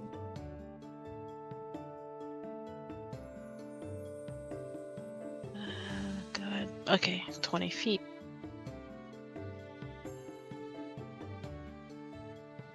I'm just writing it down. Continue. Or if you gangster fire it, at least 2 of the bullets are going to hit the floor, and 2 of them are going to go into the sky.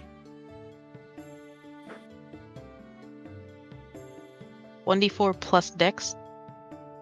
Oh, the damage? Yeah. Does Pathfinder factor in dex damage for range attacks? Oh, 1d6 plus dex. Yes, because it's medium size. Of course, yes. Forget, do ranged physical attacks factor in dex to damage? I mean, my crossbow has none. I think with the appropriate feat it does, but it's one of those situations where I know with in the proper feat you can do it. Because I know in Pathfinder, ranged it does not factor in any on damage. Yeah, praying I and remember people- when I was. Admittedly, I was playing a mythic campaign of 1.0 Pathfinder, and in that I specifically had a firearm, and I had to take a couple combinations of feats to get my dex to be the attack and damage bonuses. However, if we're going by Elephant in the Room rules, then it should at least be the attack bonus. I don't know about damage. Something we can probably figure out later. Just at least my thought process, but Mhm. I also have no problem looking.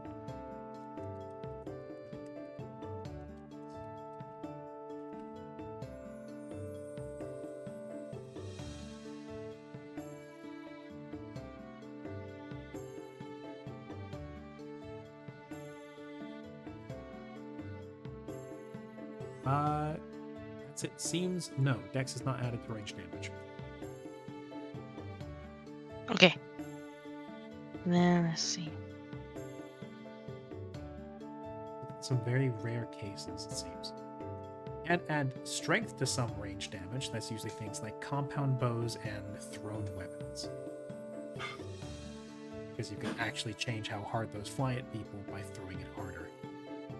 Yes, I did see that. There was a feat I considered almost taking just to throw things really hard because I can add my I strength remember damage you to a ranged mentioning that attack. with your sword, and I thought that was incredibly stupid because who chucks a greatsword like a javelin? Maybe not What's like a that, javelin, Garia? but maybe the two-handed big throw over your head. Oh yeah, because that won't cut your own arm off. I mean, it totally would, but fantasy, you know. Fantasy is not lopping your own head off and throwing a sword like that. I'm a big no fun man, but at the same time, I do give you guys some liberty. You know, sometimes. As a treat. As a treat. Damage is piercing and bludgeoning? Yes. Where does the bludgeoning Because it is a round metal ball crushing its way through somebody's body. Mm. I actually thought it was piercing. I think that's modern weapons. The modern firearms Yes, because musket balls are not pointed. are literally round. Yeah. Alright. This damage 5 VMP should work. Okay, it works. I didn't realize the notes show up as well. Yeah, you're gonna get a little alinea whenever you witness Mallory use this. That's a pretty good. That's a pretty good roll that I just wasted. Yeah. You now have a pistol that can fire in 4 directions, all of which are not straightforward. Mm-hmm. It's Bro, just alright. rotate- Yeah, you just have to rotate this gear, just like you're a gear. Just rotate This will with abs- it. Yeah, this As a will matter of- absolutely not mess with my aim further on. Just rotate your wrist. Line up the Yeah. barrel. You know who else flicks the wrist? Flick? Wait, flex his ears. That's the ear. No, I'm kidding. Here, I'm not listening to you with. Anyway. So we're getting to those perception checks. Yes. As you've just finished screwing together the last few parts of this pistol. Karia, you're kind of distracted a little bit. There's the odd hoa from the back. There's also... They've been just oohing letting and them awing over that box for the last couple of days. And eventually, they did seem to manage to get it open. You heard a whirring and like a chunk, oohing and awing, bits and pieces being pulled out. There was a part where there was lots of clanking and clunking happening, like the clink of metal on metal.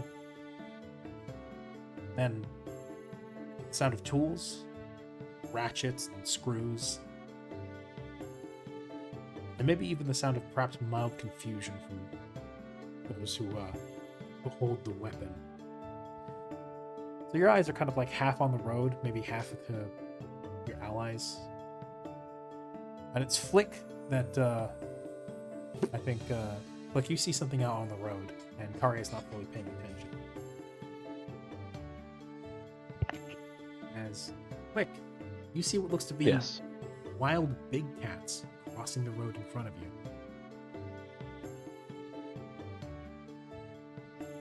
Hey, you see those? Foot kind of points forward to get Kari's attention. See those? Oh, what? Where in the hells did those come from? That doesn't make much sense. Are they out? Probably He'll came from the woods, it seems.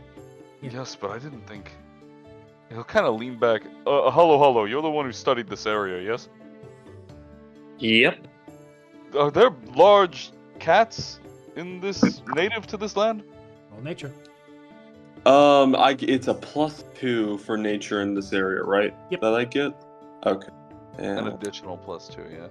it's 35. Yeah, you know there's a few big cats that wander around this area. It's there's a type of small. There's a smaller type that likes to hang around in the trees. It goes after birds. There's a larger like predator cat that likes to take down some. That's known for liking to dine on some of the reptiles that live in the bogs around this area.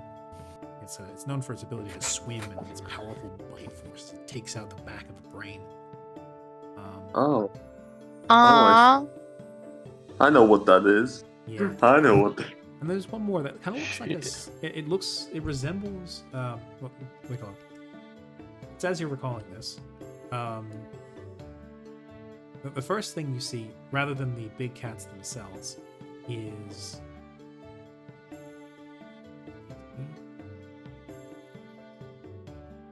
crossing the road.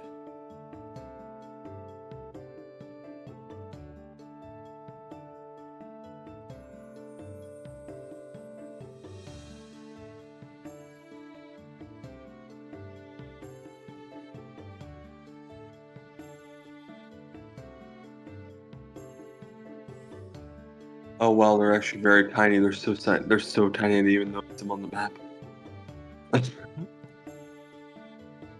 Oh, so that's what they'll. Okay. Whoa. I swear if they start saying hello. No, Hello. they say meow. Goodbye. Yeah, you hear like meow, Greetings. meow, meow, as they cross the Flick, road. you understand these guys? Yes, I was going to say, Flick, are those your ancestors? Oh my god. The Flick, casual. That Flick just stares daggers at the others. I didn't say anything, but I So- suppose you could talk to newts. Hmm? Yeah, yes. Suppose you can talk to Coral, eh? Coral. I never insulted you. What do you mean? No, I'm kidding. Dude, that'd be the question. Shaiko realizes. Yeah. Oh, I Yeah, suppose they Flick find just turns. Yeah, Flick foxes. just turns to Kari and asks, "Yeah, I suppose you can talk to lizards, yeah?" Beautiful. Anyways, I take it I don't know what these things are, even with You do 35? actually. Oh shit. It's as you guys are like rolling a little bit closer. You get a closer look. They look like spotted hyenas almost. The bigger ones you see standing in the middle of the road. You go, wait, no, there's no hyenas in this place. It's not an arid steppe or anything. But there is one big cat that looks like they have like a big hairy ridge on the back. They have like distinct facial markings, and they tend to be quite protective of the young, as most animals do. What were they called again? Oh, right, Crenshaw. That's when they notice you coming up the road. What can only be assumed to be the parents of these little kittens turn to you, stand the ground. The manes on their spines stand fully on end. Their haunches rise. And then the skin on their faces peels back to reveal bone and muscle. Oh. Shut. Oh. Both of them let out a wailing screech as the Crenshaw's innate defense mechanism activates. Crenshaw, by the way, is a medium magical beast with the supernatural ability Skull Face. As a standard action, Crenshaw pulls back the skin from its face, revealing the musculature and bony structures of its skull. This counts as using an Intimidate to demoralize an opponent. It's an extraordinary ability. And they then emit a loud screech that is heard by everything within 100 feet. Oh. Yeah. Lovely. Hollow knows this to be a warning tactic, not a. This is never used in hunting, rather as a way of warning, and also to, in some cases, fend off or even herd, particularly, anything that might be threatening to a Crenshaw or its kin. Okay. Holo just kind of staleface is gonna say, "Relax. It's just protecting its kids." The screech, however, is deafening as it rolls. My ear twist. Something, arcane point. One moment, though. What is everybody's wisdom modifier? Plus +5. +1. Wisdom. Oh, will save? The, Wisdom. Oh, my wisdom on 2. +1. I have a 3. +5. The modifier? The Modifier. one that gets added to rolls? Yes, okay, 3. Alright. Karya? He's I had to dead. step away for a moment. I had to hand. I got official paperwork in the mail. Oh. So I had to take a Shan't be look at keeping it. you What very was much that? longer. What is your wisdom modifier? Oh, my wisdom modifier I think is not great. Actually, that's not true. It's a +2. I have a 15 wisdom. That solidly beats out everybody's DC to intimidate. Thought we could roll for it. Oh, will save. No, Oh, you weird. do not roll will save against this. An intimidation is against a DC of 10 plus your hit dice plus your wisdom modifier. Oh. Intimidation is interesting how it works like that. It doesn't provoke a save. Instead, you make the intimidation roll and you have to beat the DC. That's And what weird. thing roll? A 19, I think. Yeah, it rolled. Did I beat it? No, because it. I told you it's- she's it's unconscious. bonus. Oh. That is very weird. Anyways, Yeah. Yours is a DC 20, but it has actual skill bonus to demoralize. It has a +5 to demoralize checks. Oh. 24.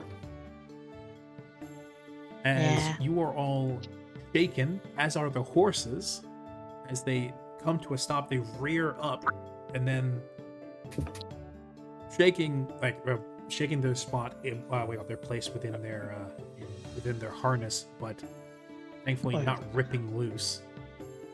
The horses refuse to move any closer.